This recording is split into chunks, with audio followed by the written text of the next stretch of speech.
on device. Yeah. We're still seeing him being able to play a little bit faster, but also being able to slow it down, play by himself, and I think he's such a difference maker. He's like slotting in perfectly. He knows exactly how to play around that team, and I think that's one of the main reasons why G2 picked him up, right? Because he just fit in so seamlessly. It was like they didn't have to change that much, and of course, when you have a core that's together for that long, you don't want to change. And there's also a lot of the intangibles too, right? It just brings, you know, a certain personality, kind of like lifts everyone up a little bit more, and you're definitely seeing it within the players, right? It's reflected, and if anything, it's very necessary. It allows them to be a little bit more loose, a little bit more comfortable, be able to do things that they want to do and not feel like all that pressure's on them. Because, hey, in the VCT, the pressure's on you 24/7. But of course, G2 though, right? They got to be worried that they could get this second loss here because they're going to be taking on a new Leviathan. Now, this LATAM squad went back to their original roles, but more importantly, what we were seeing from this team, Dryad, was an aggressive play style that was working with them. You got Neon, you got Spike.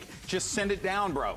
It is something that we were asking since the start of kickoff. We already saw Sato last year, how fun he was, how aggressive he was. He was so entertaining to watch. But then going into kickoff, we were just wondering when are they going to speed it up? Why are they hitting the side with 30 seconds left, with 20 seconds left, with 10 seconds left? I didn't sleep like 8 hours. Now it seems like what they needed was a little bit more time. I really like what we're seeing, and it feels like when you have 4 players in your team that can play duelist, you can do anything you want. This time around, we saw Spike playing more on that Neon. Sato looked amazing on the Phoenix, and if they want to switch it up as well, they can. I mean, it's crazy they played the same comp for 2 different maps, exact same comp, and it worked out amazingly. I mean, we talked about them finding their identity, finding that series was tempo, super pushing and being more one-sided, aggressive. low-key. And I feel like what we saw was not just aggressiveness, but decisiveness. Yeah. And I think the main reason is these 2 players, Spike and Sato. They're so good together on that double duelist. Their synergy is insane. The speed at which they both can play at and support each other the whole time and follow up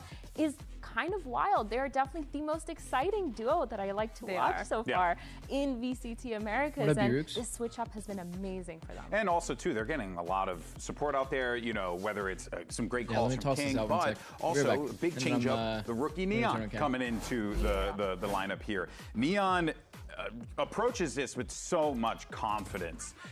Every time, Athena, you see this kid go into the server, you know, like, he's got the confidence, he's got his teammates back, his teammates got his back, and more importantly, he's able to execute when they need him. I mean, he's just been phenomenal. I think mechanically, by himself, he has been carrying so many of these clutches, so many of these fights and mid-round picks to make sure that his team is able to get on top. And on top of that, his chamber just in general has been phenomenal. On the defensive side, his operator has been so good at shutting down executes. He's been getting a lot of those early round picks and denying that control. And then on attack side, I mean, he's just so good at the end of the rounds, making sure he's getting the rest of the picks for his teams and his post plants and just getting a lot of those opening frags. It feels like him playing chamber just makes perfect sense. He's such a calm player. I remember talking to Saturn, he was like, I honestly don't understand this guy. How is he so chill all the time? It just feels like he's been playing on stage for the past 4 years.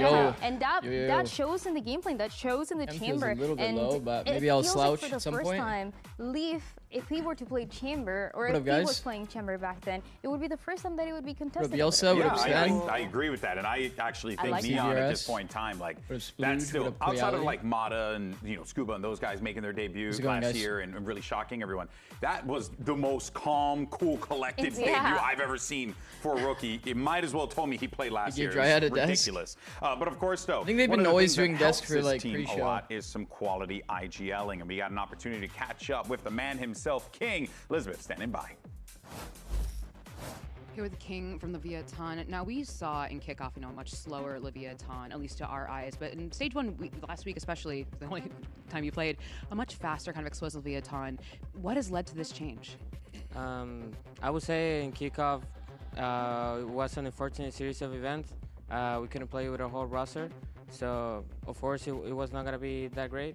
But yeah, we're a team that adapts. We're very good, and we're just. Preds for today. All right, well, best luck today. Hey, and that is a fair thing, right? This first one is so hard to call. Full strength of the Leviathan lineup, but they do now. This one it's pretty easy to call MIBR. I can't believe they interviewed Kingg twice. That's Maybe if I was to give edge to a team, All right. You're so right. Taking the skirmish side selection. Oh my goodness. We're going to be doing this all throughout stage 1. Right now, we've got Leaf taking on Neon. This so is you're going to not have good. Leaf playing as a G2 Phoenix, bench Neon fractured, playing G2 pick as Lotus. the Jet. And a little knife Like, fight you to can start see things here, off. Okay, taking me Lev back to my permaban days. might be How to do Lotus. this. Leaf and Neon So contesting G2 thinks their best map is Lotus? Whoa, they did a knife round. They did knife round, that's what I'm saying. Dude, this meta is great. I like this meta. The knife It's actually round. like, that's like one of the most annoying things when the other team's permaban is accidentally your You don't watch best off pick. gaming, sitting in spawn? No, I mean, well. That's something you would do. So what? 2 games from the same group today? Valen's the guy who typically does this for G2, but Yeah. last week did not go Yeah, I the way guess that so. Valen wanted. So now they're trying guess something so. new with Leaf. I don't know how I feel about this, guys. Now it's the stream in Discord. And, That'd be I calm. mean, So far, it's not going great. Guys, yeah. it's 3-1. I don't know how to say it, but Dude, Hey, I'd be come back. scared to get in a server with Neon. Yeah. I just need to get the bot to do the it. worst person in I've 1v1. been I just don't so want busy, to I ever haven't play him. really- This is, Look at it. Adjusted He's not anything. even. Okay, he's. okay, a little I was smile. gonna say he's not even smiling. Yeah, no, he's a little MIBR sadistic, that versus Neon. Loud. Wait, Oh, it's 5-0, over. 5-1, 5-1. I'll tweet this okay, one as we'll well. take it. Leaf got his one. Maybe I should He got tweet his every breadstick. NA game. See? No, Breadstick. we're not gonna make this a thing. We are. We're not making We are going to donut do and this a breadstick thing. a You have no other choice because I'm the host of the show. Let's take a look at the predictions from the broadcast team, see what we have here. And, oh, would you look at that? Whoa. Dryad and Brennan are the outliers. And, okay. The Wait, you did For loud? every NA game, people will I watch did loud. it. Oh my god. You literally, wow. Yeah, I mean, unfortunately, it the words of is my soul and allowed soul, there's no way you shamelessly can. off. Why are you confused? I find out something new about me every day. It's incredible. This match is definitely much harder to predict, for What sure. about Lev? Lev, go Lev. Lev. Well, Lev is Crystal was obviously upping gonna earlier win. versus Garax, yeah, we saw Hear me that. out. That's such. Shameless. Okay, I'm hearing. I I'm got listening. perfect predictions right now, so I just Think your predictions? Okay. Envy did say you knew. Alright, I'll so, say- you Yes, know. it did. Yeah. No, it's actually going to be close. I feel like this G2 and This is Lev, so it's kind close. of reminded me on the 2024 and how it used to be, the back and forth, the grand finals between the two. I feel like both are at the same level. Yeah, no, one thing is for certain, we're seeing a Leviathan that is hitting the way that they need to, and a Yeah. G2 G2 ever esports start that 0-2? needs to continue to figure it out. Let's take it down to the stage. Pacing was an America issue? starts now. No, I'll say G2, because I don't think Lev's gonna play like these, like, the Senti kind of comps. They're gonna play like these kinds of comps. It's actually easy for G2 to deal with it. I'll say G2, I'll say G2. I'll say G2. I'll say G2, but I think that it's a very close match. And then I'll say MIBR. G2 MIBR. Leviathan, I think their strengths honestly lie a lot on their individual characteristics, like their individual If play. Leaves on Omen again, it might be a close one. Yeah, I mean, that's valid too. I think like part of the problem with G2 was how they dealt with Vice. Their only weaknesses is their experience. Who knows how they handle the pressure? Who knows when the game gets close, how they Safe react? creds, And, no you know, we're a balls. team that I think thrive in those moments, so we should I be able think- to push it over the edge there. Yeah, I mean, to be honest, when I'm thinking about my decision there, it's quite literally just surrounding Eu acho que a gente navega muito bem esse caos. Eu acho que a vibe do time, eu acho que Like, that's acho que pretty much levanta it. muito, a gente tá feliz, então mesmo no caos a gente tá muito calmo e a gente sabe lidar com isso. Levin Loud winning today. I think that there is definitely a world, like the matches aren't that close. Both teams actually can upset easily. Acho que com This one's like jogadores 55-45 novos in my contra opinion. experientes, eu acho que essa vai ser a partida Or lower the única volume a deles. bit. Então You're... a gente tem que estar sempre passo Okay. na frente deles. Bro, audio never makes sense to me. I won't lie. Audio never makes sense to me. All right, let's go ahead and bring out your first squad. Here is G2 Let's see, has the game started on time? Esports. Okay, so no. Yeah, it doesn't really ever start exactly on time. Iconic organization in Americas. They're always winning. They have never lost back-to-back games here in Americas, and that is a statement by itself. But today, they're going to be challenged by Lev, and it feels like we said before, they're always good at learning from the mistakes, from changing things up when they have to, and now they have become a lot more flexible. It is showing in the past results and kickoff and what they were able to Can do you at put Master 10 League hours level, of but silence now is occasionally not broken by this falling win metal more than pipe in the anything. background? This is a big Nah, game for Des. both teams, honestly. But for G2 Esports, a team that You're actually, prides itself you're actually a finding member of themselves the in community. big Yo, games I and looked at big my viewers. I moments, playoffs, shit you not, it finals. says 6-7. This matchup, weirdly enough, very, very important because if this team's able to pick up the win, Yo, it could what in the shake music? up the standings. Welcome What to in the the music? stage, Leviathan. This is a team that has so much explosive firepower, and they finally showed that to us last week when they played. They look so good as a team. So many rookies, and yet all this young talent has shown that they have no nerves, so much firepower, so much synergy. And somebody in my YouTube chat said Glizzy Gobbler. Like Kingg Good said comms, in bro. that interview, Good they comms. finally found a tempo at which they can play. And for Lev, this is a I think an ad ran. show that they can prove themselves to be on top because they're going. I will say something to do with ads. I think it's just the way that viewership works on Twitch now. I think it's like you have to be actively tapped in.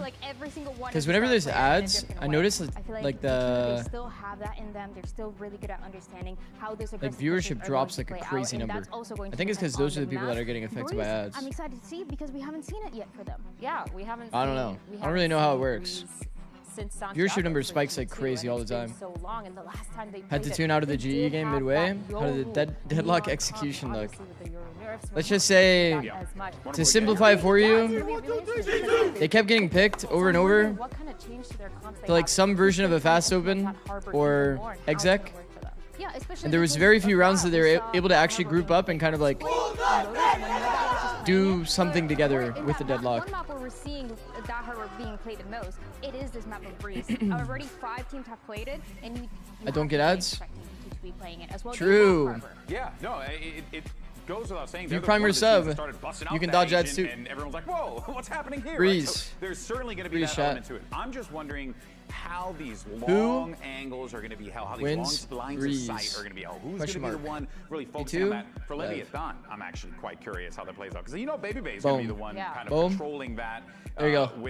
I need you to look at EDG versus JDG bind comps today. I mean, bro, I'm not going to lie. I saw... firepower that getting those deep angles might be aggressive with those two duelists just pushing. I saw their fracture comps and I was not soaked. With that operator, he's been so good. They have every single player almost on this team. It's like, do you want him to be in their face or do you want him to play back? You know, it could be worse. It's definitely could be worse. Make a lot of sense. But the neon for Jagamo, could be worse. And we are going to get that harbor back. I am a little bit concerned because we talked about that. Guys, I need to watch Haven Lotus. No, man, no more Haven Lotus.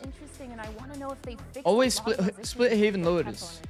Split Haven Lotus every single day, no matter what.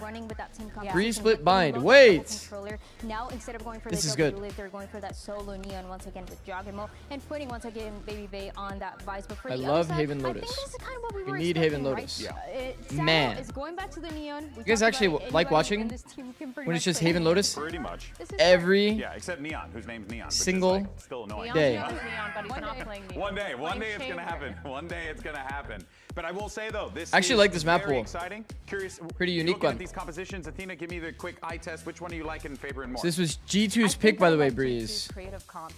This was G2's pick. I think it's different. I think Lev makes sense. It's been played before, and they're really good at it. All right, let's see how this one shakes out. We're going to get into our first pistol round and send it over to your casters. Here is Mimi and Ender. We're ready here. Who got winning this? It's like a 50-50 for me. G2 yeah, I said G2. Because I think G2 not playing against the Vice is probably going to have a much easier time than their last match. G2 also say don't look at the global events. Yeah, Tex was like kind of destroying them last match. It was a little bit of an off game for them to start. That loss to MIBR. Good afternoon, handsome. I think what makes today's match so hope you're well. Is both What's up, these Weedon? teams have come How's it going, bro? with brand new identities, brand new compositions. We get a look at that. How is it going, bro? And we're gonna be seeing that on Breeze. It's time for match start presented by Samsung OLED. Here, pistol round. Hashtag it's going. Underway. That's good. And for me, I just want to keep our eyes on what exactly Neon is going to be able to do. So we have a Vice on Breeze. In Leviathan's open. How did we get here, and chat? This time he's going to be able to explore the no Viper. Of the map on his own. We have a I Vice. love how much agency playing that Chamber gives to Neon. I will say, Talented player coming into this I don't like Vice generally because of Sova. And I think they've shined with the new compositions. I don't generally like Vice because Sova exists on the map. And also the Thorns are a bit interesting, no chat? They are like kind of in good positions to deal with Sova shocks. Like you're never really getting shocked here. Maybe this one gets shocked, but like usually you'd probably angle it here. So the intent seems to be to prevent this kind of scaling Now Leviathan making a go at things here. Sato going right down the middle. Baby Bay on the other Whoa. score, and he tracks it somehow. Bro. Nice shot to finish it off. That is a very low sense.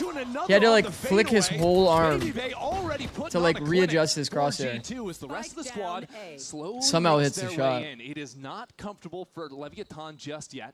That spike has yet to be planted, but Kingg spotted a shoulder. And now might have enough coverage to go for it. Spike waiting for it too as G2 take their time. A dart to reveal. And now these shots just not quite connecting. Leviathan getting pushed further and further away from the spike as Kingg gets in front of it, only to be quickly shut down.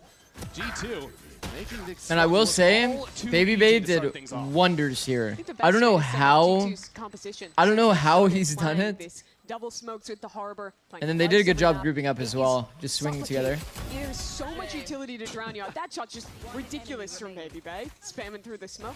Even the earlier one was nice too. Turning Man. Flash, What up, Sekia? See him rubbing What up, his hands Harrison? together. Flawless. Okay, it wasn't flawless In a though. lot of ways, he felt like the Wasn't flawless piece though. of that run to 4th place in Bangkok. He wasn't horrible by any means, but he performed below his level he showed in Americas. And looking at this team to win another Americas title, to go to London, I think he was the Chilling, key about to get dinner? to turn it around, to find his key performance. You are for sure an again. East Coaster. Even in that loss, like It's you 2 p.m. right now. he was good there. Lunchtime. Good to see him starting hot here as well.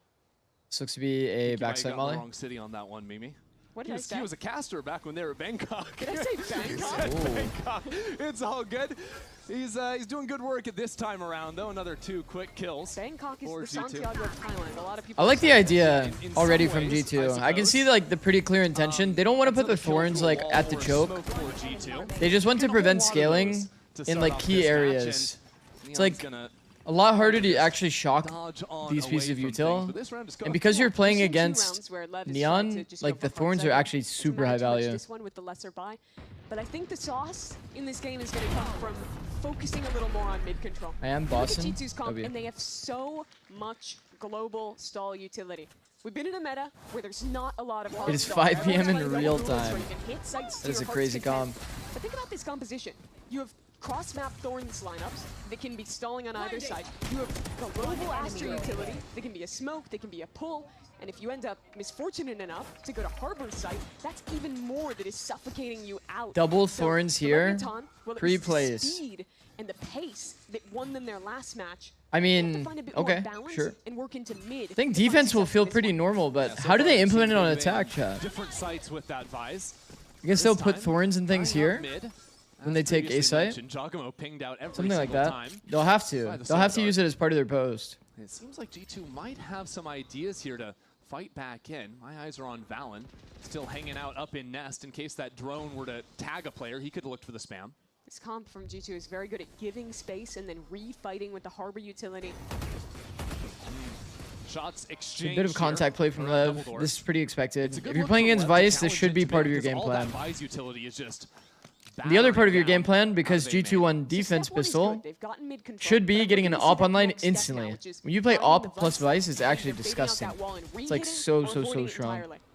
Extremely Spike strong. even getting a little bit freaky. Stepping by tunnel while the rest of the team makes some noise outside double doors. Baby Bay has support of Trent over on yellow. But Leviathan are really just trying to sell this one for the time being as Spike moves in. Closing down through the smoke. Wow, and that, Eagle it, like Jaw he was should waiting really for it, not be. doesn't matter. He really should not be Quick on winning the that. flick. High key. Spike will find that kill as Leviathan continue to move into the A site. Really playing both fronts right now, and it's working to perfection. Wow, man. No one looking I mean, at Sato. So he gets a kill and a bonus little bit round? extra. All good. And Valen What are your thoughts on the somehow gimmicky has floor tried to smokes on wrangle Harbor to this give you round head back angles G2's on off? way. The flank coming in now as well.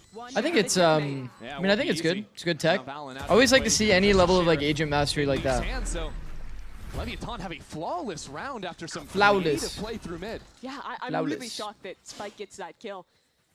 That he worked towards the B side of the map. Cats are doing a bit of Wasn't fighting. even having the correct Classic. crosshair placement, but just Anyone else have cats that don't flick. really like fully And then fuck with opens each up the other? door for Lev. I do think That that's is the our right approach, though. situation. You take mid control, you push and pull a little, try and find that weaker side, and then Like, you they finally execute with the manage, force like this they're like confidence okay, beyond they coexist. So But every G2 now and after seeing again, that deliberate the younger play one through just mid, always wants to instantly play say, with the older "Jumbo, one." Pick up that operator. Yeah. What can you give us? And I'll tell you right now, the older one just wants to chill. Yeah. I fuck with you. What up, Pete? Is that a pullback? It is, and they're out in the open. Wow. Leaf, good for 2, but taken How does Blows get the trade back, bro? And those are two of the best players to kill here. No Aster util, no Vice util. Polestar, double face, ends up being a 2 for 2. Completely gone for honestly, that could have been right like. And Blows is down. That's Rewalk getting that much value is kind of crazy. Neon steps away from the dart. And right back in, he's gone as well. This is like a everybody fights an elbow kind of round, huh? Once again, pays off big time for G2. I mean, G2 is the one that did the Polestar. But if I see a Polestar happening anywhere over here, like, isn't that kind of like... Off watching him from spawn. Kind of crazy? That's an easy cleanup for G2. I'm still not 100% sold on the original Neon Abuser playing Smokes. Highlighted how they'd lost probably a valid take for sure. Probably a valid their information utility. How's it going, by the way, Pete? They have to go for this sort of 50-50 Tomorrow's the big day. 100 Thief Sen. When you're playing a comp like this, it has such good stall. You know your opponents will expect that. MB versus C9 type round? Low key. Go elbow, just keep fighting. Almost forced to go back in and find those refights. There's not really any crazy detail to that round, is there? We'll want that one back with some of the solo swings. Now that last kill did reveal there is an off in play.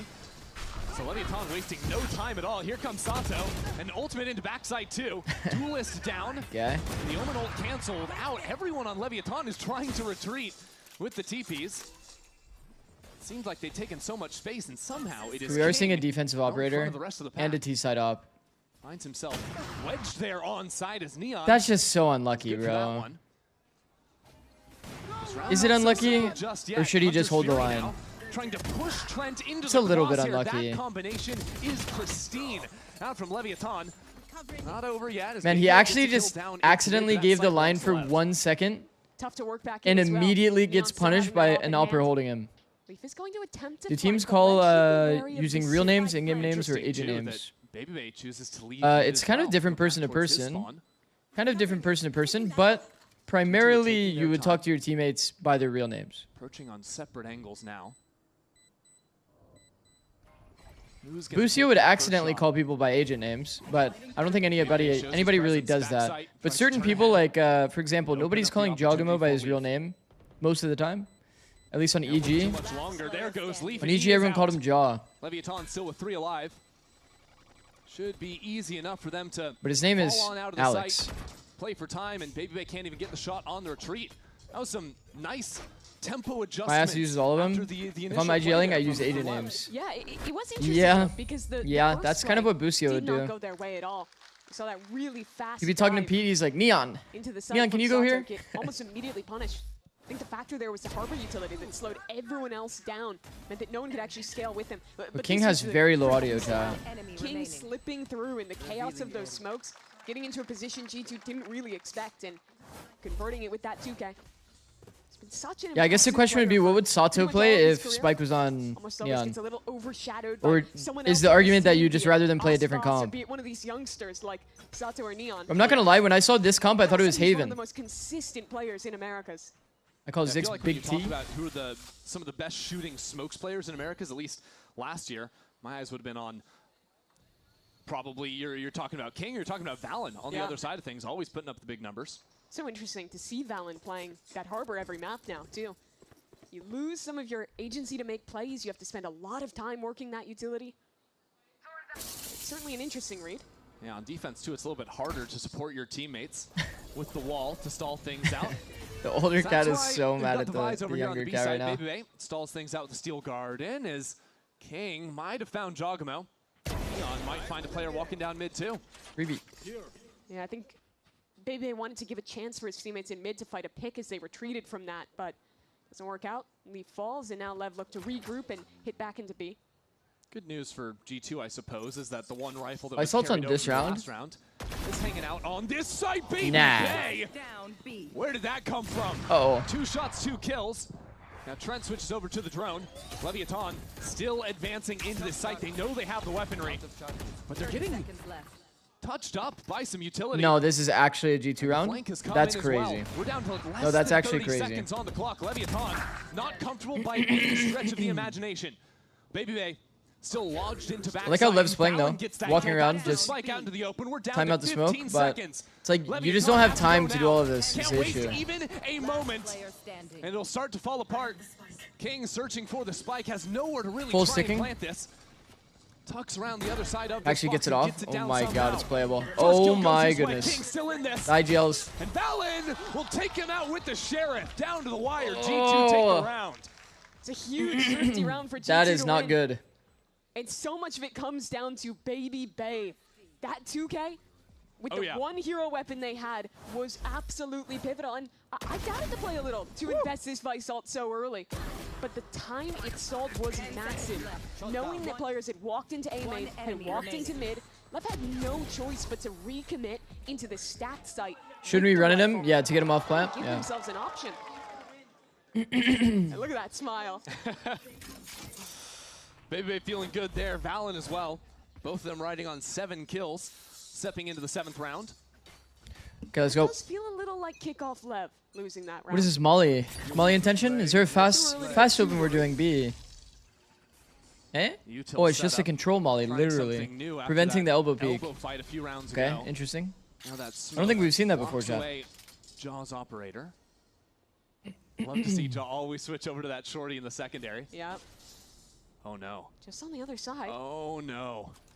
Not too much longer on this smoke. I kind of like that actually, low key. And now Sato's been revealed. The dart's focus is like primarily on like the mid section, while that Molly prevents any elbow play. It's actually not bad. And I love this look. Condition that you're giving mid control, show nothing early. Right find that refight. On the other side. Another bubble, and Neon just turns on a dime. Takes out Valen. 4v4. Valen will want that shot back, and we're like, what is this wall though? You guys see this wall? Stall util is still up on both sides of the map. Look how spread Leviathan are as well. Everyone's on an island. Same for G2. It's a game of individuals right now. But they'll look back towards B. Astral, that's going to buy even more time in a pocket for Leaf to play in. Is this a real pocket? Leaf just looking to stall out, and he can hear everything on the right-hand side of this wall. No spike is going to be there. Well, this actually gets him good or no? Okay, I was about to say, I feel like this has been, this is like a little too obvious, low-key. Trent almost taken down through the smoke as well. Lev navigates. It feels like it's a little too obvious. That's actually funny though. It pays off beautifully. Spike is actually killed by the shot dart. Wait, the shard actually kills him. Boss? And down into mid. There's no way you're ready for Spike on this corner. Baby Bay was ready for the clear. Trent might have spotted him. Well, that's just unlucky. That's actually just fucked up. Pinched a little bit between two.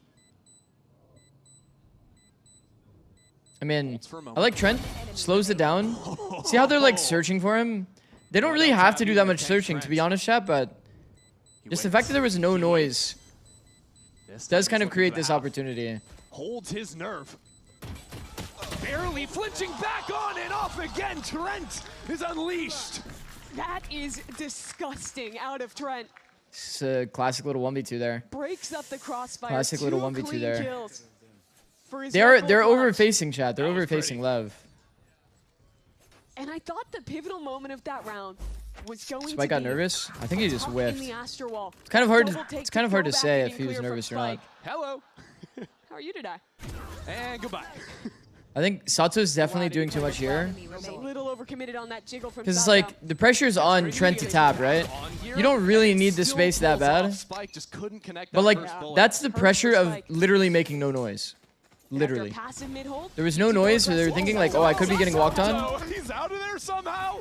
When he's back in, Sato playing on a knife's edge. At the same time, there's an Omen that's teleported back. Oh shit! Fake hit towards A. Well, the rest of have navigated on to B. Y'all heard the fingers get popped? He popped his own fingers. He's like, fuck it. With a shotgun, no less. They found a completely open B site. Judge in hand. Let's take a breather because G2 needs some time to reset here, you'd have to imagine.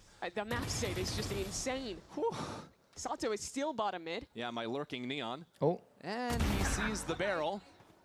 Not going to let you get away with that one. Okay. I have really liked both of these pace change rounds from Lev. I mean, saw it earlier in the half after that really slow round that they nearly lost on time. Open sight. End up just popping a hit. Sure. Win that one here as well. It seems like the slow rounds are making me a little bit nervous for Lev. Sure. Granted, they've also lost them, so it just looks worse on paper, but it always feels like they're getting down to the wire. All the clutching I've been doing lately, jiggling shoulder peek is a lot better than jump peek in a 1v1. Something like this. It's like not always, right? A little more unleashed. Yeah, the I think jump spotting is also fine. Jump spotting is also pretty damn good. Very first few rounds that they were losing. Instead, it's almost always fast looks into mid, where the Neon is trying to commit either towards A-Link or go up towards B and look for a picker. It's a lot harder to kill someone that jump spots you. And make a decision. Exactly. It's still playing the map, and that is something that's not super easy to do, but I think something that you can exploit when you're playing the attack side of Raze. Hero rifle plus operator Money for G2. On the side of G2. Couple hero weapons. Soval has ult. I mean, I would probably give the Vandal away. High key. That time it was Baby Bay. This time, Jaw and Trent. Oh. The clutch, and Jaw's good to the first. Now the lurk out of the equation. Leviathan move into the site. Let's listen in and hear Leviathan's He threw trip in smoke and then he just took first timing. Vai cair agora. Passei. Vou só clicar, vou deixar o King pegar também. Não, só precisa você plantar. Calma. Open plant. Plantei aberto. Tô começando a jogar guys. Wait, but there...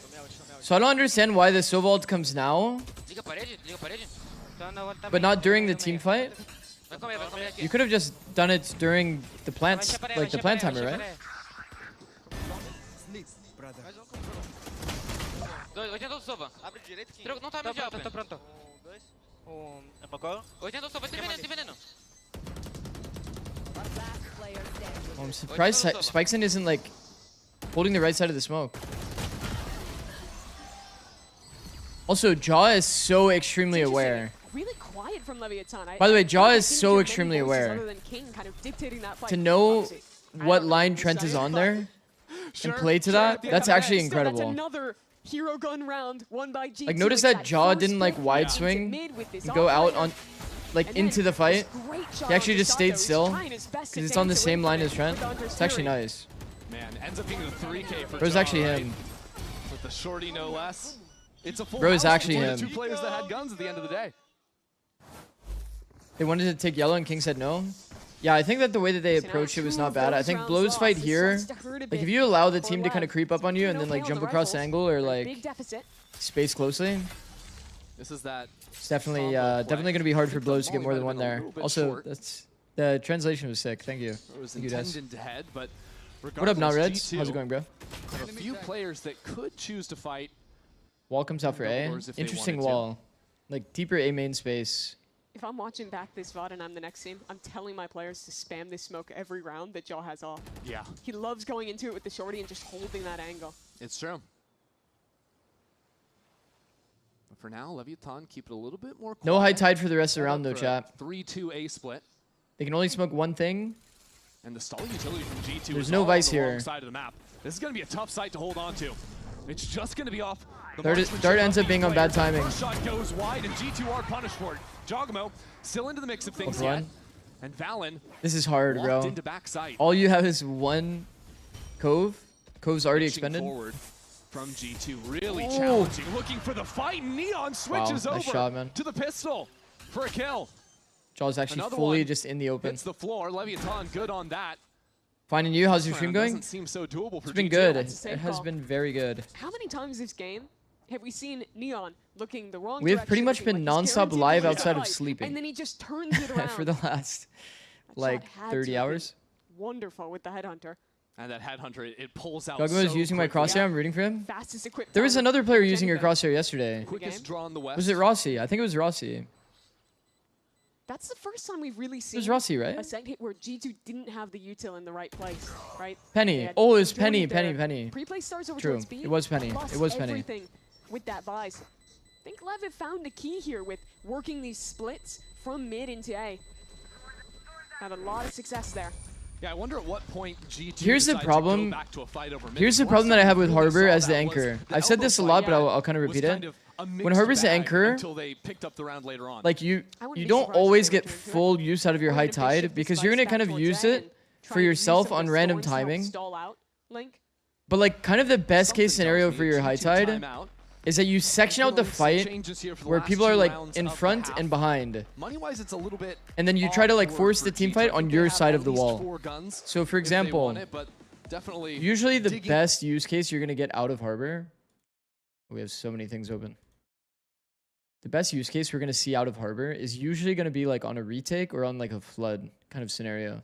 So like, let's say if we're a rotator, yo, what the fuck is this?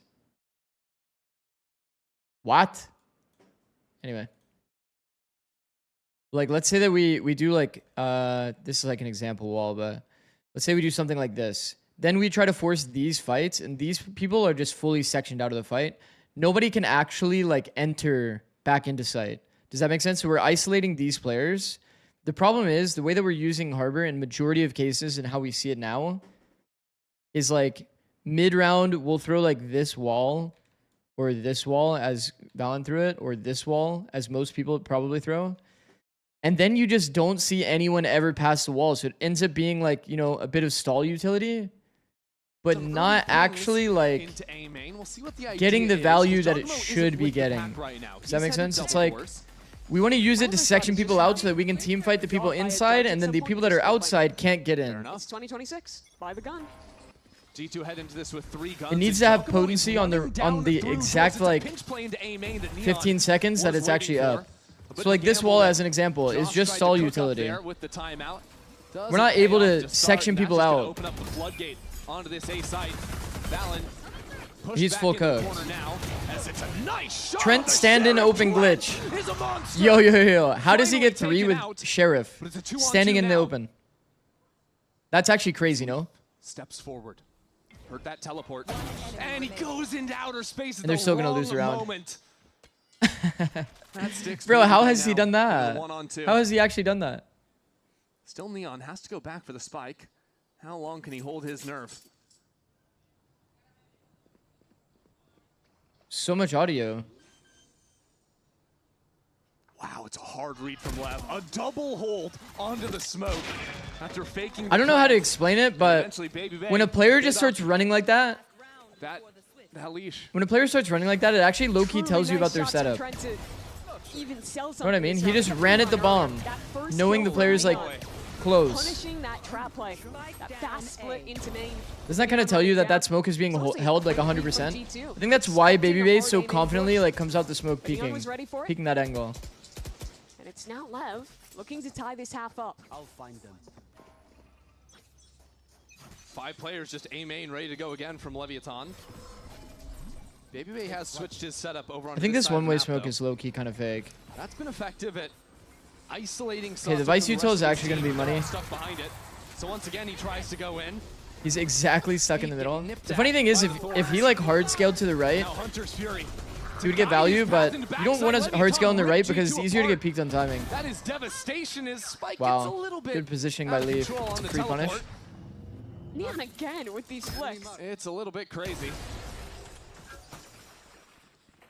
Trent's just way out in front of his teammate with Leaf dealing with that TP. But Leviathan are still taking their time.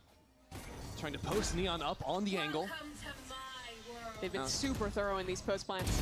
Oh, that's a problem! Trent again for 2. A quick layup, and now he's got the Hunter's Fury as well.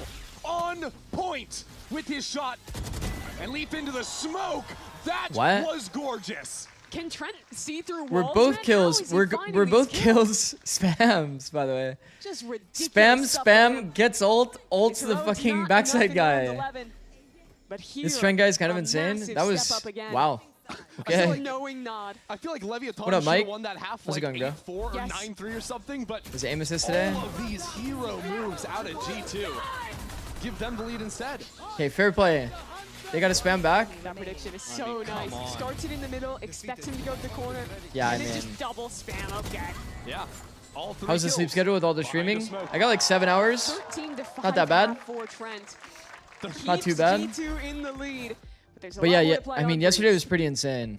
We did a what 13-hour stream chat into like a 5 or 6 hour stream. But yeah, it was definitely a very long day.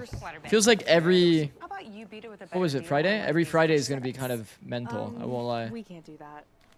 bringing your AT&T or T-Mobile. I'll have to find a way to get a break day in at some point. Or maybe tier 2 will just be over soon. Maybe tier 2 will just be over soon so that I'll just naturally get a break day. And we also have GC as well that we're watching. We're watching 5 leagues, chat. Is that possible? Is that doable? I mean, most of these teams are almost at 4, right? Wait, this would literally be last week, no? I think this would literally be last week. Upcoming?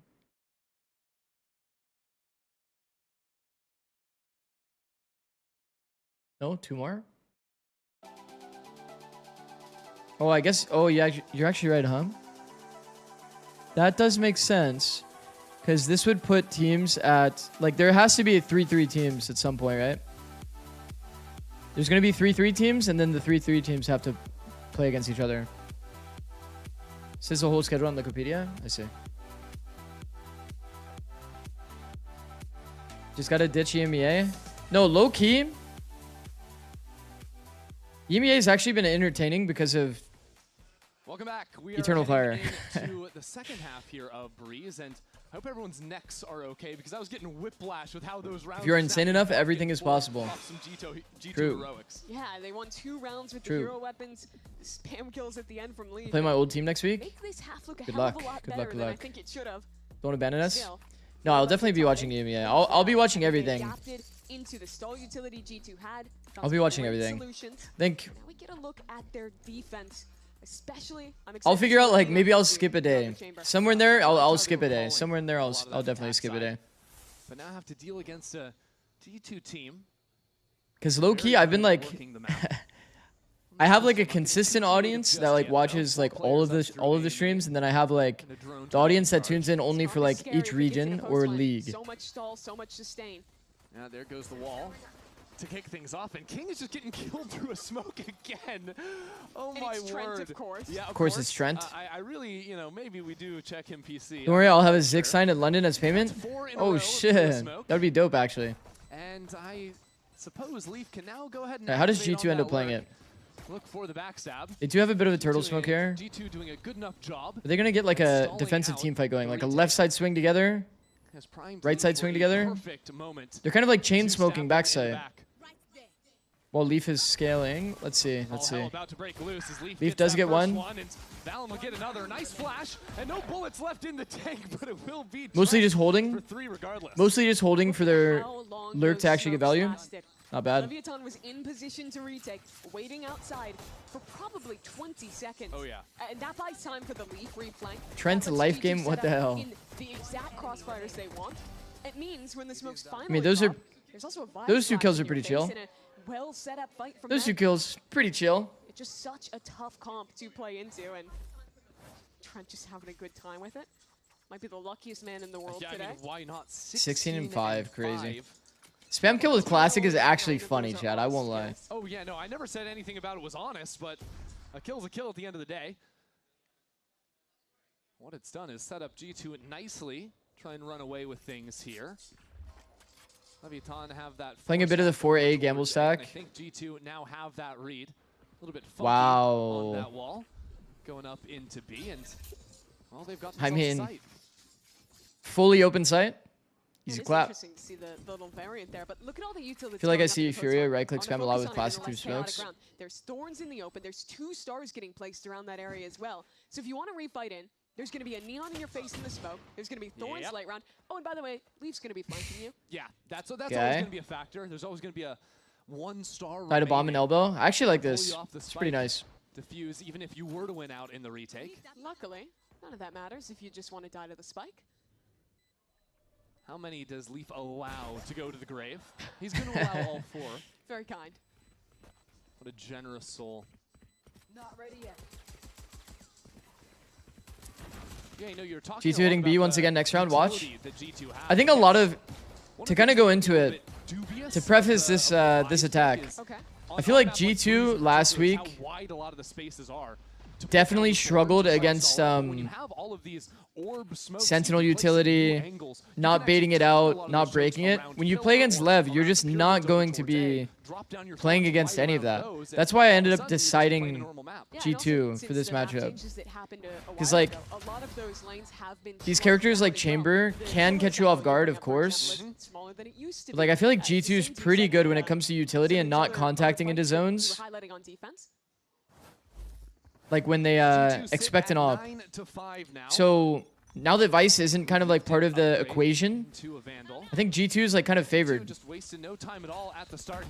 It's much easier for them to play. A lot of their macro kind of like faltered because Tex was having like, you know, kind of a perfect game against them, high key. Like perma reading where they wanted to go, and there was always Thorn or Wall or both. So it's like a little too hard, I think, for Lev. From the Neon or from the Chamber out of Leviathan. Those two players that want to get active, get posted on extremities.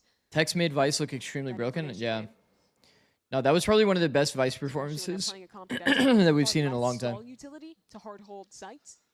He had like perfect reads, like literally every round. It's actually pretty fucked up. I like that G2 is leaning into Vice. This is obviously a very unorthodox map for Vice.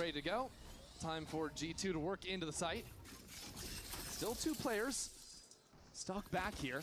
Giacomo advancing with the judge, but it's hard to go much further than this. The fight on Neon is good for it. Okay. It's a gun if he can move a little bit further forward. Well, that's not good. Leviathan quick to get back in here, as well as a slide into the corner. Sato's got a judge of his own. Leviathan might have gotten back into the site, but G2 are playing largely off of it. But they're playing so... He's just going to get angled out. Ooh, Valen pushed back into the corner. Now peeled against. Why are they playing so heavy out, though? As a dart should come out. Stop this plant for a moment. Bro, our own Cove is on the spike.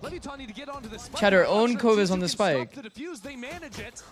And now Spike taken down before he has a chance to get back on. Are they? That is a bonus round secure. That is such a bold post plant. When you slow down and play retake against this comp, it gets brutal. That is such a bold post plant, bro. I'm not a big fan of the like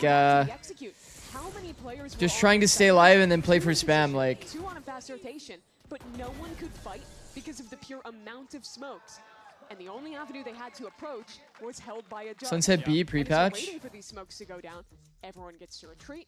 Everyone gets to set up. I don't know. That's like a very, very inconsistent way to close out the round, I think. It's a good time. I think team fighting the B site, trying to like reduce numbers so that your like 1 or 2 post plant characters can play post. It's probably more valid.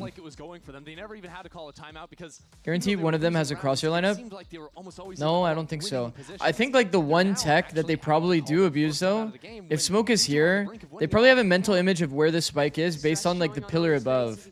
Because there's like beams and like random like stones that kind of stick out on the mid-site like pillar. If you're playing back, if you're playing retakes, I think that's I would show, but we're kind of out of time. Next time we see somebody peek B main, you'll kind of see. It's a lot easier, like, based on the plant, to kind of read where you can spam. There are bricks on it as well. Yeah. So you can just, like, have a mental thought of, like, this is where the center of the bomb is, because you can see over the smoke. But even that is not going to be super, super accurate, right? What up, Dizzle? How's it going, bro?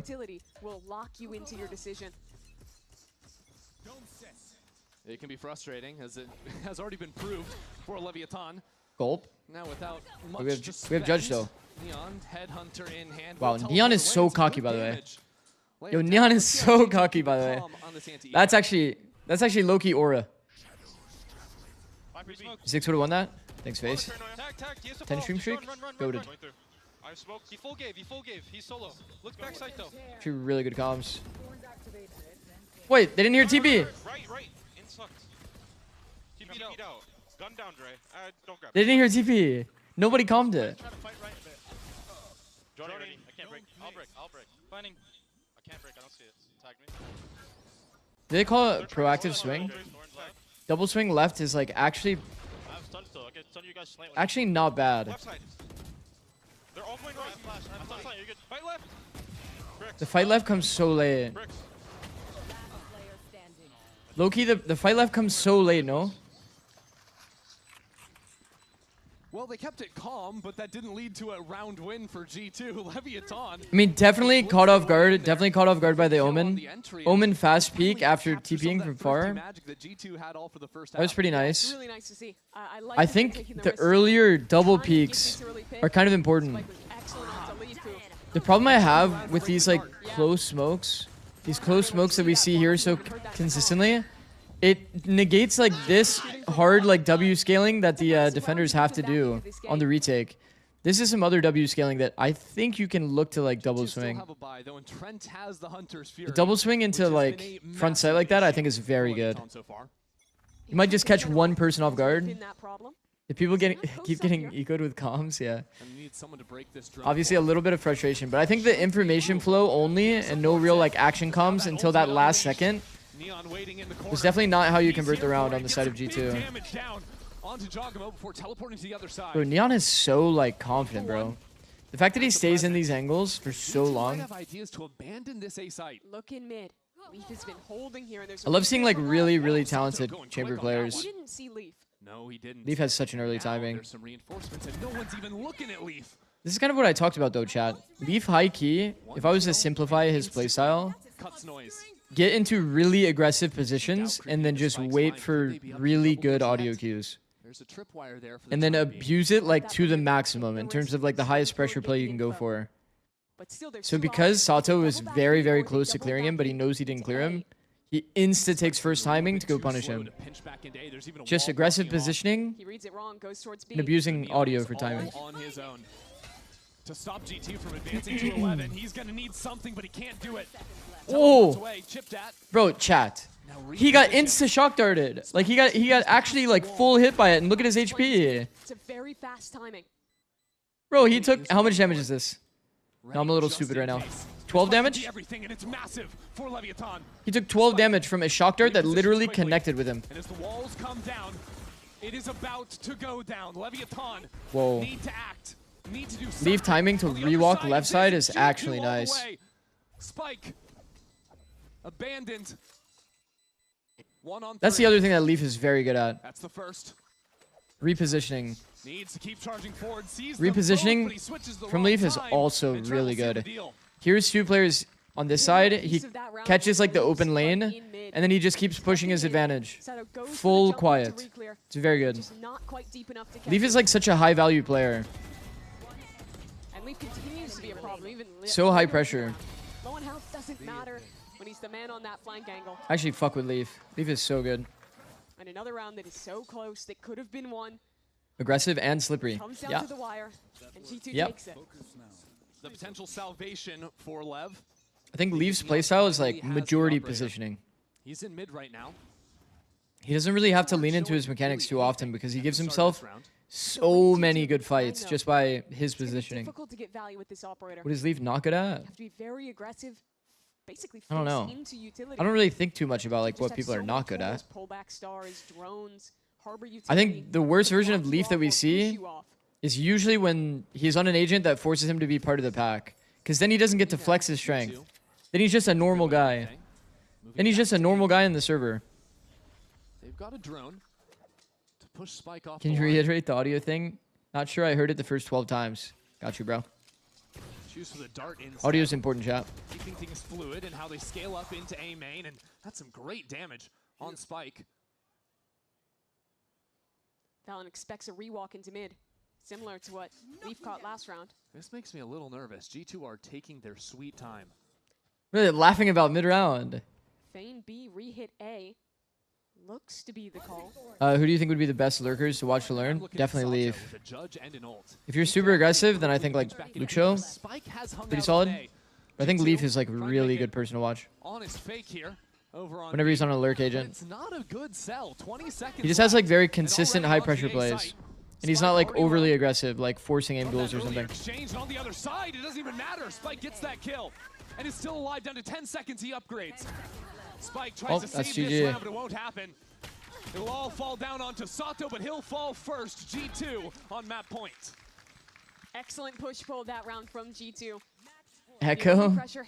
I think Echo and Luxio are like the people you watch if like you have insane aim and you want to lurk first timing. Well, it got real sketchy with the time. These kills on the rotate back, catching those players from B, and Jaw. This was a weird map. Great decisions in his a little bit. Going through his wall, making it sound like he was going to go back the other way. And I don't know if they have any. I think the defensive scenario, like team fighting, hasn't been like super sick. It's a tough one. Well, Sato, he's just into A main. Little blind, fast open into A. Approach for Leviathan. Is this even that good to do on first timing? I wonder if they've ever gotten picks doing this in scrims. Or if the intention is only to get the deep space. See how much value just these pullback stars are getting. Force them all the way back. Jogamo finds himself in a very interesting position. Strip is kind of cool. Isolated from the team, tried to call in maybe a dart to try and break something, but there is still a tripwire on the ground in front of him. Yeah, couldn't tell if he was quite in range to hear the buzz. I think he should have been. G2, under a minute now. Certainly hears it now. But by not breaking the strip and calling his teammates back into main, means that they could pop a split into B with him approaching far faster than Leviathan are ready for.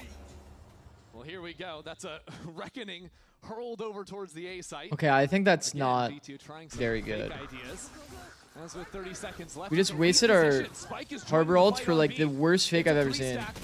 Now 25 seconds left to go, and his support is necessary to keep the B split players completely getting zero value, and now we're running through a Viper orb. Really trying to force their way through, and Trent will lay down the pathway. Definitely an overcook of a round for sure. And Neon's made a crazy amount of audio. Held by a T-side op. With the Silval doing, I think it was valid. He used it to counter the B split. Thought it was going to be more players than one, because Harbor just showed with ult mid, right? From beginning to middle to end has been a superstar here today. 13-6 map 1. There was moments in the first half where it looked like it could have gone either way. Once again, I'm fully expecting the G2 win. This kind of like cements it in my mind too. What's the next map? Is there a world they ever play Vice? I don't think they're ever gonna play Vice, no? They're always gonna play Neon Phoenix Chamber. Like no matter what.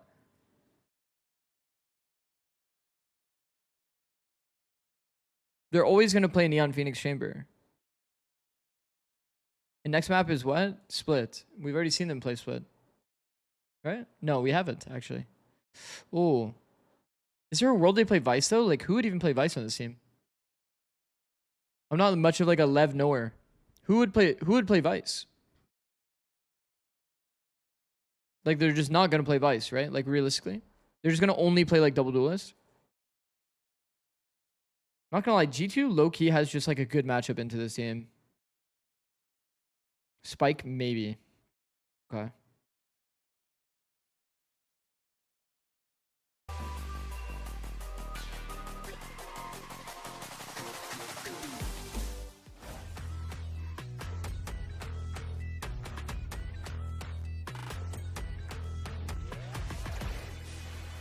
What up, Venus? 5 stream streak? Holy. Holy.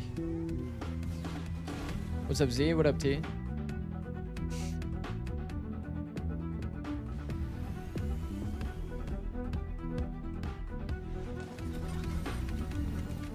Maybe Spike plays Sky and blows Vice. Maybe. But like, if I'm coaching this team, I'm going to be honest. If I'm coaching Lev, I'm probably also not playing Vice. Like, realistically, right? Probably also not playing Vice. I'm probably playing double duelist. Zix, can we do a league sometime? I'm at Silver 3 peak. Let me know. Yeah, I'll reach out at some point. That is an unfortunate name, no? Blows as a name is a little bit unfortunate. Lev Blows. It's kind of easy to just screenshot that name, no? If you're trying to like shit talk them.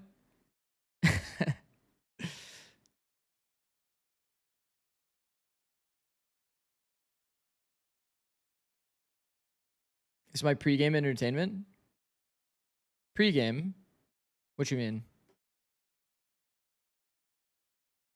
Oh, wow. Yeah. Yeah, that does also make sense. That is an unfortunate aspect of your name. That is an unfortunate aspect for sure. Literally just started playing League. My Valorant map knowledge and awareness seems to carry over. League is a fun game. Chat, smile. And the people are definitely not angry if you lose lane. Or if the jungle impacts their lane. My friend wants to club tonight. Bar hop, I see. What a pregame. Watch some Americas. W pregame. All right, chat. We're going to run some ads. And then we're going to go into map 2. Map 2 is Split. One of the holy trinity. Split, Lotus, Haven. Every series, no matter what. Saves the bloody day. No le esperan, ya le tiraron todas las utilidades y Spikesing mete la doble. La sorpresa del rey llega al final al lado de Spikesing que se levanta. I am jungle and I get blamed even when I'm carrying. Yeah, jungle is the most thankless role. Here with the head coach for sure. Esports, Josh RT. Well played, sir, on your map pick. It was a different half. The Vice was interesting. Half, though. Tell me, what was the conversation with the team in between the halves to make the second half better than the first half? I mean, it's still different halves. Like, you know, when you play a Vice comp on attack, it's going to be a little bit different from the defense side. But what carries over is just like how we practice our comms, like how well we comm. And there's some moments in that, like I think we're a little bit too hectic and we're trying to work on that. Make sure we practice good comms hygiene, as I would call it. Just make sure like we're very clear and focused, and make sure we have doing, Clyde? a very clear direction in terms of our plan making. Well, best luck on map 2. She just jumped on my desk and now she's staring at me. Good comms hygiene. I like that phrase. That's a good term, good terminology. And in fact, you actually heard a lot of that in some of those listen-ins, right? But True. He was talking about the hectic 45 stream streak playing out too.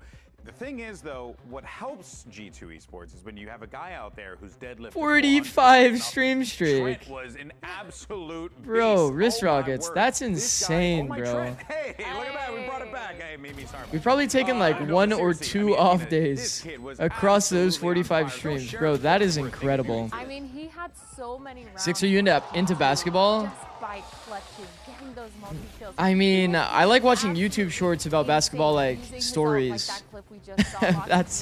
That's about as deep as it goes. Oh my God! That's about as deep as it goes. Those 3 sheriff kills, it is insane. But Trent, his consistency was the reason why so many of these rounds were won for G2. Especially because at the beginning, Hi, Clyde. it would have been a different game. If Zix, can you dunk? Win a few of these rounds that Trent was shutting down every single Yeah, I mean, if the rim is like brought down a bit, to get something going, but Trent. If the rim is brought down like a lot, I can find my way. No one in the game. Good evening, sir. What up, Lacko? How's it going, bro? That's how insane he was. Yeah, I think first half it was like 16-5. Yeah, that's insane. I feel like I want to get into basketball though. 4.7 KDA is like actually. Were you ever good at ping pong on 100T? Like, yeah, me and Boosty would play a bit. Boosty was definitely the king though. High key. I would be very, very height? mad. So, no height command.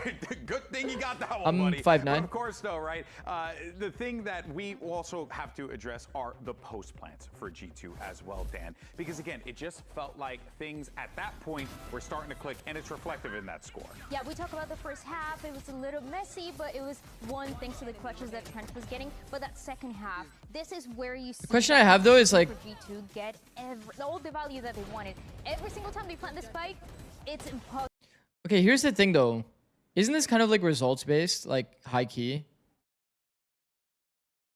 Isn't this kind of results based? Plant the spike, win the round. Because they're like saying that the post plants were so good. Oh my fucking God, chat. There's no way we're talking about post plants and this pops up on my screen.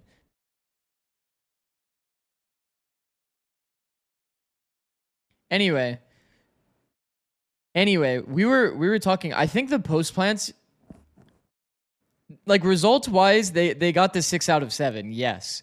But like low key, I would argue that this round where they play 3 out, one player in here, one player in here, and they end up both getting like walked on and like killed as part of the setup.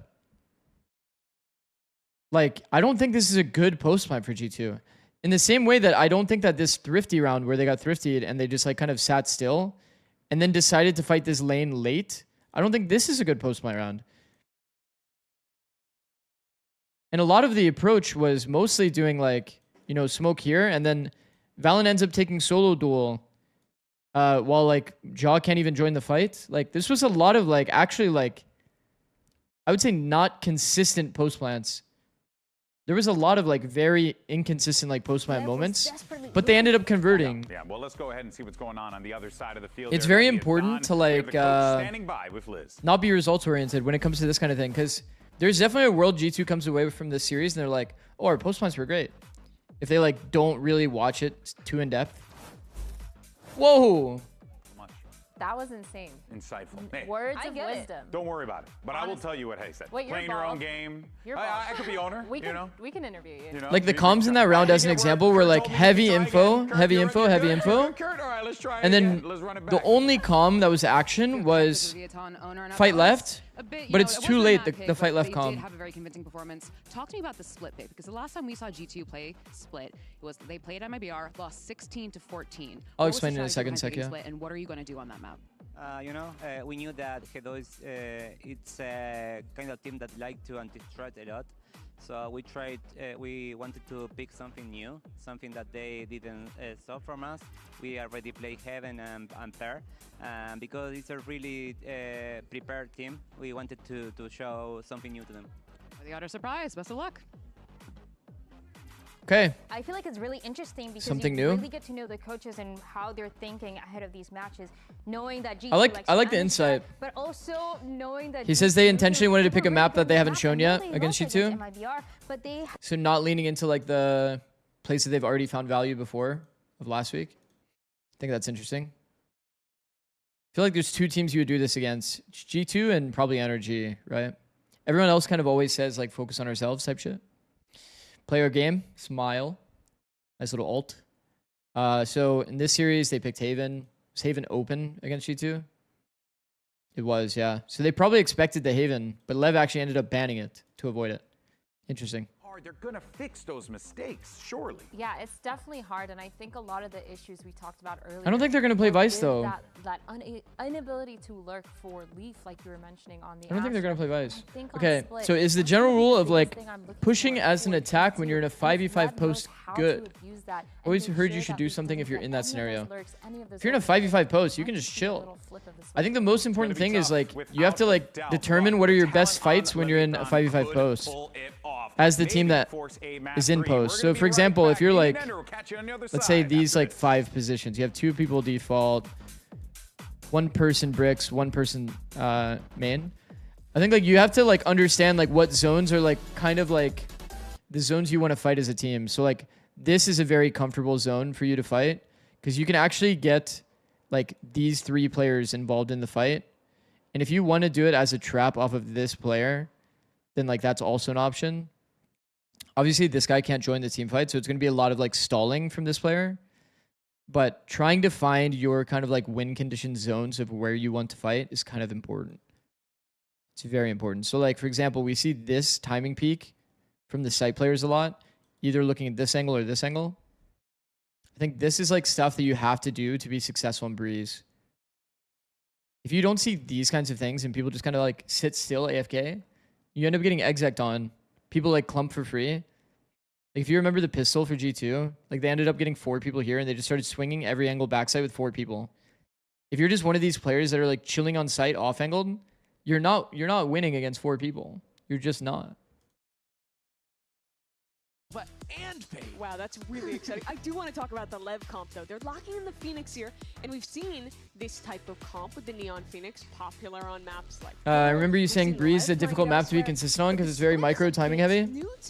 I think if you understand your good fights, you can make it more consistent, but it's still going to be a form-based map because there's a lot of like mid to long range duels. Does it apply on other maps as well? Yeah, the same kind of concept. I think that pushing. As a defender as well. Yeah, I wonder if it might be a little Here's the situation for like pushing. over orb control for Leviathan on. Man, Fracture is like low-key not a great example. When you know the other team's going to be playing, you know, a whole lot of smokes, and you've got a lot of smokes. For example, if you know that like 4 are flanking, and you're on the C bomb site, and it's a 5v5, this would be the scenario that you want to like plant backside, and then like take the spawn space. The note on the other side, though, And then you have some players that are like still inserted that are like playing for the choke, the good fight. But like these kinds of situations don't actually happen that often.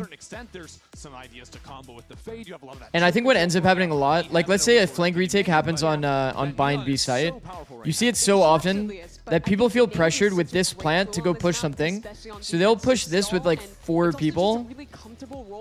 And then they'll be like here with 4 people, and then now the bomb's not planted for them. The people came out hookah, and it's hard. I think in these scenarios, it's better to like fight this space with like 2 people, and then you mostly play to trap hookah, because the hookah drop is kind of the important part of the fight. I don't know. It's really map and situation specific. Interesting to see what the priorities are. But generally, you push where you planned it for. It's like the best way I can put it. Our other squads, but Leviathan as well. This will be the 3rd time Sato is locking in the Phoenix. Played it in both of the maps Leviathan had last week. We got orb number 1. Hey, orb number 1. Free B orb. They're going to be happy with that. At least early from G2 over towards mid. Now they've gone back. That Roomba. You know, Split never really struck me as a good Phoenix map because the orbs are so easy to spam and counter. Yeah, Leviathan keeping it quiet. This is a nice so I'm not really 100% bought into the idea. I think that like the thing that we've talked about before though, chat, about Phoenix kind of like working well on these maps so you can like contact up pretty close and then be able to pop flash through. That is one aspect of Phoenix that is actually like not bad. Blocking off his teammates means that he can't actually commit to fighting up. It's definitely an interesting choice. And I don't think G2 would have ever played against a Phoenix. Also, the problem is there is a Vice Harbor is back, right here in the choke point, which we didn't really talk about yet. No thorns and no Viper, no Viper on Split.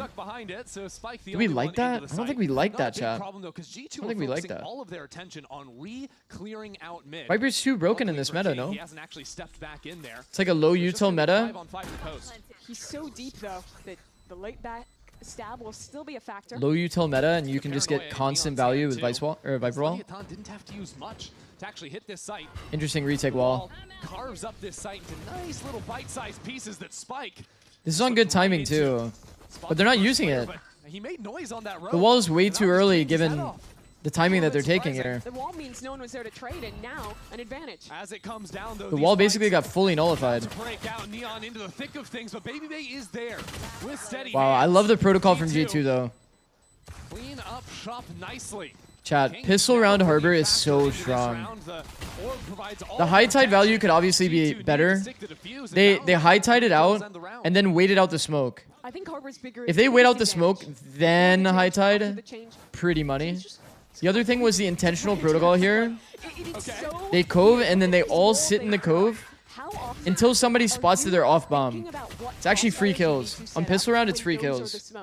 Best example is Spike in Hell. Normally that's a good position where you have pillar players ready to swing out. Even if there's a smoke, they can fight through and help you. But with Harbor, with the slow, with the weird wall, you can't do that. And then even later on, this comp has to be so difficult for Jaw to play. To deal with them, just putting that pressure sticking. I think Raze is pretty comfy with the pace of this comp. Like when they swap to attack. But he doesn't have so much supporting utility for sure. But they're probably just going to do a lot of contacting and then he'll just like hopefully take a good duel and then pop. Actually, yeah, there's really no util to support him, huh? Yeah, that is pretty rough on attack. They have to play contact. They just have to play contact and working the map. They have to. Very passive. There's no other way to play it. With the change to Harbor. But if they ever get sight, like bro, you're playing post against like with the Whirlpool, Harbor Viper or Harbor Vice. Really fucked up. Use that as a trap play back in. Look at the Vice, bro. There goes always help. Oh dear. Those thorns do some damage. They can pack a punch and so can the rest of G2. Chad, he actually just ran through the thorns until he died. All sent to their untimely demise. He actually just ran through the thorns until he died. I don't think I've ever seen that before. It's interesting. That is actually pretty funny. Leviathan decided to pick this map into G2, and that they did go with this composition. I think if I was considering how do I beat Vice, how do I beat Harbor, the first place my mind would go to you have to would be a siege. double dive composition. Think something like the raised jet. You could even play the G2 neon had to way face off against. Yeah, exactly. Exactly the comp that they were playing into, because you can get over the thorns, you can get past the wall. Your Omen is That's a third strat of all dive, time. but I mean, it's the eco round. It's all good. All good, all good. Duelists, they only have one I do dive want to character see that Lev can with a little bit of actually contact switch play and steps to the focus dives, on and that's Omen. primarily B splits and ramp control. I feel like if you try to go mains only against this kind of utility, you're just not going to have a good time. A little bit too deep. G2 You're just not going to have a good time. Off of that play, but you can see the makings of how strong that duo can be.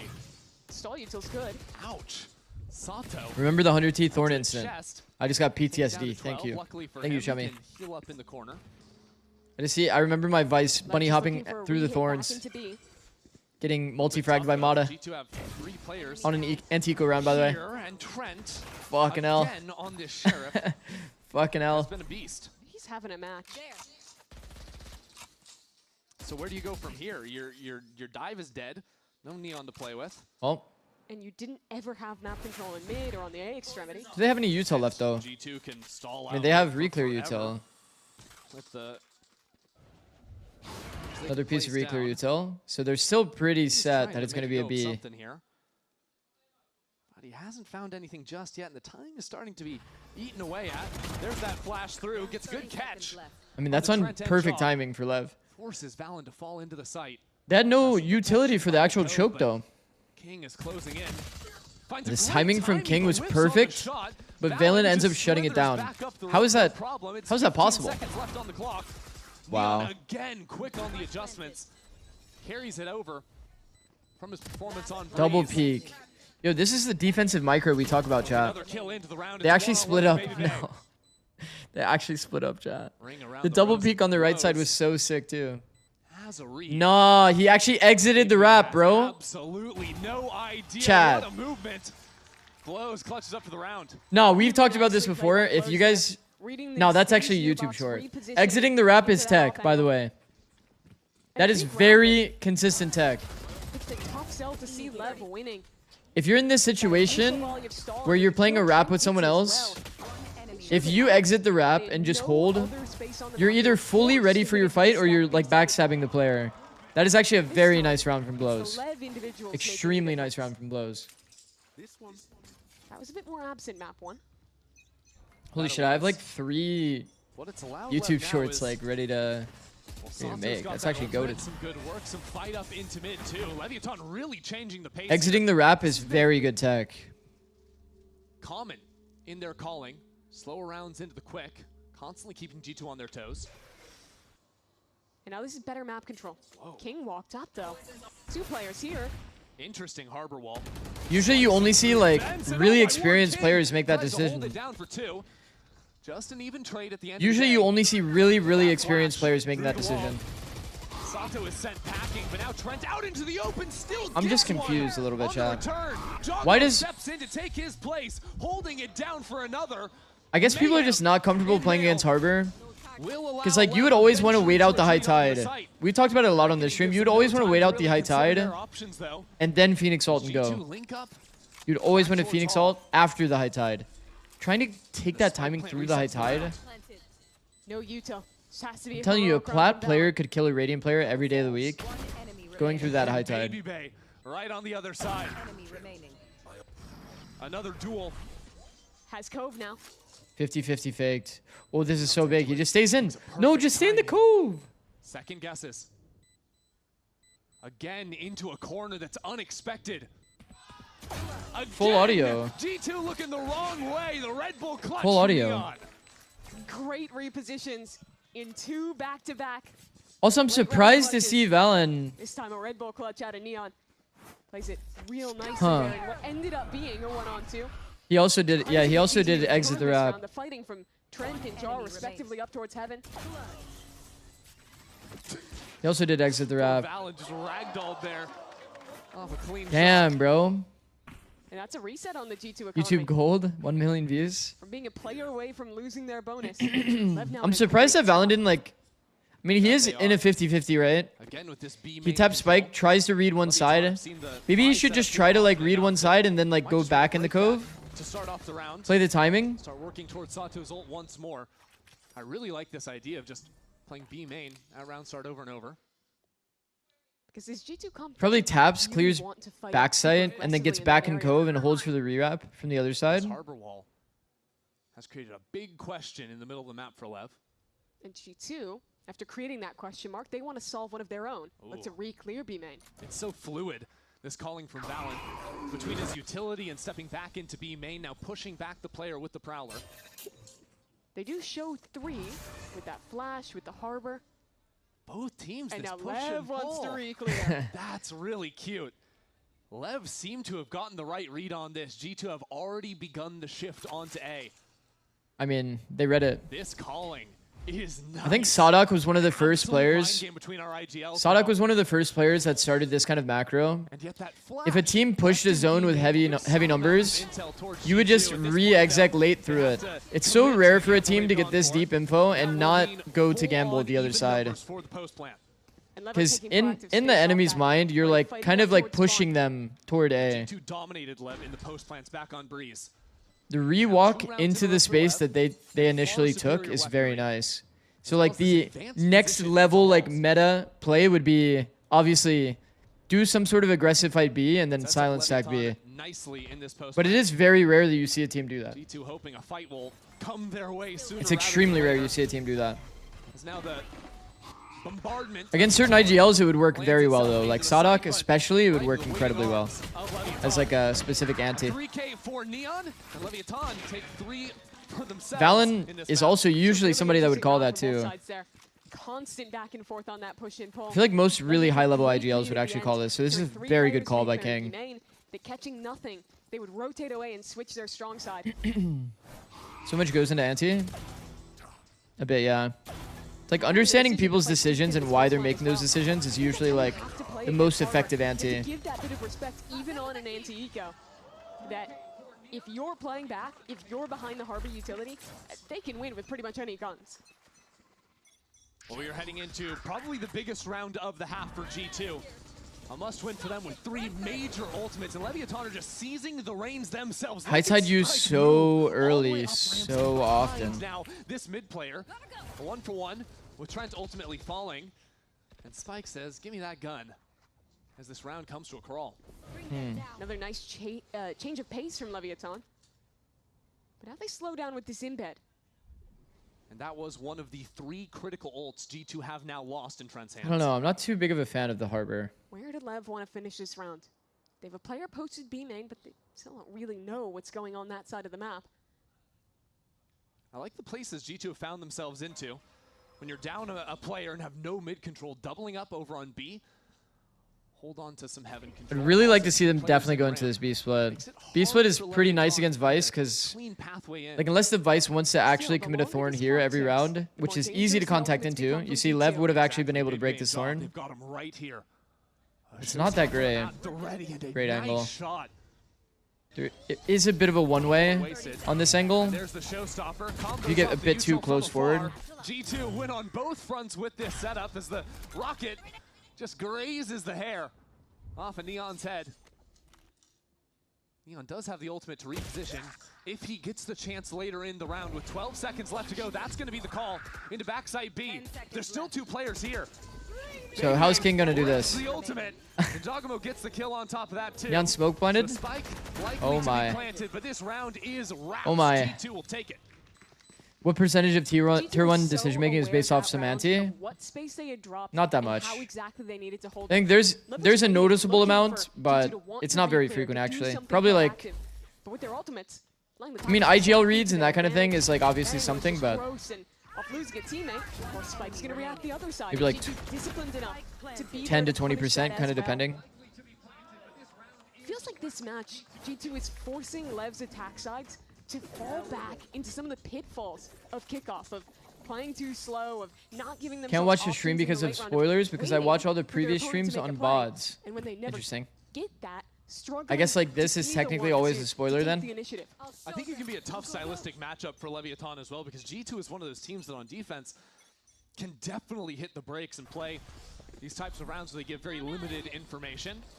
Leaf on Judge. Chokes you out from the time. Leaf on Judge playing the ropes drop. It's interesting to see Leviathan trying to rip this hit now. Oh man, nearly taken out Spike there. Trent flashed up, drops into the side. Another flash. It doesn't Man, matter. he's just left clicking on perfect timing. Players he can't even see. It is ridiculous. This Harbor high tide timing is actually very good. Man, the fact that he gets punished allowed Neon to get timing through the wall. They don't know. They don't know. Oh my god. Amounts of chaos again. Leviathan shooting at the backs of G2's heads, and for the one-on-one, it'll be Kingg to fall. G2 take back-to-back. Baby takes down his twin to end the most chaotic round of this game so far. CB was saying that CN has was a lot of anti. If you watch enough games to have an opinion on that. Each, I mean, some teams do prepare anti or care a bit more. I think the teams that are usually like at the top of their league also experience more anti than other teams. Because, like, to be honest, like, if you're watching, everybody in the world of competitive Valorant is watching Nongshim at Santiago. So when you play against Nongshim, like, you're gonna know what they do. In the same way that, like, our bind in 2024 was, like, the most, you know, popular bind, I guess, to watch. We're gonna naturally have like people understanding what our setup is, just because they've seen so much of us playing the map. So I do think like if you're like one of the expected teams to win, you'll probably be watched more. But he's probably overstating it, to be honest. I think a lot of, if I had to guess, I think China as a region is more like focus on themselves, mostly focus on like their own micro more than anything. I wouldn't expect a crazy amount of anti. So maybe there is. Maybe there is. Is that B one way on the box only good with Cove or any smoke? It's less good with Cove, actually. It's less good with Cove. It's better with Omen because of the size of the smoke. Astra and Harbor have a bit bigger like smoke coverage. Leviathan, only some scraps in the inventory this time around, so we'll see what the idea is. Paranoia is set up for a quick mail dive. Yeah, I love that. Fast start. open. Here we go. Some trouble abound for Oh, it finds. Actually, it finds money. It threw counter util and it missed. Neon beat the timing. Just a full-on hit, but Jogamo quick on the heels. Ooh, early timing. Jaw barely missed it. Oh no, man. Lev with a pretty sick strat, honestly. You guys see this Viper wall as well to support it? 7 bullets in the chamber. It's very cool. That flash in his eyes. Very cool strat on the side of Lev. 1-on-3. Thrifty rounds have been tough for our teams to. G2 has shown split before as well. They have. I wonder if they spotted like a player tendency to start in top B heaven as their mid player. They've been pretty cautious because obviously they changed comp, but some players just visualize like the B heaven space being like safer. So having to like, if they knew that the players in G2 liked playing B heaven, having a bit of a counter is sick. Or it could just be a default strat that they like to run. Trends KDA, Jog KDA. Is there 2 6-7s? And I think that goes back kind of to what we were discussing in the timeout, where these early starts where they go for aggressive plays are really effective, where the problem 6 live, let's go. is converting that space What up, into a EBD? win. Here they got How's it going, kills bro? off of it, and that's awesome, right? That's just your round one off the initial play. But what I'm looking for is in the rounds where they're not getting picks on those initial What up, plays, Sinesta? how they then convert that into a win. Exactly. Whenever G2 aren't actually in that position and they don't get that early kill, that makes things a whole lot more challenging. Once again, because we're playing against the Vice and we have no way to deal with Thorns, After mixed success this half. expect every round that's like a B split to find value, and expect pretty much every like ramp control to find value. It's just hard for Vice to deal with these kinds of controls. And if you have this like extra space, splits through heaven obviously aren't going to be affected by these Thorns at all. It's going to be very hard to find a good timing for these Thorns. Same thing for the B split. It's very hard to deal with B splits or A ramp splits, A siege kind of things. Their default's pretty similar with that B main hit, but those fast looks. They don't really have a great way to bait out the thorns, bait out the wall. I think that's what's scary, that constant threat of them going. The rounds that all looked bad for Lev are the ones that they try to like pop through the B choke with like very little info in the round. Good news for Lev is Zenico for G2, and they only have a couple ults. The only thing I don't like about Harbor in terms of the implementation is like, yeah, let's just do it cleanly. Why not? it should be like kind of exec where Harbor's sectioning like space, right? You're preventing people in, you're letting them out, but you're preventing people from getting in, and you're like execing the space inside of the Harbor. So the fact that we have like a pretty weak exec, So passive you have to like play a lot around your like misdirection, I guess, when they swap to attack. When he plays a Viper on this map, where he'd be really proactive. I don't know. I don't know how to feel about this comp. The timings he's taking. So far this game, we haven't. It's pretty much like if Lev just decides to contact, don't they just win? Yeah, Leviathan have They just operated win? with the pack moves first, and then Alert can come in after a pretty significant delay.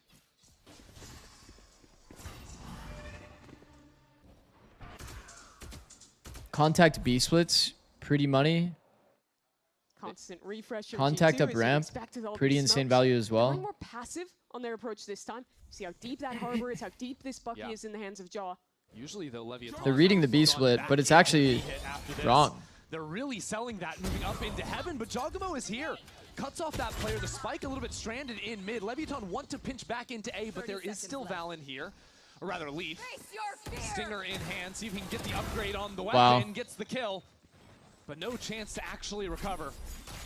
Let's go back to the SMG into the corner. Nearly takes down Kingg on 2 HP. That could have been the round. Me too. Kingg. All right. Considering the nightfall. Would have been a big mistake there, as he is quickly dealt with on the other side. Kingg actually killed himself with the molly. That's crazy. Pick that up in vents. That Spike only just went down. You gotta win this round for Kingg. I like the lack of noise. Are we talking about Kingg or are we Lack talking of about noise from Baby Bay. Don't do that. No, don't do that. Shows his face, and Sato is there. Walk around glitch equal win. Easy enough yeah. for Leviathan. I mean, Baby Bay would have found a better fight here, I won't lie. And I think that a lot of Lev's game plan here needs to be walking around, for sure. Part of me thinks it would be cruel to show it again. But I know what the replay team is going to do. Yep, of course. Remember when you just threw that molly like 2 seconds ago? Yeah. Well, it's still there. Bro, imagine they lost that round, by the way. Oh, goodness, Steve's got him. That's one of those plays where you just got to laugh it off. Yeah. It's a good time. Hey, Jogamo with the operator. That's a wrinkle now. Fast open. B main where Leviathan have always come. I like this idea, and he's ready for the so much audio B main chat. We've talked so much about this. You can't full run like this. Look at the lineup of ults for G2. You can't full run in this B main space. Especially without that unless you're just trying to look for a pick here on a player that like jump spots B main or something like that. You can't really do like a bunch of noise here. That yellow line. Because the problem is like this player is so ready for the fight now. Alongside like every util timing is gonna be perfect. If you want to pop B, you have to like walk into the B space, make mid noise, and then pop on good timing. Instantly a Viper's pit to just make this madness over towards A. It's a weird round. Also, this is pretty fucked. This is pretty fucked. And that ult only Viper ult already down. Here's the showstopper. Here comes Jogamo. From above, that showstopper comes in for 2. Bro, that can't get any better. It literally can't get any better. And that's a spike down an elbow. Bro, my Raze ults are never killing 2 people this far apart. Agreed? Agreed. Neon still has a whole lot of Ult combo? Yeah, I mean, fair play. It is a fade ult as well, putting them to half. But man, that is fucked up. That is actually crazy. Only hope would have been grab the orb, try and pick it up, and even then, it's a 2-on-4 with minimal time. Miss Jog on Raze. I do think that 10 seconds left. A lot of things I love once Neon gets nerfed, from G2. First one was everyone's just going to be playing Raze, no? Oh yeah. For the duelist meta is actually going to be a little doomed.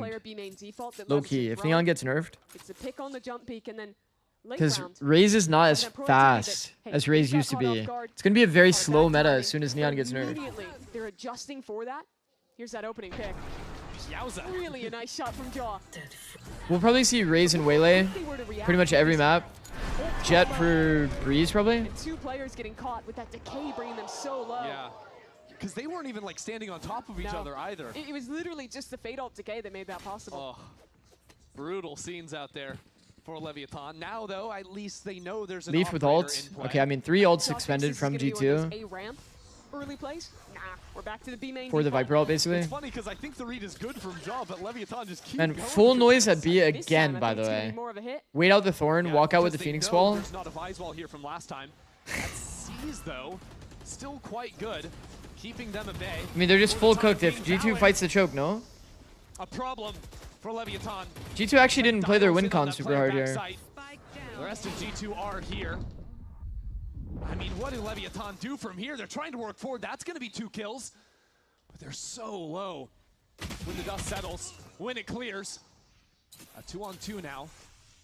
Just still has nades. The stalls were on perfect timing, but they definitely should have fought around their wall. Gets the plant down. No, he doesn't. Splattered in the attempt. King has 45 seconds. All the time in the world to navigate this situation. Just keep walking around, bro. Keep walking around. Look at the gaps. Look at the gaps, chat. They're respecting all gaps right now. That's why Jaw backs all the way up. The tap gives them the info, and now they're going to take space. Now Jaw knows that it's not Heaven Gap. They're just slowly circling him. And they're right inside of the walls. Well done. Right there is Leaf. Very good reposition by Leaf. Leaf reads that so well. Knowing the first couple taps are going to be fakes. Do you think there's a way to change duelists to make it so there's more diversity? Perfect moment. It's a great round win for G2. And another highlight of just how oppressive the stall util is here. Watch the map where that Viper rotating in late could just never get out through the harbor utility, even as his team was. They do have to nerf Neon. Executed on site. Can I have 10 they do have to seconds nerf for, Neon. Like, a complete off-topic point? Fire away. Go. How are we allowed to have a It feels like we're really close to being in a really diverse meta in terms of everything, right? Outside of Viper. Neon every map, and he doesn't play Neon. Because Phoenix is seeing play. That's actually a phenomenal. I think if you have the name Neon, you like it's like you're playing under streamer mode. Phoenix is seeing play. Jet's seeing play. Yes. Raze is seeing some play. Neon is mostly like crazy abused. What do you think they're talking about? I think Cypher buff is like a pretty big one for me. Probably it's time to move away from just slamming the B. Because Cypher actually like hard counters Neon if Cypher's in a good state. That I was talking about before. Is making Neon jumpless while running too much of a nerf? Yeah, I think so. I think a nerf to Neon in terms of like calling the shot on the sprint, like having only one recharge, or like the 100 gas. 100 gas still, but it doesn't recharge throughout the round is probably the way to approach Neon. So that at least when you're dealing with Neon's like jump around entry, it has like a set duration of time that you're able to do it in a round. So like if you want to go for a fast rotate as well from Neon's POV, you can only do it one time. So if you get kind of like faked and they have like their 7 seconds of sprinting while jumping around, then at least they have to get kills to kind of replenish it. I think that would be valid. So instead of the refresh being like, you know, you get your dash back. Spike stalled out for a moment. Whoa, he stuck that? That's crazy. Also, chat, once again, we're seeing lost rounds through B main, 1 round through ramp. To be fair, Vice is not on A here. So they did find a pretty easy time into A.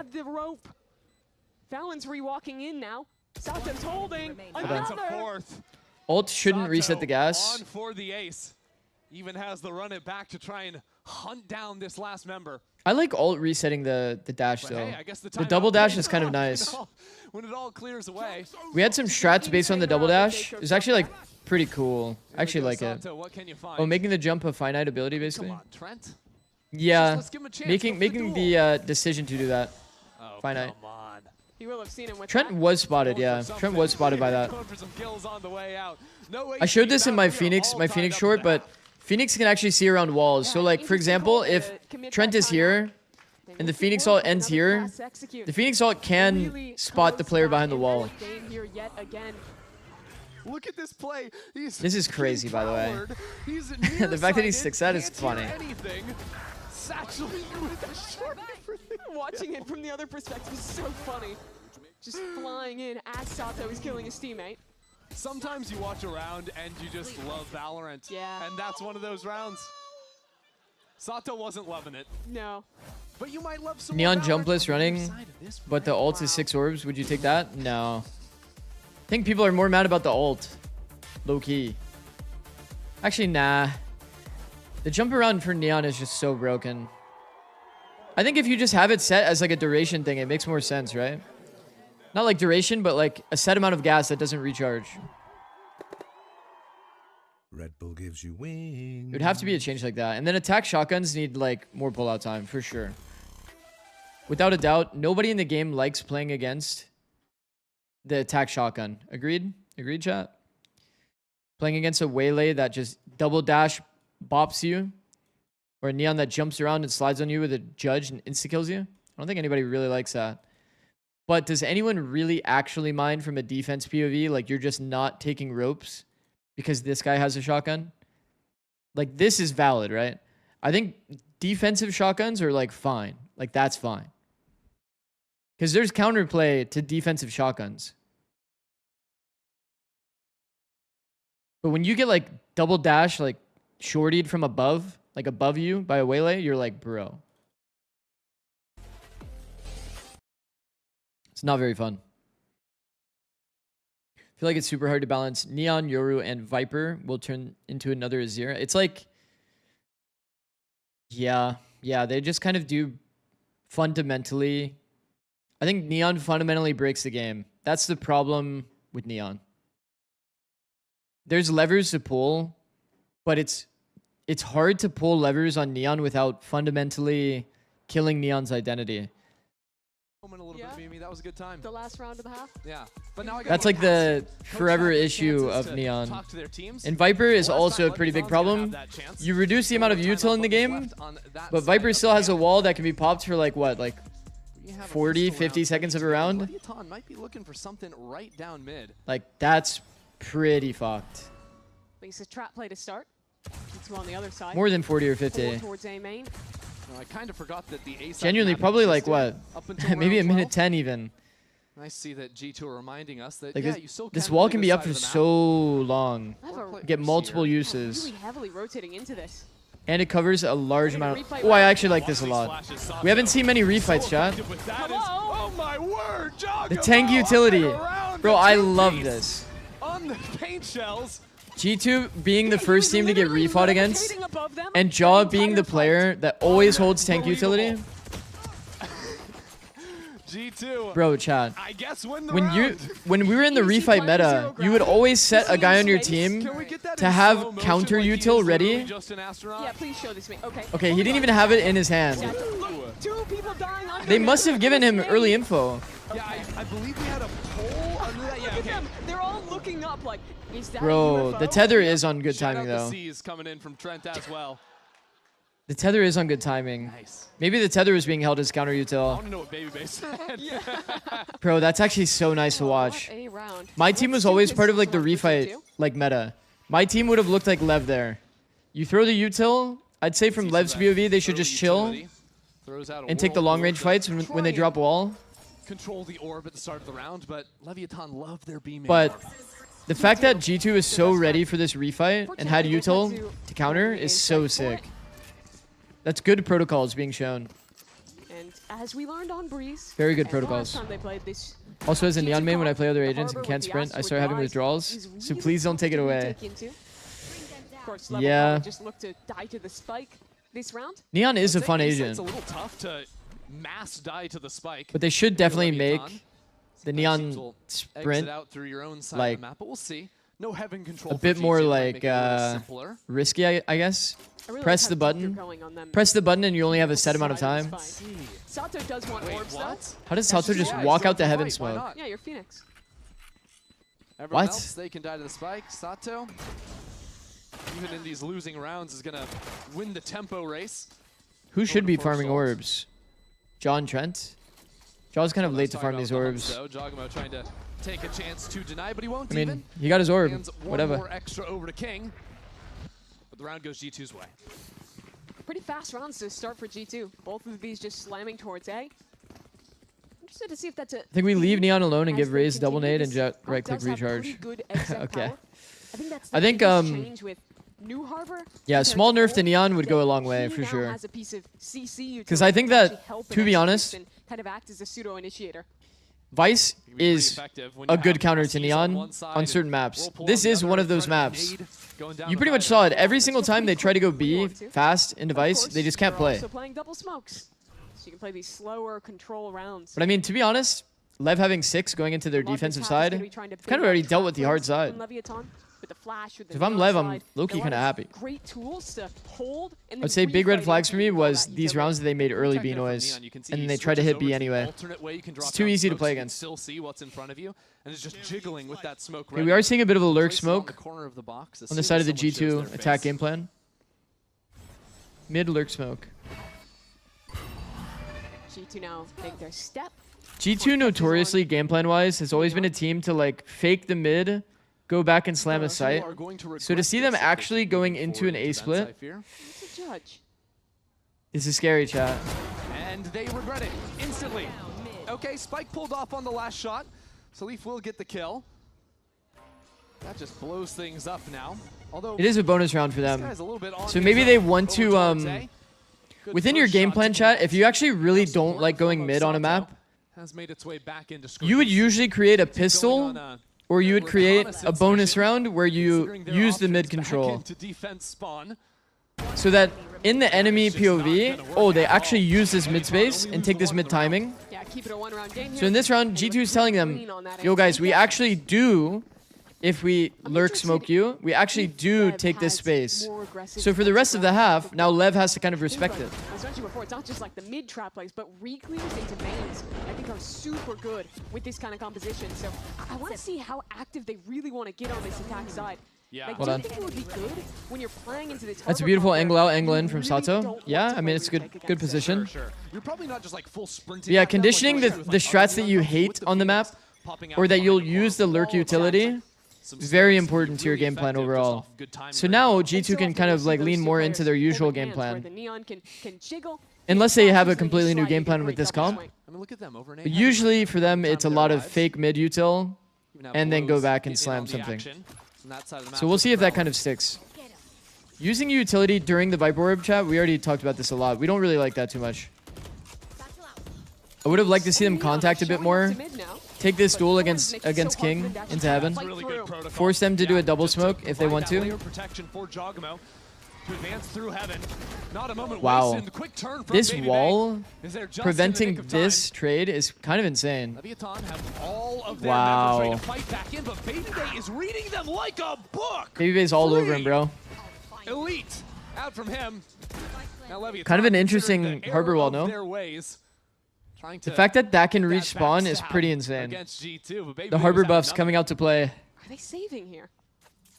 I would. I would rather them go for damage when G2's money's in a less good position and they have 3K on 4 of their players. That's fair, yeah. Only Spike and... If you do like doing mid, the inverse can work. If you never hit mid in the pistol bonus, then run it mid. Yeah, exactly.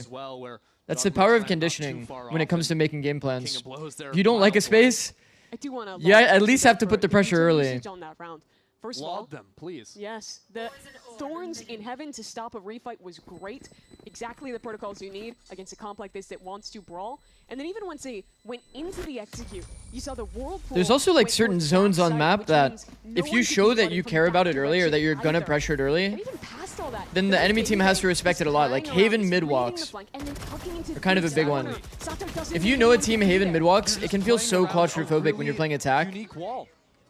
What's that mysterious brew? It's just cold brew. Cold brew coffee. Your opponent has to sight read nothing crazy. What you're doing. Look at it for the first time and figure it out in time. Yeah. And go to the store. Comes down just a little bit different because you are throwing it on the fly. Get a black cold brew. So quick thinking is your best friend. Cold brew coffee. Up against it.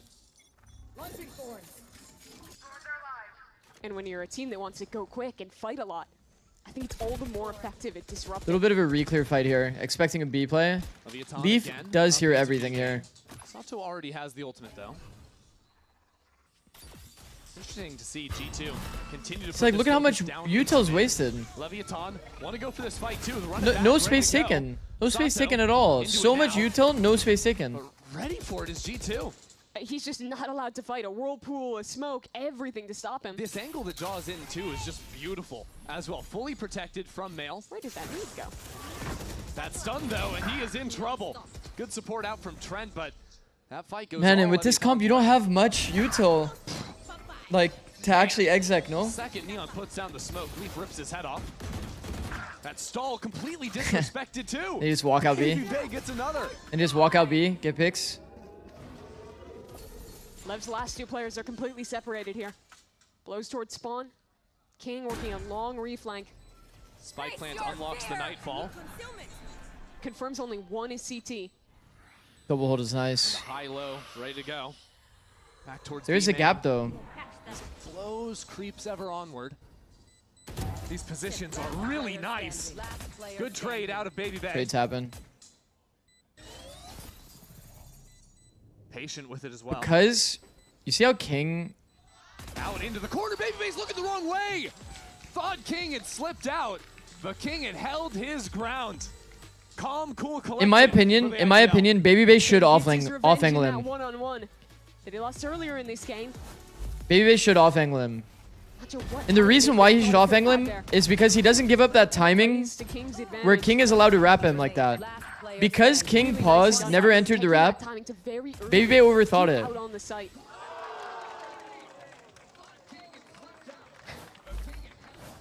Baby Bay actually overthought it. I think the other play for Baby Bay is to exit the wrap as well, kind of the same idea that Blows kind of had. Exit the wrap and just hard hold. The player's not going to reverse clear the box. Either play would be pretty valid. You either get a 50-50 or you get like a good duel. Those type of rounds are the ones that Lev really needs. Bro, what a sick series in terms of like exiting the wrap, no? The wrap is like such a hard scenario to play, but like it's basically you just don't ever enter the wrap, like actually. YouTube short about to print money. If I was monetized on YouTube, then maybe. But somehow our partner program monetization is still not there after all this time. Kind of crazy. I sent in like a feedback thing. G2 don't really have any other things to play for on the map. I don't know what to do. It's been like 2 months. It's been 2 months of like application for partner on YouTube. Still not monetized. It's actually kind of crazy. To fall back instead. They accept the fact they've stalled out G2 for the time being and bunker down on site. Yeah, the only thing I'm monetized on right now is literally Twitch. To force out this utility to clear heaven and then give the space to avoid ever having to play the retake. Unfortunately. King should have Unfortunately, YouTube and TikTok still not monetized. Up again. We're down to 30 seconds. Spike and Sato still close by. I mean, at this point, G2, what are we doing? We're now making presence felt. It's got to be time to go now from G2. It'll be down to the wire as pressure mounts. Jump across angle. In the back of their mind, Shogamo steps into the line. Quick trades, and the kill is there. But Sato has slipped into the back of sight. Spike still just about to go down. Whew. Pretty scary. Baby comes around the other side. So Sato went huge. For Sato. Save content, some of them at least. I have a lot. That round, G2 gave themselves Get an agent, probably they no might options. have connections. Leviathan had a full read Maybe, as to what was going on.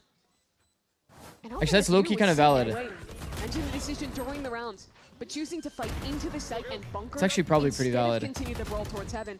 Maybe I'll reach out to somebody now that you mention it. Some beautiful shooting from Sato there. Ooh, blows a kiss on the way out. That's enough to shore up the round. So they're cooking something now. Game is tied. A couple of these close late rounds go their way.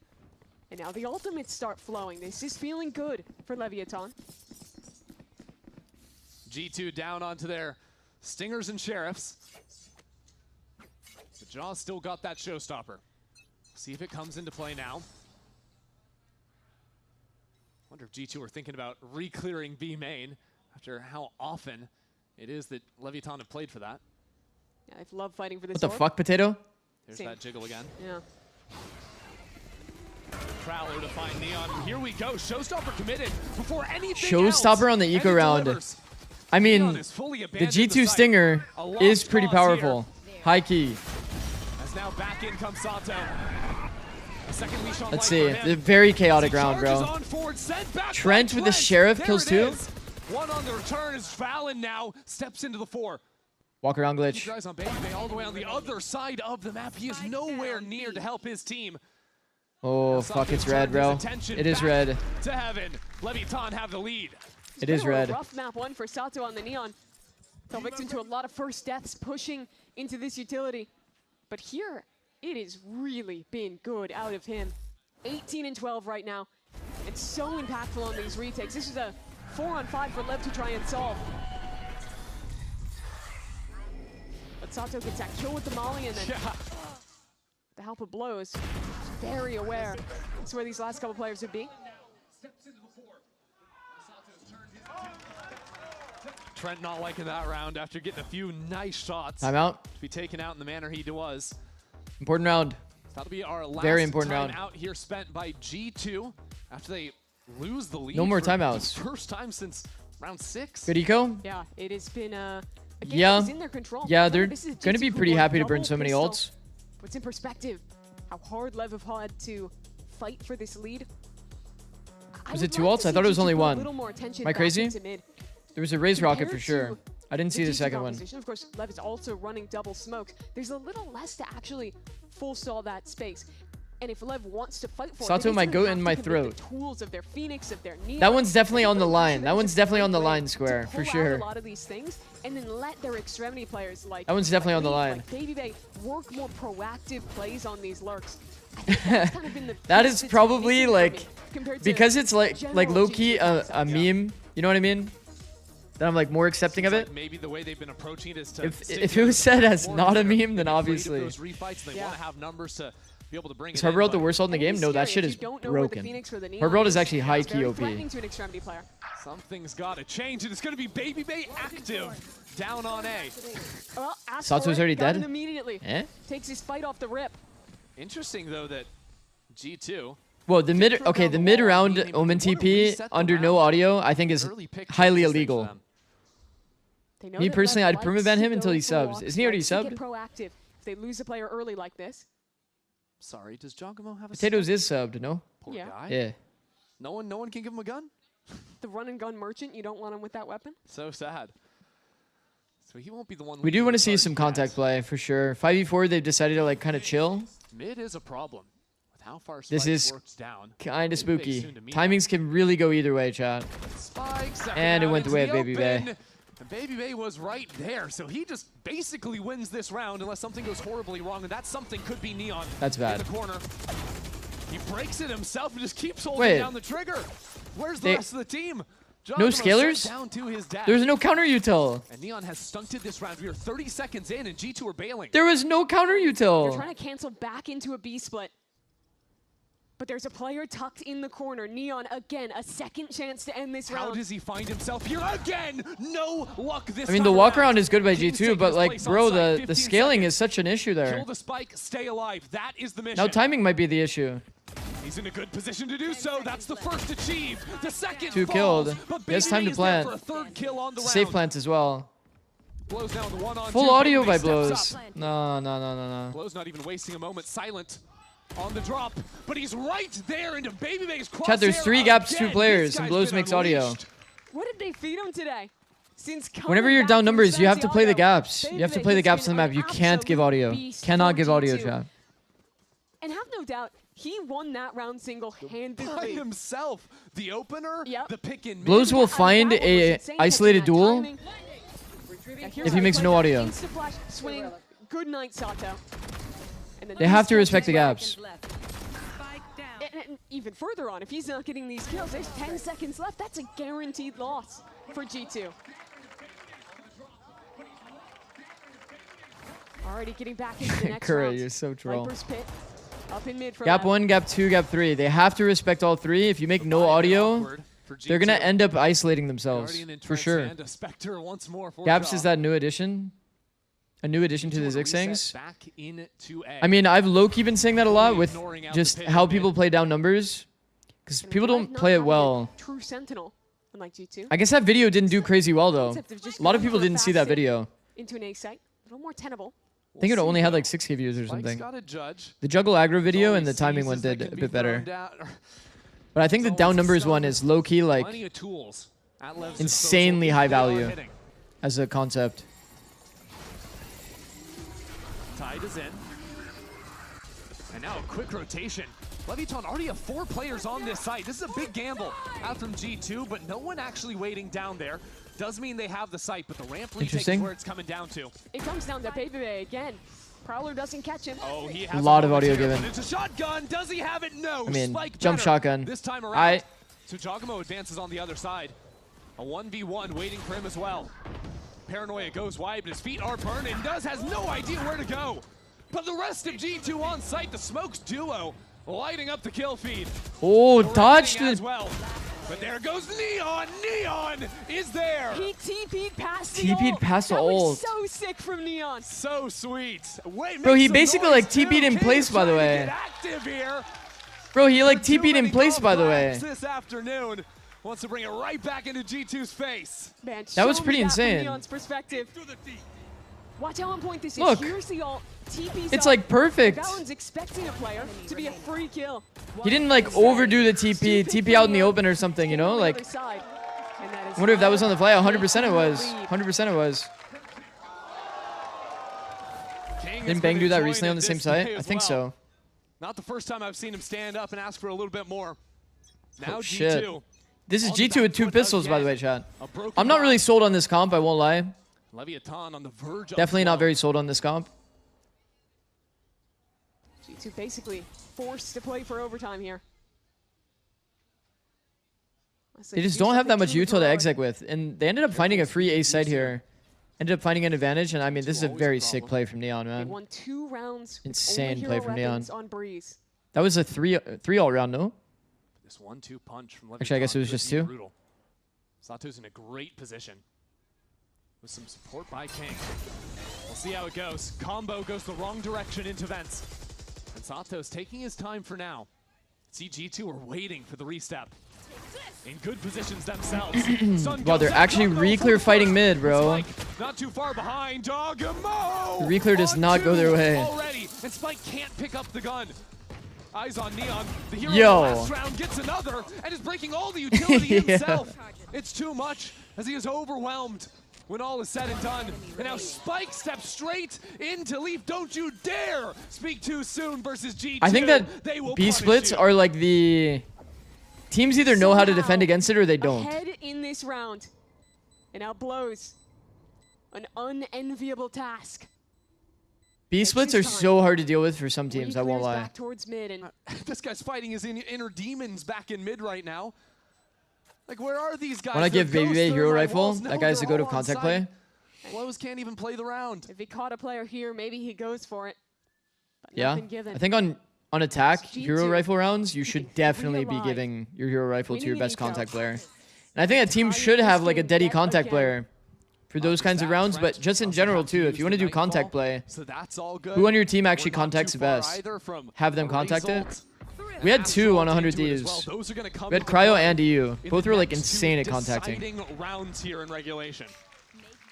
Asuna was very good in like the chaos like entry scenario. In that loss against MIBR to show up and deliver in these big rounds. Hey. What a sick eye, man. It's deadly. And you got a feel for Spike there. He had this position. Then on EG it was Demon 1, yeah, correct. G2's util absolutely suffocates him. Usually the entry duelists aren't the ones that have the crazy crosshair placement. Actually trade out his teammates as they were getting slaughtered. Usually those are the players that like activate instantly when contact's made. You know what I mean? This round. And even then, still a shotgun and a pistol. Contact here is nice. G2 will take their time at the start. Then we threw our util. And it all got nullified by the orb. Kingg pressured back. Like the thing is though, like they're over-respecting the space because of the previous round conditioning. You kind of see that? He doesn't want to get exec on at ropes, so he just gives. 3 players on A, and now they get worried. Teams will generally also rotate into a 3B. So that's why the G2 overall game plan that we've talked about before, right chat? Is a little bit of fake mid into go slam something together. Except this time, we are seeing kind of the same effect happening multiple times now. To pop out if they want to, but that wall is so hard to pass through regardless that Leviathan is gonna. How many times have we seen them with the free A site? It's happened a few times, right? He's been caught here before. Oh, this is kind of scary. Okay, how do we play the post? We have the same kind of setup here. Baby Bay is out. Last time he died to Judge. How do we get aggressive fights? I'd like to see some sort of like multi-swing. The shotgun is potent. Just like even on a something here. We've seen a lot of players angling out front sight, looking for the screens fight. Defensive smoke and hold. Judge, bro. It's mostly holds from the side of G2. It's gonna have to come down to Baby Bay, and it will fall with him too. Leviathan are right back on top. I'm not a big believer in like the sit back and wait until you get exec on. Let them get close. Let them get the setup they want. I'm just not a believer. Much better than that right there. No. And the work that they did with Spike on the Judge, it is a nice retake, but I will say it's a lot easier to play a retake against a team that's just chilling. Think about it from Lev's POV. They just got to run in, throw the util where they wanted, and then they never got peaked on timing. They didn't have to deal with anything high pressure. The smoke was probably the best thing G2 had. But it got insta-taken by a Judge. And who's winning that? The Judge or the guy in the smoke? How do they craft usually the guy in the smoke, if the guy doesn't have a Judge, but he does have a Judge, so is what it is. I don't know. Not a great team fight for sure from G2. Even with a free A site. The hunt is broken. Sato is in the clear, and now he's into the smoke. He's going out. Man, Lev is such a fun team to watch, chat. That is ridiculous, Leviathan. They want the heavy mid fight right here, right now. That duelist duo completely evaporates. The lineup on G2's side. Sick. And once absolutely again, sick. In the blink of an eye, it is just Baby Bay left on his own, and that spike is unrecoverable. Killed his agent? They've turned this game around. That was a good round. That was a very good round by Lev. Improbable moments. G2 has always done something mid. Now just a kill. You have to realize that. It's a very good call. G2 has always been starting in mid, always been doing something early mid, and they've always been doing it during the Viper Orb. So what's the direct counter? Put the Viper Orb up for like 1 or 2 seconds. Flash through, fight it together deep. We're getting out of here early today, but no. Leviathan with a strong fought game. It's a very good game for Lev. I think the lack of G2... They lost both pistol rounds in that map. The lack of G2 deep fighting. Like being disruptive. How do you defend against B-splits? It's fucking hard, high key. And the energy too that Kingg was able to find on the B-splits might be the best strat on split. I'll kind of go over some counterplay. Absolute heater himself. And some of the reasons why the B-split is hardest to deal with on the map. Something special to close this series. Well, I want to watch the rest of these recaps. Wow, Sato, man. Tells me to expect Harbor, maybe to expect Phoenix. It should be an explosive way, a fun way to end this series when we return. The easiest way to play it, and like, I don't know. It's like the macro game is so easy when you're just execing, right? And the other team has to respond to you. You're like throwing a blind across this. You have, you know, like fucking utility that you're just throwing everywhere. Versus the version of like being the guy that's getting hard affected by all the util and you have to find a way to fight. Like the G2 defensive micro, they need to find a way to build these fights. On B side, you usually see these timing peaks, right? These timing peaks almost always get value. Almost always. And same thing for these frontside A fights. They almost always get value. And we've seen a lot of like searching from like the A side players into like these angles to fight screens when they recognize nobody's heaven. We've seen this a lot, chat, and this gets value a lot. This is very good defensive micro. To not see any searching, to see everybody like kind of tucked in angles and just trying to stall it out with like a defensive star. I think it's not good enough. Okay, so B splits. Why B splits on split are so good is because one, this angle is very attack favored. Very attack favored. And then this angle as well is also very attack favored. This angle as well is also very attack favored. It's like you're getting pre-aimed pretty much everywhere you go. And if you're contacting into this angle, then this angle is pretty good. So I do like this angle. This angle is pretty good as well, like the pixel. A lot of people contact into this. And there's one more sick angle that's back here that kind of works as a double angle here. We don't talk about this angle too much, but we have seen it get a lot of value. The angle from back here holding the crack. The problem is you can technically deal with a team that peeks close to the wall. But if a team ever angles out from back, looking to take a good duel on the Z player, this is called Z. This angle does just kill this guy for free, like high key. Other ways you deal with the B split, there's a really nice angle here as well. We did see this one time during the match. I think there's a lot of stall util and smokes that can come here to kind of prevent a lot of the timings that exist on a B split. But a lot of teams don't get this smoke down in time for it to get value. And the other big problem with the B split that we see a lot is the player that is usually default jump spotting B main doesn't take the option to TP into backside to be able to isolate duels. This is a very important pivot for the site player to be able to like get good fights. And then this player needs to play a role of like peeking on timing a bit. And I think this is another pretty S tier spot, high key. This is a pretty good spot against the B split. Because you can always like peek the Hell players on timing that drop out. You can also peek the Rafter players that aren't fully ready for your fight from a weird angle. There's a lot of like small angle specific details that are like pretty nice against a B split. What I would like to see from G2, both teams once again have pretty good attack micro. I'd say they're over-utiling a bit in mid G2 for split. For bind, is over-utiling really going to be a problem? For bind, the map kind of works differently, right? Deep top B long orb or B long default is mostly what we're going to want to see. Reason being, this info line helps you secure your macro game.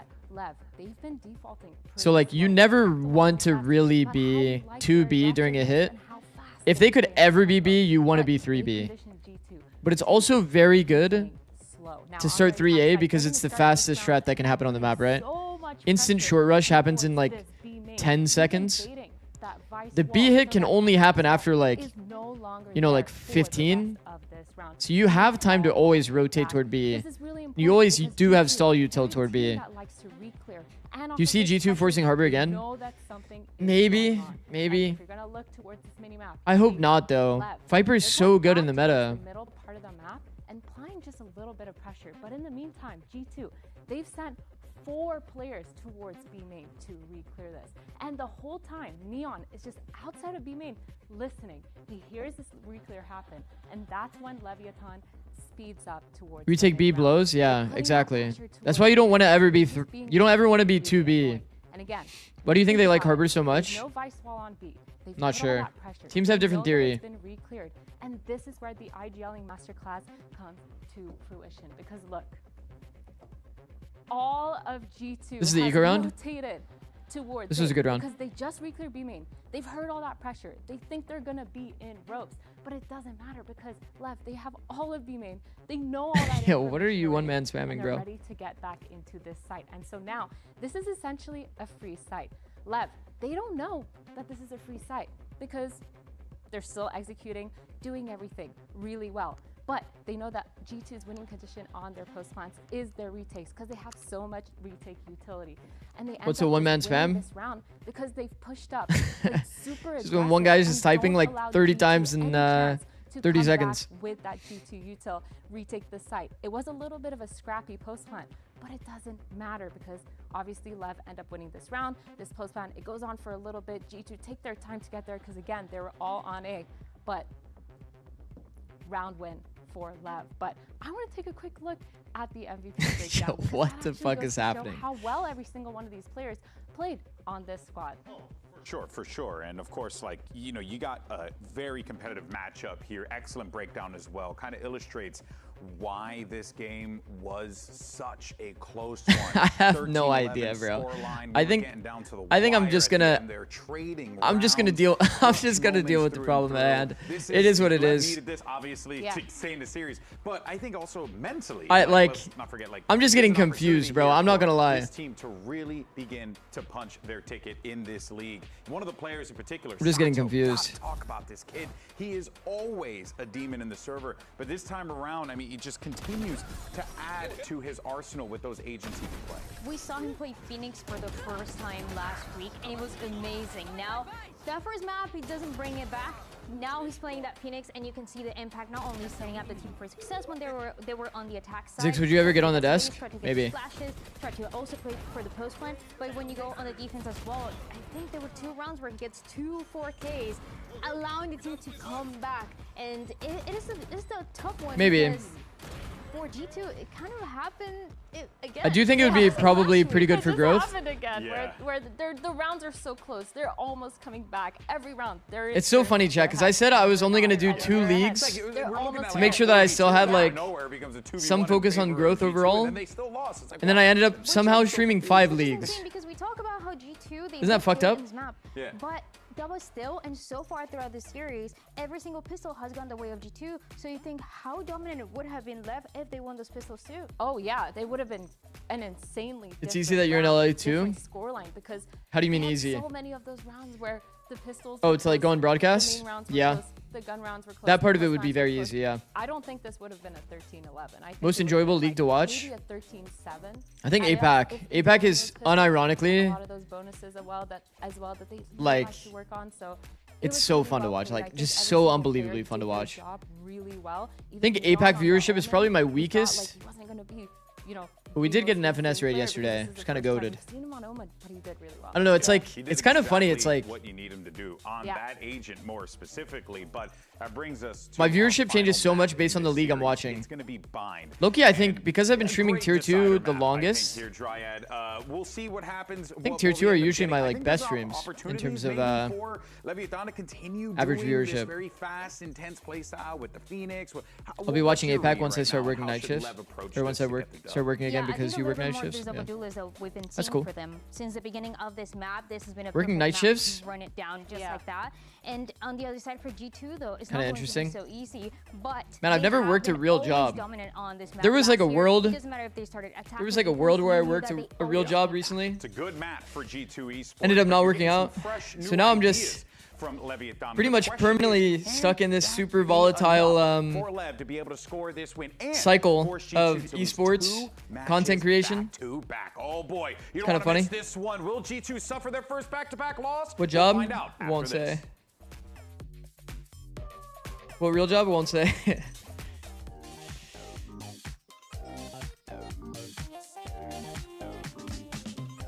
I mean, you can always get a job, noob.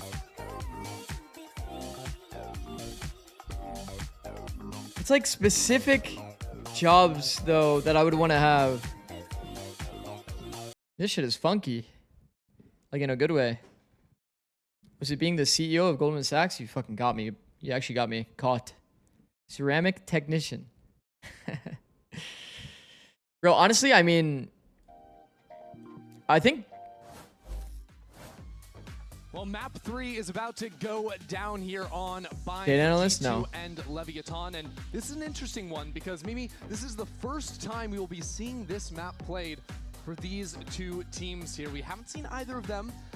Been spam applying to jobs actually just horrible. Are we just seeing? Yeah, I think like the one thing is coaching is kind of nice because it gives you a lot of experience within like management. You're kind of like permanently in like a management kind of like position. But I don't know how many people would see that on a resume and be like, oh shit, like video game coaching, like real job, like yeah, we get it, bro. Can actually be pretty strong on this map. They choose to move away from that instead. Obviously, that Viper has a lot of map presence that you like Vice to have on Bind. No. Bring on through. This is the first diversion from Pearl Harbor that we have seen from them in Stage 1. I wonder if it. I mean, you just described the skills you gained from it, though. Gain from it, no? Yeah. I would love to see him on Viper on this map. Some starters would def see that as cool, yeah. Is like he was playing Viper even back in the day when he was a dual. If I'm being honest though, Chad, I think that I've always been the type to not really have a real job, I guess. Like a standard 9 to 5. Which, you know, in terms of like how much I work is probably not always the healthiest dynamic. Not ever really having a time in my life where I have 2 off days in a row. It's not usually super ideal, but honestly, it's usually more rewarding than a regular job if you're able to turn it into something. And that's kind of always been the position I'm in. Well, that would of course mean that Leviathan start off the stage 2-0. If I do it well enough, absolutely major. It can definitely be good. Up nicely, but utility being exchanged. Chad, we love doing this strat. The exact strat that G2 did, putting our fade plus raise. Angling out from the opposite side is so good against the jump spot from you all. That is a very easy fight win for Kingg. The flash isn't even intended for that angle. First 2 openers go Leviathan's but it finds way. money? Well, Damn. It's really just Leaf here now. His teammates going on a walk down out of B. So he'll take his time. Pretty slow on this flank. You already see Neon tuck deep. Time to learn. Able to jiggle for that exact flank. I have been playing it a little bit. But I don't think I'll coach that game. I don't think I'll coach that game. Window to slip forward for G2. Kingg, 2 locked in to leave even an inch. Walk around glitch. This could be a classic. Problem. Of course, Neon will Leaf finds a complete freebie on angle advantage. Dealt with, but Leaf is really a terror. I mean, it is a pretty impossible round, but too much for him to do. Leaf's just walking around killing everyone. Leviathan's way after getting shut out of both of them on split. Yeah, great opener there, getting the pick onto Baby. Pusio could nepo you into a team. Of some of what the value Sky I'm probably not coaching that, for sure. Flies right past him and then late pops. We'll see, though. I mean, never say never, I guess, right? Really well coordinated from Lev comp is so interesting. Just really pretty. I think if Lev, we'll talk win conditions a bit. I think if Lev is able to play a constant contact game against the Vice, I'm not a big fan of Vice on this map. Leaf with those 2 kills says, I do like Jogamo on Raze. In my hands. Down B long. We're gonna see a double orb here. Take TP, put up the wall. This is pretty classic, right? Put up the wall, double TP, grab another orb. And mix it up with the quick rounds. Would be a classic double orb kind of round, unless these players already grabbed it. For Leviathan, they lost both on last map, and I think that really could have been the difference in that being a pretty dominant win in the end. Bait setup. Actually, like that. Smoke sells the, or it kills the bait setup. The smoke. Go over that utility. It's big to get your start early. I'm curious to see how this Phoenix continues to perform on Bind now. Of course, I think on the defense side, I almost like it a little bit better with those pop flashes around the tight corners. Would you coach pro Roblox? Like yeah, you played a lot like how you would play the Sky in that position. Also, I'm glad to see that G2's not on Harbor high key. I think such a good agent, it just like when you Viper is so OP on this map. With you and you sort of swing off one so another, good. have that flash ready to go. Cross map utility from B to A on defense. The wall, obviously, very good for B defense. Harbor only gets the 1 timing. It's interesting to see. The thing is, like, sustained pressure on Bind matters more than, like, the burst 1 util timing from high tide. Maybe it's like, but I have a flash. Okay. Yeah, fair enough. Which is also why I don't like Vice. We are seeing Lev completely just abusing the kind of walk-around glitch. It's actually good. Is U-Haul Orb not worth anymore? I think it's not very good. I think that if you look at the macro and what matters the most in terms of, like, sightlines on the map, the B long jiggle has always been kind of the obvious one, right? It gives you the early info if a B hit's coming. Teams will almost always util hookah, not contact it. So it becomes very easy to get early information toward B, which means that you can afford to start 3A to deal with an early A rush. And if there is any inkling of it being a B, you just rotate it, one of the third, like, A players over toward B. That's a lot of the logic. But yeah, I'm not a fan of the Vice. I think that these chokes, B long and short, are just way too easy to contact out of. Becomes very hard to get value on Vice. Showing an adaptation on this round, and it's not like. But it does require the other team to play that style. So if they don't play that style, this is a very competitive round. U-Haul orb doesn't do much because of how short that A short choke is, basically. Well, it's like, it can be good still. In the case that you do like the deep B long smoke and you do a B long default, and your plan is to come back, pop the orb, walk out into the site, I think that's good. That's good intention in the round and good use case to use the U-Haul orb. If you don't use it like that, then it's kind of wasted, in my opinion. G2 just re-cleared showers with that Prowler. And for all the aggressive lurking Kingg has done in the last 2 rounds, he's kind of out of it this one. Okay, so we are seeing pretty much that game plan we talked about. This is denying the deep line. He has to come back to site. Now it's made it like a 50-50 for your opponent. Down towards short. Spike. Deep smokes and then fight through. Man, I love how Lev plays, man. I love how Lev plays, man. Chat, Lev is so good. To the classic, Leviathan are just running through G2. 3 in the round. Lev is so good, chat. Full noise cut while this orb creates a lot of pressure. Defender POV is like it's 50-50 if it's A or B.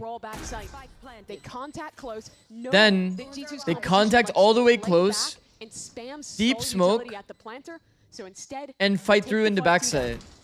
Bro, it's so good. This is like perfect bind. This is how we would play it, 100 Thieves 2024. Almost bar for bar. How you feeling about your G2 prediction now? I think the compositions aren't, I don't know. At least in terms of my game philosophy, I wouldn't land on these compositions. Such a difference. G2's already calling a timeout, and I think it's going to be what we were just discussing about how this is a composition that wants to fight into you. And if you're trying to just Life good is at the moment as a Lev fan. To be ready for that. This is a fun team to watch, for sure. What a sick round, man. Yeah, okay. What you can't see right now is Kingg is egging on the crowd. Having some fun out here while his coach. Also, we have talked about it a lot. The defensive scenarios in terms of like micro fights, team fights, much harder to play. We'll probably see a much cleaner G2 going into second half. But they don't have a lot of util for the exec. They have a Vice in their comp. They have Raise Fade. They don't have much pop utility. They've got to look forward. I think Lev 100T and MIBR are going to make London. Really? Yeah. What? Really? Still thinking about what the coaches are up to. How would you adjust if you're G2 here? You need that side by side to really see it. Yeah. I mean, I don't know. I don't really like Vice. But you definitely have to find ways to fight together. Your A players. Usually what we would do is stall out the U-Haul side, and then we'd come look for a team fight front side together as 3. Or So instead, there's a lot of ways to play it, but kind of the way that G2 plays with their comp, these 3 characters, probably have to smoke default, play for shower control, leave one player triple, and just try to spam utility, preventing the backside fight. Yeah, it seems a little bit of a... I don't know. There's a lot of ways, but it's a lot of like kind of micro team fights on the side of G2. Sky flashes, like they have to kind of establish where the team fight should happen, play around that. Oh, we can like seize nade you, which is really good if it hits, but you kind of need all those pieces to connect. So I like the positions they're playing this round. More proactive, more forward, and just pistols, so they're going to end up dying. Me personally, I liked when they lined up right on top of each other, so just spray them down, no problem. Level like that too. And there you go. Kingg back onto the A short lurk. Here's what it is. Antico. All good. Yeah, Kingg is definitely at his happiest when need to see Sato at an international. Sato's a fun player to watch. And he can just own A short. That's where the fun truly begins. He's always loved playing that role. Getting that Viper on the extremity.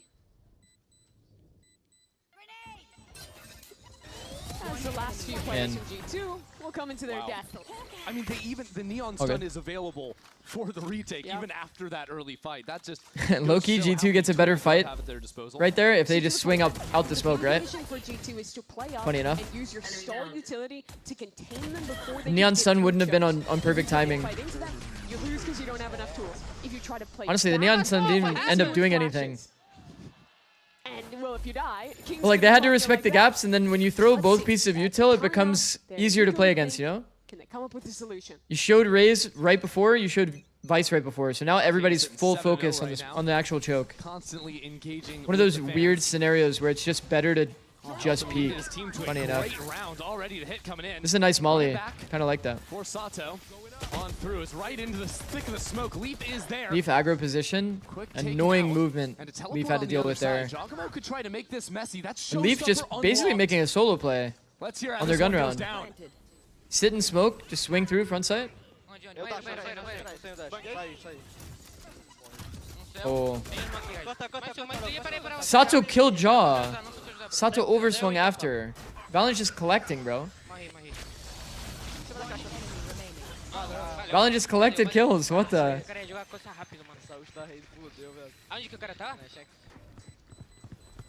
Okay, Valen. I kind of wish we could have heard. It's just that easy, huh? Look how much money Lev has, chat. Yo.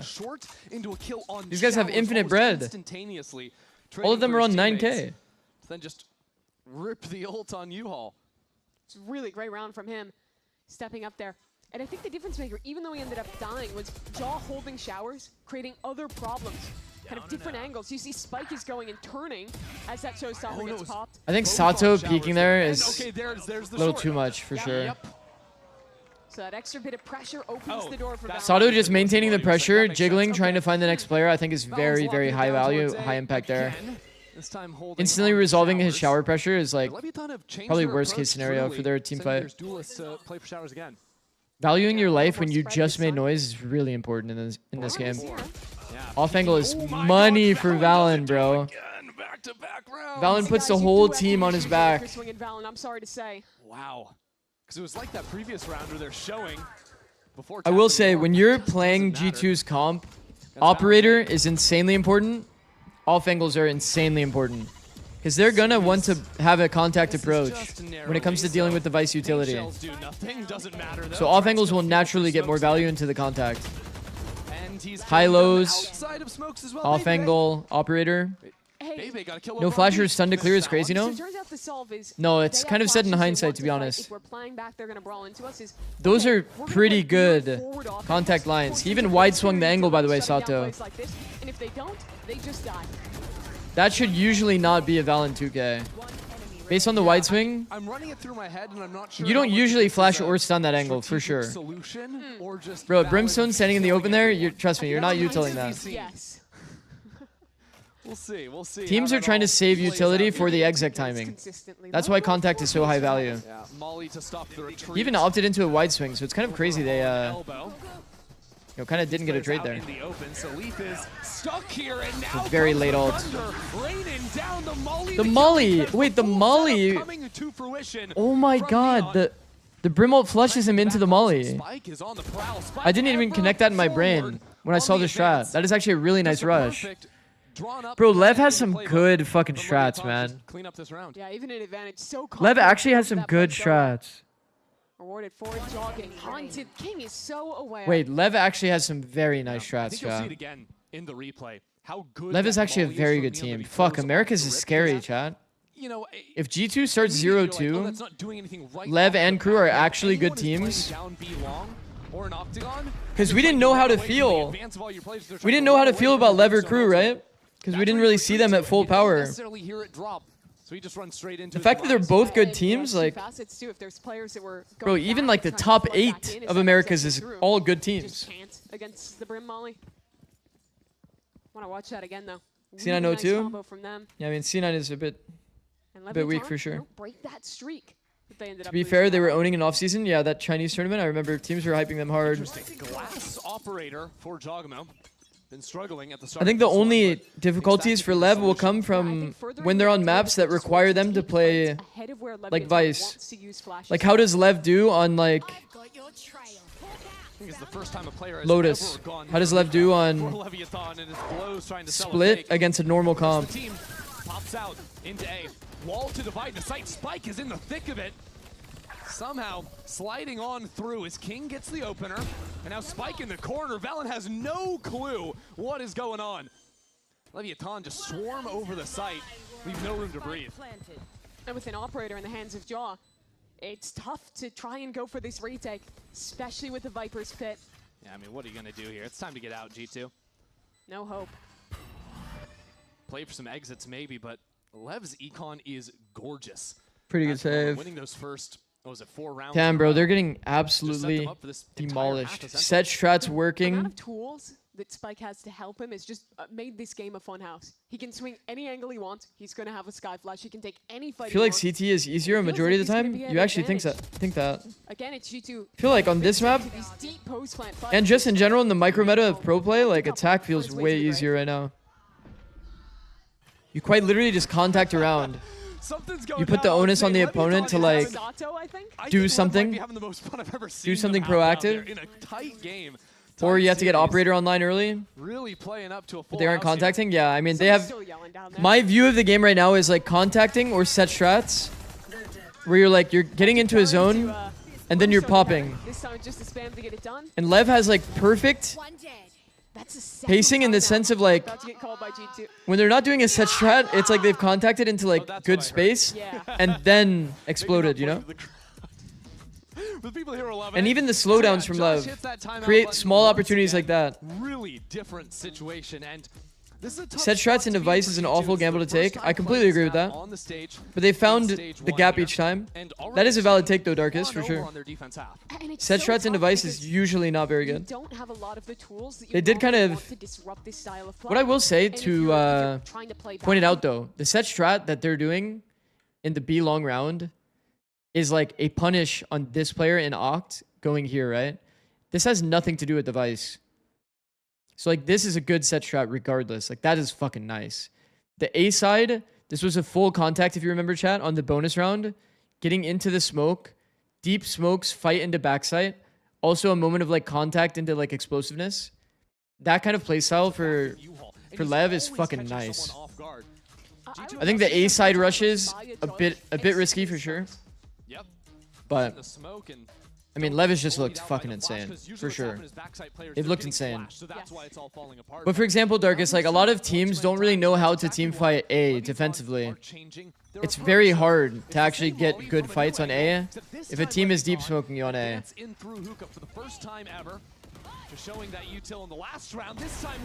I think also this is like the worst strat on the map, high key. Full audio noise, hookah pop. Hookah rush at that. 7 VLR tabs, XDD. Yeah. You know how we do. VLR, Valo plant. 10 stream streak, vamos. Yeah, from 0 kills to now up to 3 off that. Really nice from him.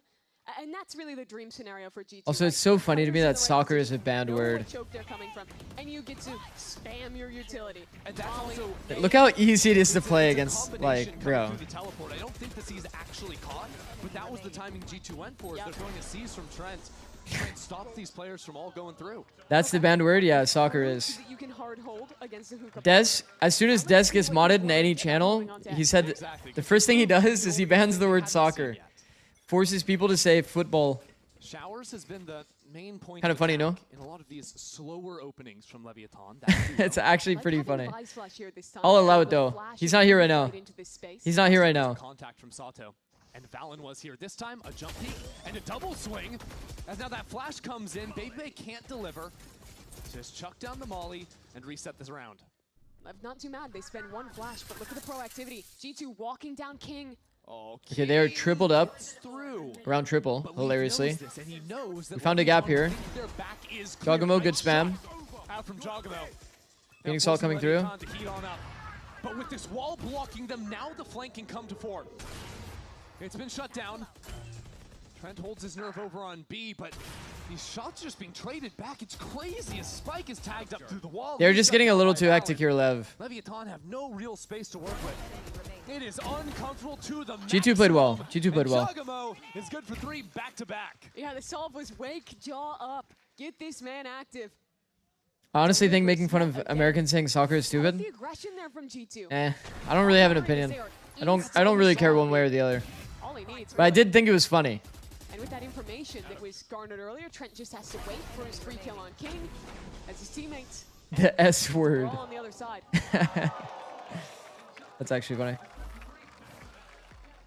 This game has been a lot of early halves that G2 dominate, and then Leviathan working their way back and having to adapt. Good old op. Yeah, op does make people play kind of different. In that first half. But now it's flipped. It's Lev who got out to such a hot start. 4-6. having to try and Lev calling a pause here. I think it's pretty valid. And it's a Or G2 out of timeouts entirely. The Leviathan have to work around because I think they could have written off a couple of those first rounds that they lost to Valen's Heroics, you know, and they could be up 8-0 by now, something like this. American football has so little to do with foot compared to soccer, though. That's a fair point. That is definitely a fair point. That was completely absent during that run of 4 that Leviathan started the game with. Yeah, it absolutely was. And I think for Lev, there's kind of 2 ways to approach this. One is you just double down. Go back to your B-long default, go back to your B-slams. I actually don't know just try and brawl together. Because I do think that they still have if the majority of my viewers are American. Kind of fights happen. Funny enough. I think the other is you slow down, you feign an early I feel like I have a like pretty that, diverse try and work back in. audience. Because I stream so many different Starting to figure out regions and leagues. So 4 back to B-long. Reminds me of those early rounds that Leviathan were on cruise control with. But they'll show the early Sky Flash showers regardless. A lot of my early viewers, in fact, are like Interesting that over in showers, East Asian. fully stepped up, so they're aware that no one's behind that flash. Doesn't quite matter though on the B side of the map.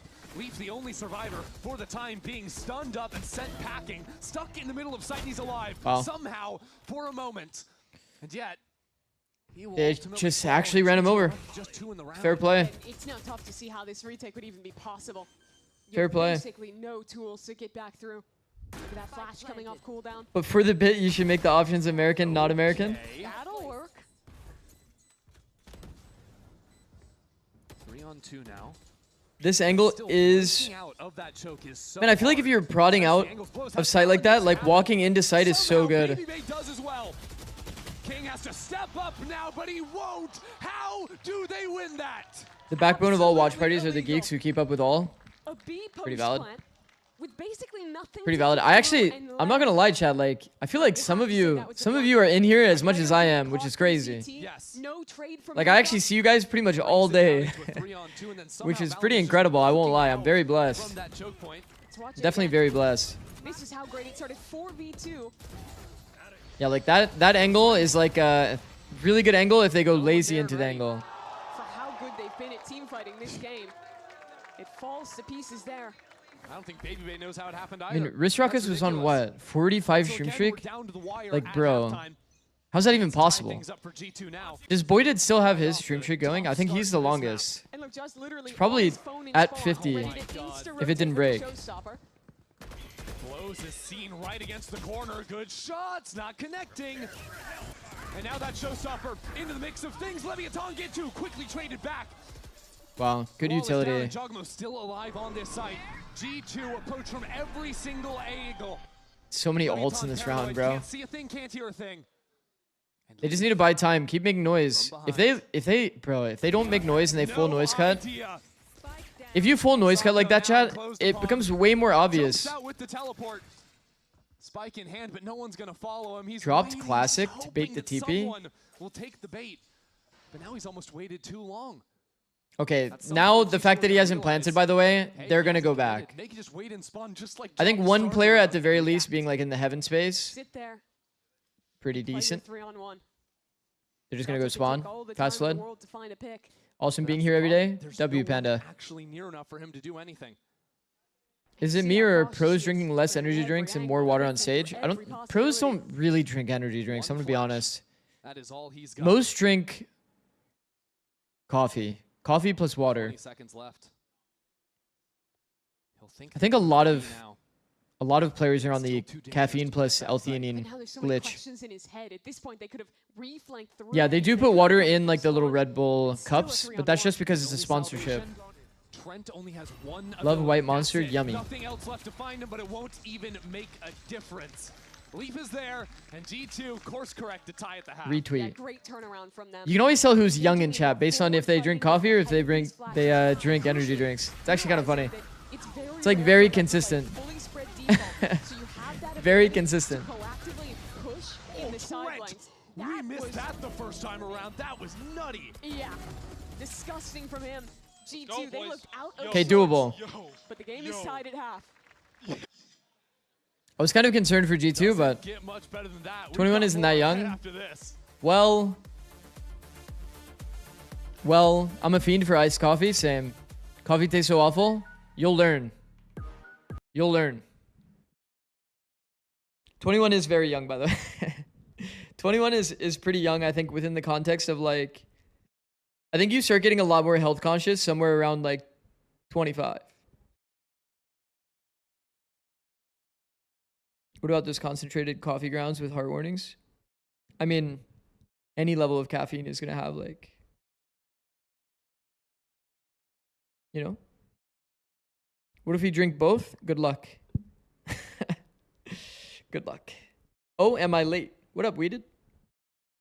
I mean, weren't you here earlier? Am I tripping?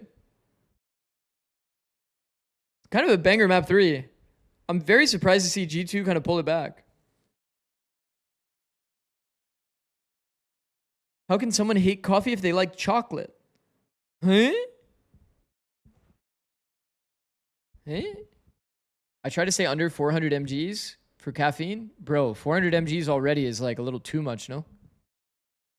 400 mgs is a lot. These are tied up now, but for Leviathan, it was peachy for them at the start. A chance to That's win like 400 is like map, insane, bro. 2-0 in the group, beating group favorites in G2 as well on the other side, but after seeing If you like dark chocolate, not coffee, that is freak behavior. I guess that's valid. This is a 6-2 start for them. Team that struggled so much at kickoff, had to deal with problems. When you get Americanos, you know you old. That's pretty valid. Bro, when I was at internationals, if they didn't have cold brew, I would always get an Americano. Man, it is actually nice. They can fell G2 here. But that chance I've never had an energy drink. Keep it that way, bro. W. An opportunity. What did you drink while on stage? I would have a coffee beforehand. It'll start with a pistol round. 400 mgs is definitely a lot, though. 400 mgs is definitely a lot. Round streak going. Bro, if you don't get like... Things operate a little bit more differently. I have like maybe max 250 in a day. Max. Got plenty of options Absolute to fight for max if they want, 250. and you're seeing 4 players. And that's with me having a very high tolerance as well. Expect a lot of these B-long fights. Creeping down with a flash ready to go. There it is. And Sato Wow. on the collat. Yeah, yep, get the gun leaf and the spike and hightail it out of there. But this Chad, I actually really like as well. Whenever teams do this flash play, whenever teams do this flash play, it's usually like deep smoke and a bunch of tells that this is coming. You might even hear a stim. The best version of this strat is always with no smoke. It'll always get teams good. Flash gets a ping. Contact up into flash is so sick from Lev. Not sure how many that could be. And look at the discipline from Lev. 1-3-1, full flood trap. 3 already as a quick reaction force. But like the whole. I mean, the 5v3 you can kind of play this way, right? Passive, right? To not give any chance. I mean, the Viper's literally sitting in heaven watching for someone to walk through CT. Yeah. They have no space, like literally no space. Through more time on the They'll clock. spot a player walking into sight. This is a good walk, by the way, from G2. Trade-off is that you They found best case scenario. They didn't use any utility. They saved the eye. Some element of risk. Eye's broken. Dealing with the flood. Spike, he's downed. Bro, Trent with Sheriff has been insane today, by the way. What the fuck is this? Sheriff in hand. Nice try, bro. And he is Crosshair was on, down, too.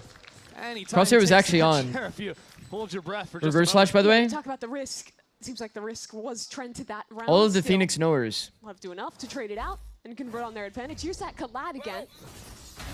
I love the way that Sato is varying his Phoenix flashes. You see him swing it to the right. Energy there. drink equal not best taste, too much dosage, make hand shaky.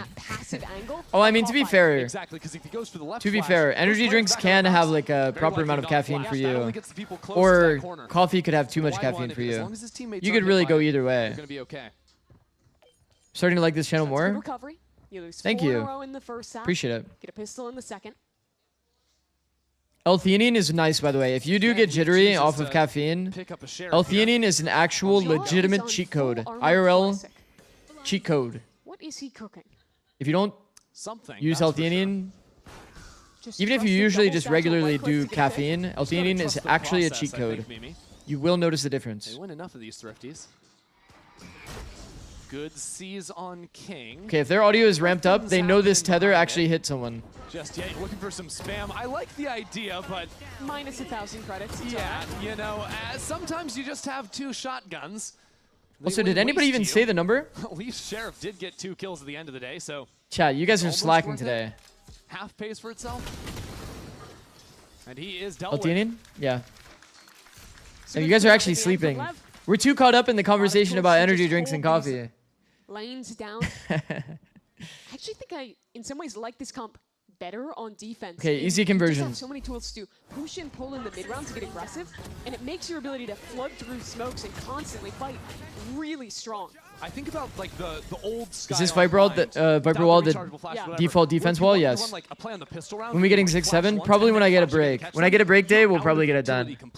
But I might take a break on the break day. So probably for next stage. I don't know. We'll figure it out. I also have to figure out like what I should do for his 6-7. Should I just do it on stream? You guys clip it and then we turn it into a GIF? Very passive start from G2.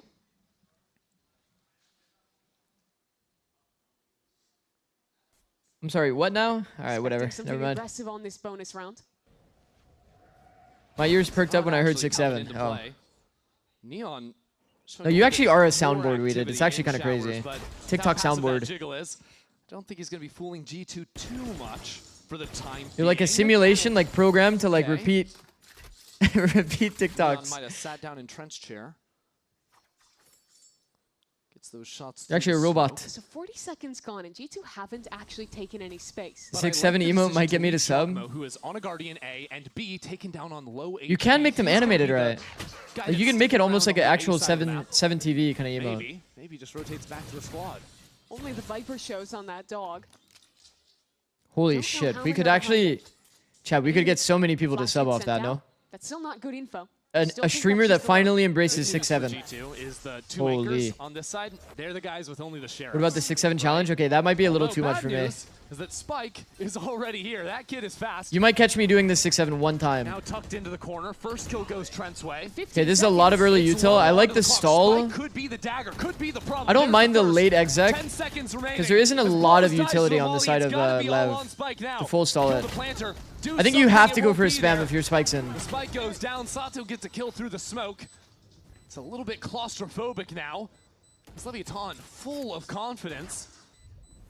Just face check out of there. Pops the molly for a quick heal. Man, Spike really did have to. Tries to pull someone into Neon's view. Good turn, that's a kill, but no more behind it. Spike really did have to play for the spam there, right, chat? That's the only win con in the round. Nearly gone bad for G2. They burned so much time before going for that hit, and within that, didn't actually bait out any util. You see, it's 15 seconds by the time they're committing. That is like a very, very late round for G2. Very late round for G2. Players like Baby that, even still, if that Guardian had just went for a spam. This has to be the youngest team on average, right? Lev? Yeah, I believe so. If the Guardian spam would come through, they'd probably just lose on time. Yeah. You know, G2 end up playing a lot of those scary rounds. Big round here. Round 4. Wait. On the clock. G2 has a weird buy. Even though they won. 8-minute pivots as well, based on just the slightest amount of information. Damn. Or positioning of a lurker on the map. It's got to be interesting to hear how they come up with these late round decisions, and especially on a round like this where they have such a... They're actually like monster broke. Now teleports coming in beside. Oh. The Neon's here.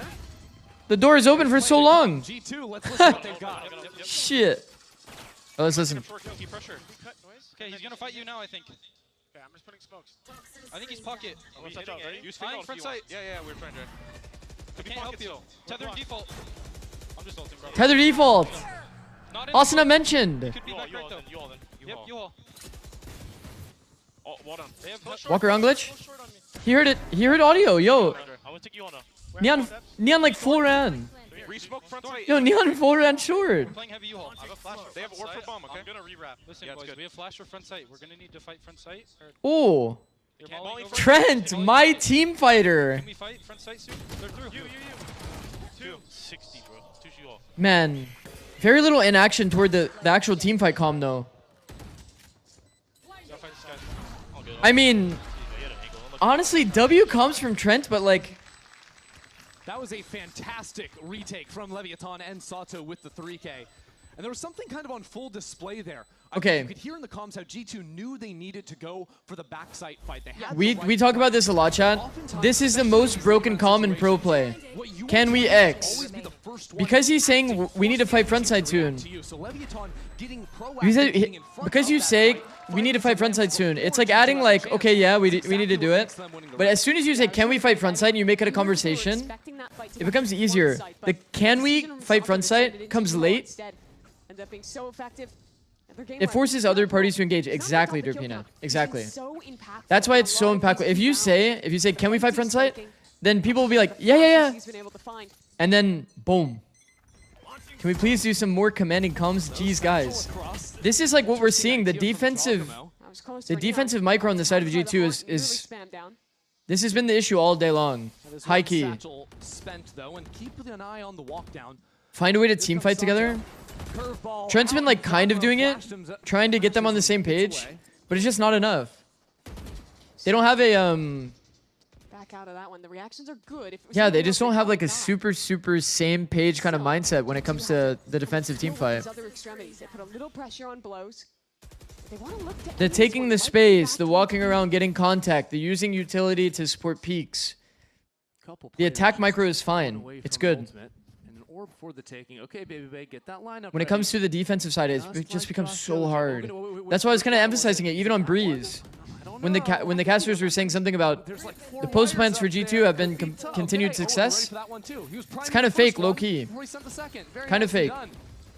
Thorns go into the site. All the utility on full display. That is gorgeous. King is full fuck, no?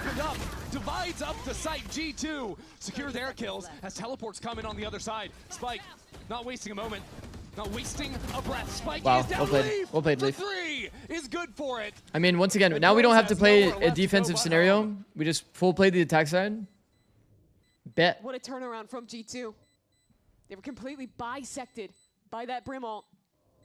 Had to push Jaw into their own thorns to get away. But the swings on the other side were excellent. And this time, I think if I'm G2, based on how I'm playing, G2 finding the right angles. I think doing deep smokes A, if you're ever going to go A, is really important. So you can actually get good duels on the attack macro, so you don't have to, or attack micro, so you don't have to play many defense micro scenarios. Also, ending B is also nice because teams will generally live or die by the B exec.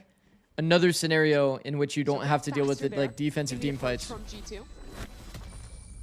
Just do a lot of contacting out B long. That's what I would be looking for sure. You can see that again. Look at how much this Brim ult is doing. But Valen is very aggressive and immediately has this double swing backside. This is what you're talking about with Leaf. That C's is so good, catching King backside too. Big round from Leaf, man. And then being ready for the TP play as well. I've noticed a lot today. G2 players Baby boy. To a spray. Yeah. I remember that. That was from EMEA, no? A lot of people pull off that, try to reset, get another. It was like from the EMEA cast. Yeah, the 3, 4, I do remember that. 5 times I've even seen it. It's always. I guess it was also from playing against Lev is such a huge Longshim or something, right? Team fighting ability. I think Hassan Cairo casting? Yeah, I remember that. Do I go play ranked or keep watching? I'm debating. Probably finish out this map, no? Map 3? Large part, they've shown how apt they are at dealing with that. I mean, they're coming off of the back of playing against PaperX and non. Why do Sen look bad? I mean, they had a sub. Give them the benefit of the doubt, no? But I think they struggle with a lot of the same like defensive team fighting and like getting on the same page. Sen for the longest time had the same system as like Heretics, right? Just go group 5 and only play attack micro. Go group 5 and then just go swing shit together. Hard scale. Pretty early days for it as well in such a tight game. So they don't really like connect well as individuals in the micro game. No like crazy juggle aggro moments. No crazy like I don't know, like 2 people connecting together to do like a double swing. And they played against a very good crew. So we'll give them benefit of the doubt. See how Sen look for a 100 Thieves match. Do we actually use any of these ults? Trent expected an aggressive B play. You saw him holding the C's at round start. Lev could still do an aggressive play, but on a bit of a delay. Getting flashed by that flash is kind of funny. Really signals to G2 that, oh, B's the weak side of the map. It's just scouting. Look at how much respect they're giving out of this timeout. Players are back here all the way towards spawn, just waiting for that aggressive play, which they know will come at some point. But that dog is good. Reveals someone's in the corner. Still seems like G2 might want to test it. No, instead. Belong against Phoenix plus Sky is kind of scary, no? Getting ready for EMEA teams like Fnatic call juggle Tiki Taka. Yeah. I have heard that. I don't know if I started the term juggle aggro or if it's just a concept from a long time ago, but that's usually just the terminology that I've used since 2022. You know the risk that can bring. So it's kind of a thing in League of Legends as well, and obviously it's a thing in MMOs. I said EMO. In MMOs, it's a pretty big concept as well. And there's some problems here on the site. A whole lot of smokes. Whole lot to confuse you. EMO. Another slacker moment, yeah. It's always the classic. Read something in chat. Or see something and it like just somehow it goes into my language, like what I'm speaking. Maybe deals with that flank. How is this gone like this? Leviathan not having much of a chance at all. Just dying before they even get to play the round. Whoa! It seems two quick ones. Leave dice through triple. Pit will go down. It seems like Leviathan never even had a chance to play the round they wanted. Not gonna lie, coming from different games, Valcoms are weird. Yeah, every single Valve player that I've worked with, they've slowly started to like copy paste my language a bit because I use really like random or weird terminology. Even though they were low time, they never greeted the plant. Instead, well, they took the good time movement to from Baby Bay. people together to the edge of this pit to be able to punish the players that they knew would flood into it. Is juggle just play for info? No, juggle aggro. Darkest, you should watch my video. He's joking. Couldn't have said it better myself. You should watch my video. I'll show after. 9-9 now. It's an 8-minute video. Concept called juggle aggro. Just basically means like not taking the fight with attention. I feel like for a support player, it's a very, very important concept. Support players should know the concept for sure. G2. How do they actually do anything from here? The fight keeps coming their way. Oh my goodness. Not slowing down at all. Push G2 fully away from showers. And the Seekers give perfect information. Ping-ponging? Yeah. All three G2 members just cowering. Leviathan know everything they need to win this round. They have the numbers to win this round. But they use that information to hold on to their stack on the A side. That does mean Blows is in a little bit of an awkward position. Which region has the best micro? Probably APAC. Commit into anything too risky.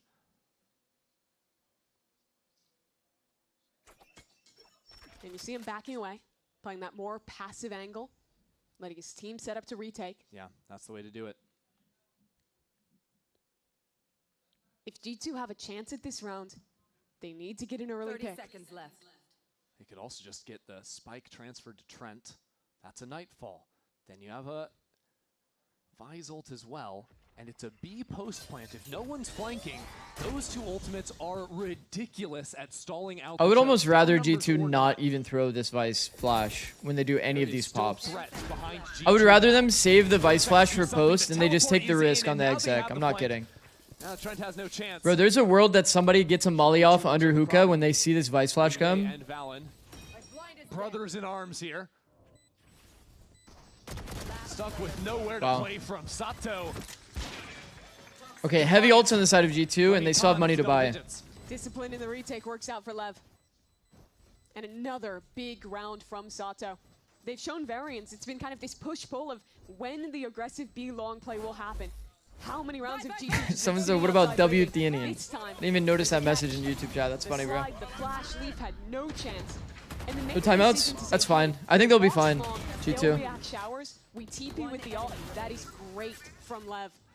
Take your advantage. Isn't it basically impossible to have good teamfight micro if you have players whose natural instincts are more like Ye or Cryo? Who are more quiet and want to just hold angles? No, it's not impossible. Yeah, it's crazy. It's always been good for a kill. Either he's getting the usually the way it goes is like, can we fight front side? And then you like kind of choose your way of like how you think you'll find the most value in that fight. And now the aggression changes.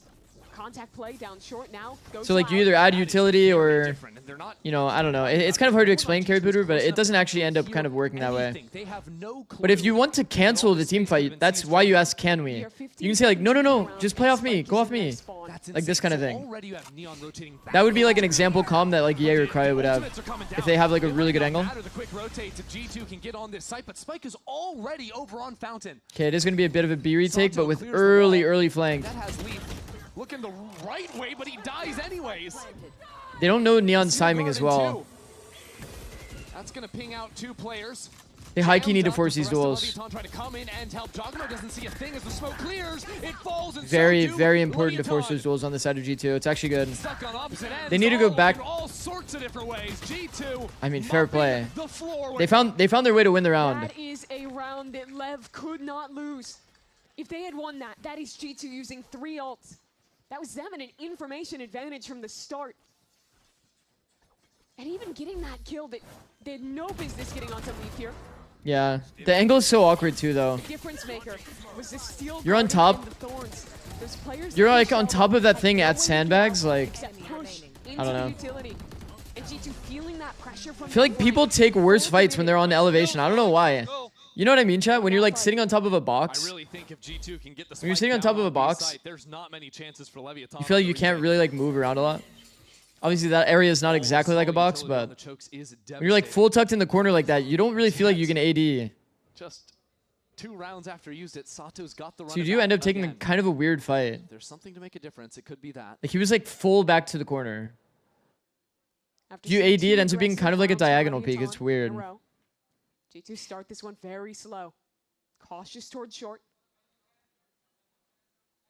Sato's in a position now where very, very slow. Love this. We talked about this a lot, chat. Very key part of the bind macro.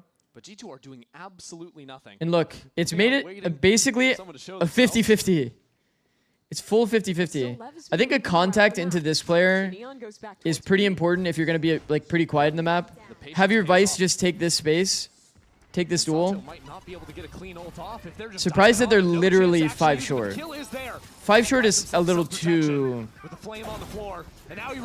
Leaf W key scaling to re-clear shower with no shower crunch. High key bad details from G2. No shower crunch, hard W scale. Full audio. They're just not winning this round. This was worst round from G2 for sure. By far. Worst round. What a confident round out of Sato. Remember, their 3rd player had also, this is really not like a good angle to jiggle. It's kind of illegal. Do you think if you plopped me in a pro game, I could get 1 kill? No. Josh, you're not getting 1 kill. No one had gone there to disrupt that space. I always win average 6 viewer. W. For Lev to take the lead. 11-10. Lev has played pretty damn well today, chat. They just need 2 more rounds, a quick play. Early three-man spot toward B. And they know all 3 agents that it is. Neon, Phoenix, and Sky. Lev turn up the gas a bit. What is the macro thought process here, you think, chat? We're dogging up long when we already have the info. We're not taking the space. We're trying to bait out a trap, bait out double flash. Maybe not so effective. Cut noise. Maybe a Sky dog or Sky reclear comes. T side up. Taking space. A player on the cross would be pretty crazy here. Double flash goes. Doesn't find value. Sato reconsiders as he moves back up into hookah. So scary, chat. So fucking scary. Also, I'm not gonna lie, this is highly illegal. I'm gonna be like, G2 would be watching this in the VOD being like, bro, what? This player's just actually playing this jiggle? It's so much info, but it's also so much risk. This is a bad round for G2 to be losing out on time to. Because that is like a kind of a free kill. So much riding on this for them. 2 players on the other side. The Fade util has kind of just kept them B for them to come back and pop A. And this crunch is going to come through from the Fade. Not going to lie, chat. If I was Neon, I smoke this and I sit inside of it. I think that's your play. That's the only thing you can really do if you're Neon there. Spike won't. Spike has lamps. But all of G2 have trickled back towards short. They have no flashes, and this all chat, we have 0 utility. Could be absolutely devastating. There's no smokes either. And we're playing full out. No team fight. Look at how much space Lev has gotten from the contact. It's so scary to play this way. It's so scary to play this way for sure. Obviously, it ends up not mattering, but bro. Another round where it looked so rough for G2. Sinks. I'm just saying, like, I think it's an inconsistent method. Because smokes are dead in the round, it becomes a bit better. But even, like... Phoenix Wall, chat, last 8 seconds. Bomb defuse, last 7. This is low-key a win con. Low-key. And for Leviathan to be on the brink of taking this... They'd have to full rely on spam. It is a bit random. After 4 rounds been traded back and forth. They need something. You pull some kind of rabbit out of a hat. Yo, Derpina, what the fuck is that? This smoke chat is usually what we see at shower because the timing works so that you can actually get in the smoke as a defender. If you do this deep smoke, attackers can actually beat you timing-wise into the smoke. Brimstone ultimate in the back pocket with plenty of mollies and tools to fight. If we get down to the wire again, that could be unsettling for G2. Neon has already had to use his smokes at this point in the round. Yeah, and he's playing a pretty aggressive game as well. Always fighting up into showers. The fact that we see the fade toward A and we know they have a T-side op. My God, bro. Neon's playing such a dangerous fucking game. Lev wants to re-clear this. The flash may go too wide. There may be an No. Refight shower is not a real play. Bro, there is so many times I'm telling you that goes bad. That is so terrifying. As a team that would try to refight every zone, I'm telling you, the shower refight is so terrifying. Could that be what sells the round? 2 alive for G2. The spike goes down. Baby Bay boxed into the corner. Valen left on his own to fight through hell. He is there, but not long enough. Holy Leviathan fuck. right back to series point. That is an incredible Angles are horrible for defenders, yes. Retaking that shower space, bro, it's like... It looked perfect. It's actually like literally impossible. Right angle against a light buy. It's mostly off the fact that the first player goes wide to deal with the op. And the slide peek happens on the util timing from Trent. So look, they catch the best in slot timing. But trust me, as a team that has refought literally every angle that you can refight on this map, Showers is a death trap. Spike now leading the charts with 23 kills. And on the final round of regulation, he says, "Give me that do have a up." full buy, close to a lot of ults. He'll take the fight down B long, and it'll be a big fight at that. He's pushing down. Oh my goodness. This is very aggressive, chat. Smoke's dead in the round. Trades back. They need to take this timing. Very well played from G2, man. Very well played. I don't believe you because they won, okay? Okay. And a nightfall to boot. Push Leviathan back. Spike planted. A Viper's pit in their face. Only 2 players to avoid overtime. It'll come down to Kingg and Neon. To fight through. 1 enemy remaining. Last player spotted. Kingg now. I mean, support has faltered. Leviathan have been OT. riding this wave of emotions back and forth rounds. I think the last 6 rounds in a row have been traded between these. Facts, what doesn't Ascendant 1 know about the game? In such a pivotal Potato. moment. Map 3. What's your rank, Potato? Going for the ninja, not to be found. OT. I don't know if there's a world I can register where G2 is O2. Think of a different way. This is a G2 Yeah, their defensive team fighting. I mean, it's just been a problem all day. And these are the kinds of things, Chad, that it's like when you're playing the game or when you're watching the game as a coach, it may not always be that obvious. Nice for these teams to finally get a breather after a back and forth day. You have to be radiant to analyze shower refights. Bro, it's literally 421 RR. As like a non-player that's 32. One more timeout. Like being 2 wins off radiant has to be pretty good for my age, no? 421 mentioned? Bro, Darkness. Darkness always points out that I always know the exact number. So much fun early, but Proof? Now that it's in their grips. Oh, we actually have... Everything changes. We actually do have proof. Oh my god, my caps lock is on. Just that much more. Oh wait, no, what is it? Rank? When Lev was playing attack, it was a game about who had the impetus to attack. There we go. Who See? was the one making See? the play. If the rank tab says it, it has to be true. What if I artificially inflate it, chat? My peak is actually radiant, guys. Leviathan are already into sight, but 2 players in hookah is different. It's unique. Blows to the chance. We need to take elbow space like yesterday. We need to start going elbow like ASAP. Certainly biding their time. Here comes blows. Are they gonna read the second player? They should, right? Where's Leaf's orb? Where's Leaf's orb? Allen creeps in. Sato deals with him. Oh. It's falling apart for G2. This B site. Oh, Such shit. a locked box. Oh! Back in. Trent Bro, Trent has been nice all day, bro. Trent has been nice all day.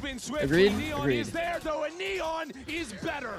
Man. Now rains down hell on hookah. Leaf pushed back. Has to wake up in a big way. It won't. You should risk your entire career by win trading. Should I? Just to say I'm radiant?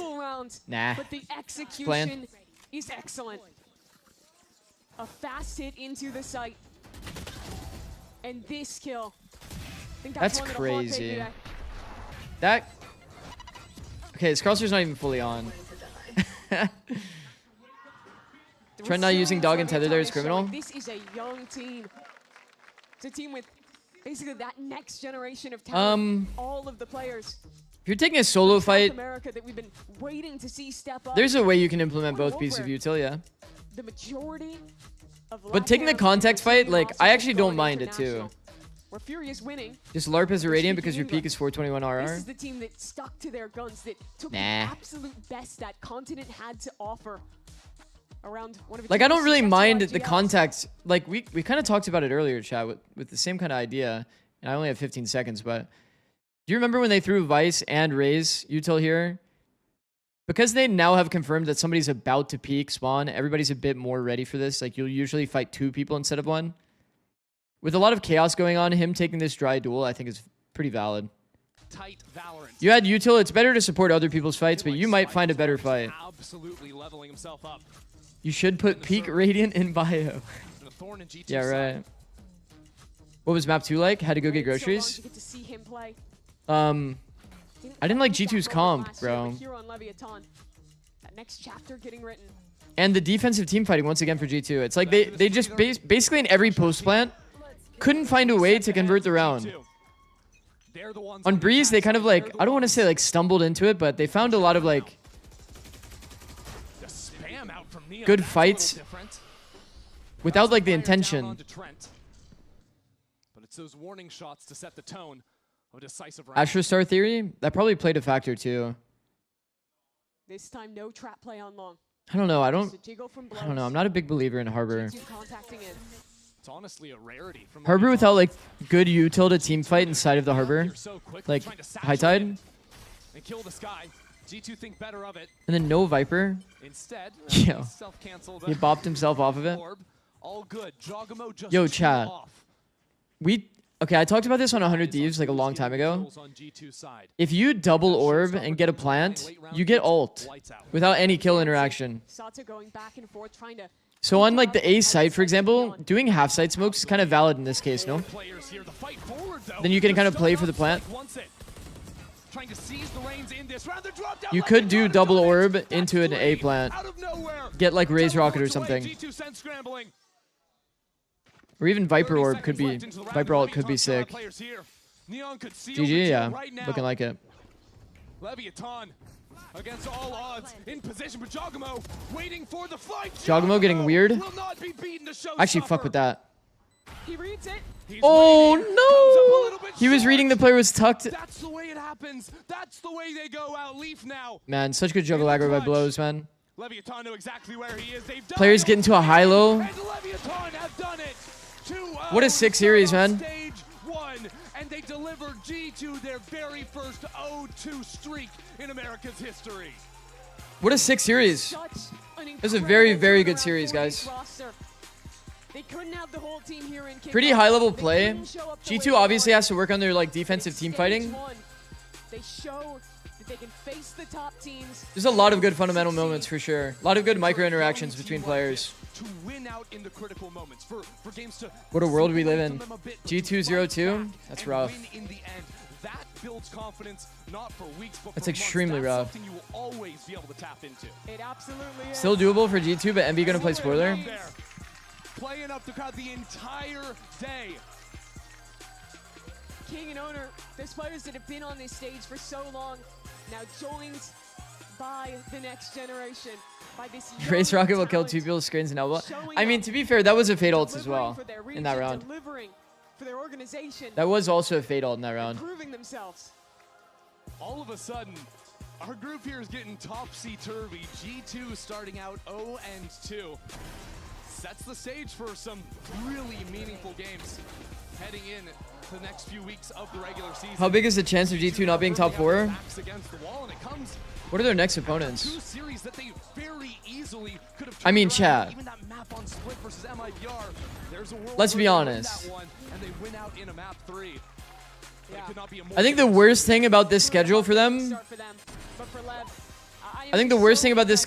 is that they end on Cloud9, and Cloud9's probably going to improve. If they played Cloud9 next week, maybe it's better for their schedule, but I mean, they play all of the easier opponents next, so you would imagine that they kind of convert against these teams. But just so you are aware, chat, if they do lose versus any of these teams, it is kind of chalked, high key.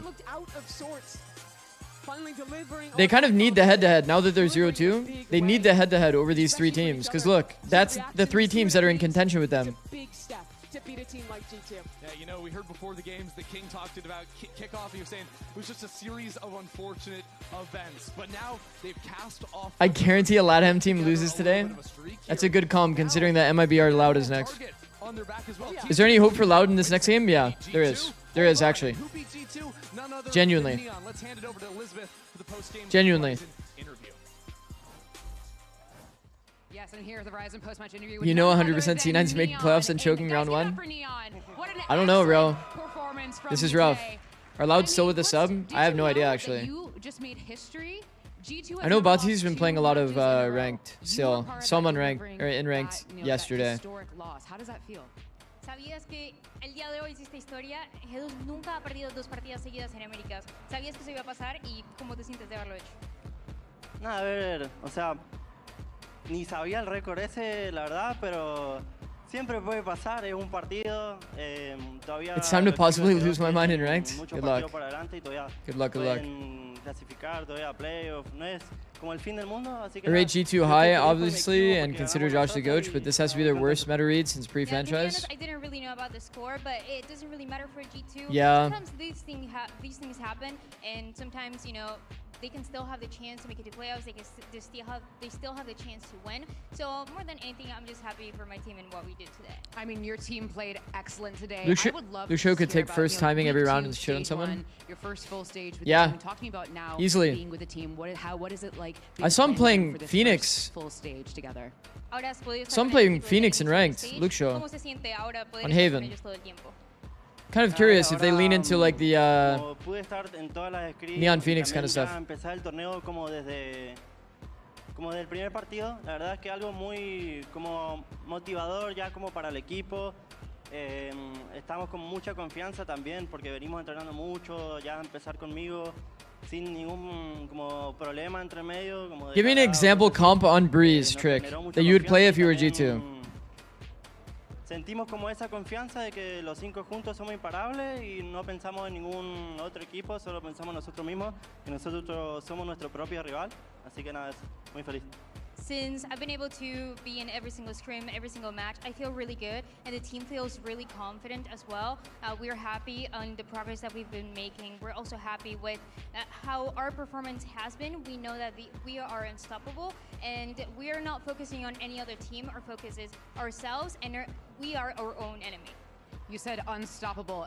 Can you name any other team in Americas that has any hope of beating Leviathan, or is that zero? No one can. Dices que están imparables. ¿Hay algún equipo de Américas que creas que tal vez pueden hacerle pelea o crees que son igualmente Spanish ult? A ver, como siempre lo dije, yo no pienso en el equipo que tengo en la frente, solo pienso en mí mismo y en mi equipo, que eso es como nuestro propio rival, que más que nada la ansiedad. Coach ult from a player, I feel like I feel like the players are more likely to ult. Neon, Astra, Viper, Chamber, Sova. We're not focusing on any it's pretty valid. We're not focusing on any other team, just on ourselves and the things that we can do. And also, like I said before, we are our own. Pretty valid comp. Isn't that the comp that Lev played today? Everything else that can play against us, and not anyone else. Well, guys, give it up for Neon one more time. An excellent performance for you and Leviathan. We're going to head to a quick break. Yes, please bow, yes. But stay right there because it's a Battle of Brazil, MIBR versus Loud next. Wait, hold on. Oh, I see. Bro, the way that it was written, I was like, I couldn't prevent myself from reading Baby Base Sova.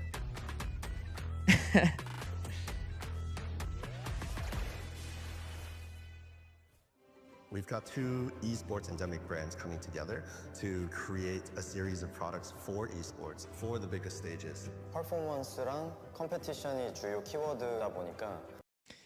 Okay, one thing I will say, if you want Leaf to be fully free to play his game on the map though, if you want him to be fully free to play his game on the map, like, Viper isn't that character on Breeze. Agreed? Agreed or not, chat? Viper on most maps is generally a lurker. On this map, it's not really a lurker. You end up having to show yourself in the majority of your rounds, right? Late round wall. Unless you plan on doing like early round walls and like kind of rely on the Astra util for the other side. Harbor also just feels weird because it doesn't really seem like a G2 playstyle agent. Yeah, I mean, I have like a pretty specific theory on like how Harbor gets best valued. And that's pretty much like you want to find scenarios where like 3 people are in, 2 people are out, and you section them. You play for the team fight and exec on the 3, disallowing the 2 players outside to kind of enter the fight. That's my theory with Harbor. So like, for example, Abyss was like a great map because you would see that a lot, right? If a team plays full out as well, and you get like to timing, let's say there's 5 out, then Harbor High Tide is obviously even more OP. So you need to like abuse the High Tide for like these very key timings. The approach in most of these defensive rounds from Harbor is like stall wall. When you use the wall for stall, it's like so inaccurate in my opinion, because most teams generally like micro-wise, like they don't really care. They'll just wait out smokes.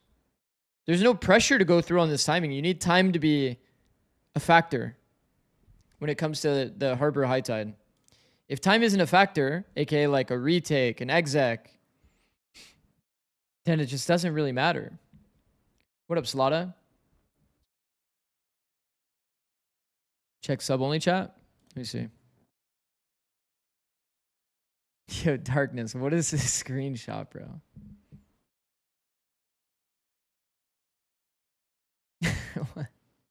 What is this screenshot? Of course, Lev won, best team in the world. They actually played pretty well. Prime Zix beat Faker. I'm not even in my prime yet, bro. That's the thing you don't know about me.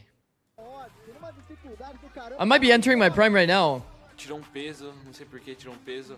Tô mostrando pra muita pessoa que eu realmente sou bom. Eu tô Gotta do a lot of creative fights, otherwise it becomes super readable what your setup is.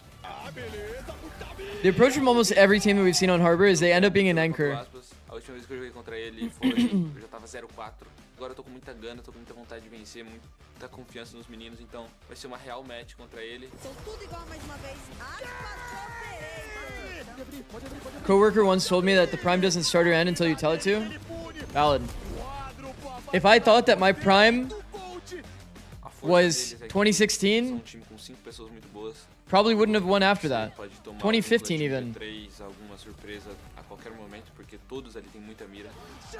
Prime? Twitch Prime? Oh, that's a WCOM chat. That's a very WCOM. I love a faster paced game. Chaotic environments. I like. Holy, that's a WCOM.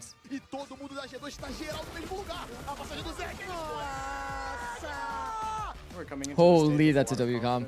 And I'm excited to play against them. This is actually going to be a good match. I need to change my title on YouTube. Bro, honestly, the YouTube stream has been growing a lot too. We're up to like 50 viewers on YouTube. Goated. Actually goated. Well, the stage is set. Welcome back, everyone, to VCT Americas and our second match on this beautiful day. You should watch party with Mike sometimes. He is real. I do fuck with Mike. I would be down to... I haven't really done any, like, collaborative watch parties yet, but maybe in the future. Right now, it's like, I'm gonna be honest, chat. Like, I am kind of concerned low-key because I'm a big-time yapper, bro. Like... All right, well, let's go ahead and move on. I talk so much. I don't want to like overpower the versus Verdi, the battle of the V's. Watch party. Let's see who wins. It's a great movie. I feel like it's definitely hard to collab when you actually analyze the game. Yeah. Who's gonna win the skirmish? Siggy's the same. He only has guests that don't talk much. You know, okay, yeah, I think he said that he would be down to watch party with me, but I'm definitely like, it is high key a concern of mine. I wager. If we were to watch party together, it would be like. I would want to like at least talk to him about it beforehand to kind of get on the same page.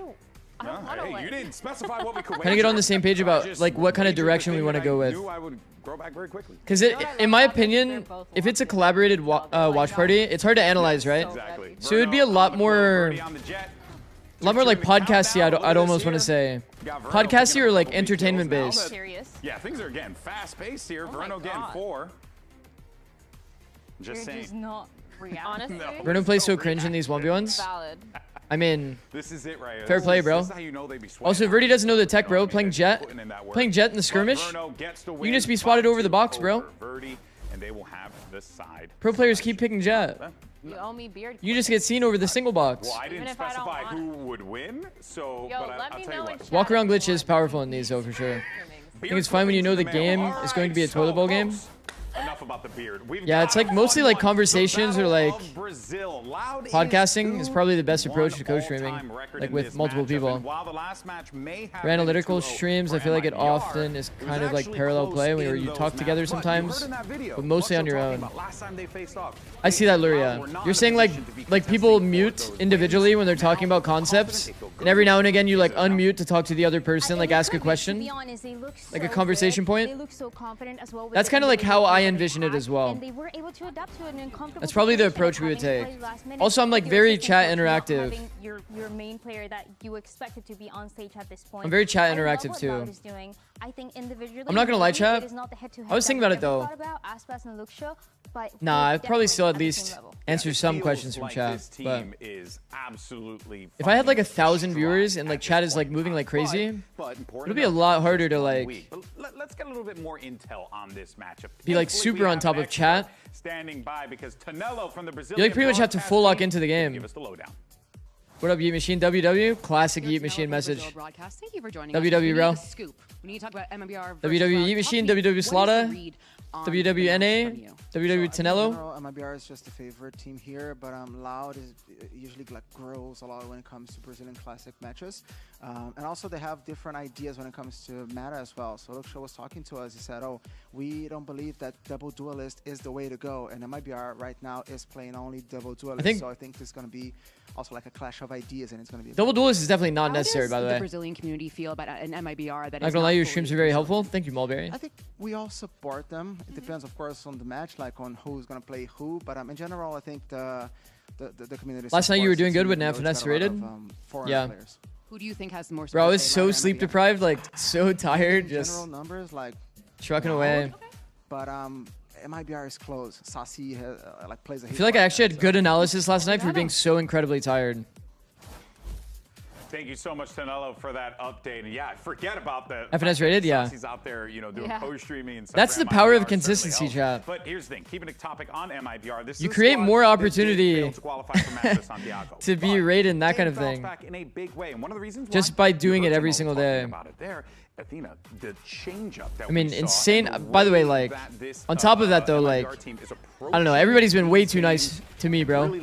Way too nice. Zekin has had a You gonna get some sleep before APAC? No, I got good sleep. I got good sleep. Insane on that neon. I got 7 hours. He loves it. He's so 7 hours is enough for me. Just running it down and holding How many ads did you run when you got rated? Not many. I'm not really like He's been running up, punishing trap plays. Chad, I'm gonna be honest, like, these trap plays and not being able. Here's the thing: if I run ads and I spam ads, and that prevents people from actually watching and enjoying the stream long term, good mechanical fundamentals. like, am I really willing to trade that for like, I don't know, like, what is it, like $20 maybe if I'm like spamming ads during that time? Really hard. It's like not really, Chad. This is what we wanted I to see much since prefer focusing on growth. This was the roster that was going to be Growth in the long term matters more. What the hell's going on? Okay, sure.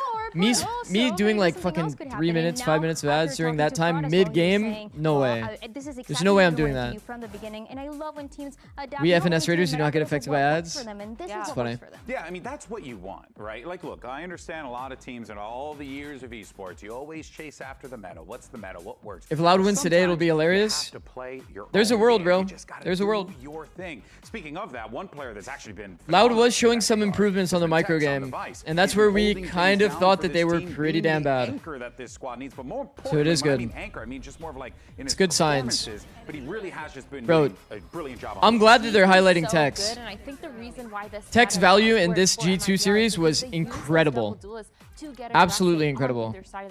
And they're very content with. We saw Baby Bay with Oxy on G2. Very self-sufficient. So good at holding Not really. at anchoring and getting multi-frag. I mean, Oxy's incredible. Switch over to that attack side. Both him and I don't know. I mean, Oxy. It's hard to not say taking Oxy. Like, his timing has just been I mean, that scenario is just never gonna happen if we're being honest, Pikachu. So like maybe there would be a case if it's possible, but it's like at the same time you kind of need a person like Baby Bay. Because like if you said Jogamo for Oxy, it's like they play at least the same style, so it would be like easy to swap in and out. But Baby Bay and Oxy play pretty different identities. Six, can you add the WW7 TV emote? Yeah, I can. I didn't even know that you were trying to spam an emo, bro. Good, right? Their rotations were insane. They were so quick to I got you, bro. rotate, and the other team had literally nothing they could do because they had all the information. Yeah, it was just exactly what you'd want to see. Which one is it, bro? The one that looks like Mario 64 or just like the red one that fucking incredible. But let's get some more words from that one? Tex himself. Wait, Square, I think I gave you editor, by the way. I'm here with Tex. I think I gave you editor for my game 7 last week, TVA. plus 10 on the Vise. Tell me, how does the current meta affect MIBR, and how do you benefit personally?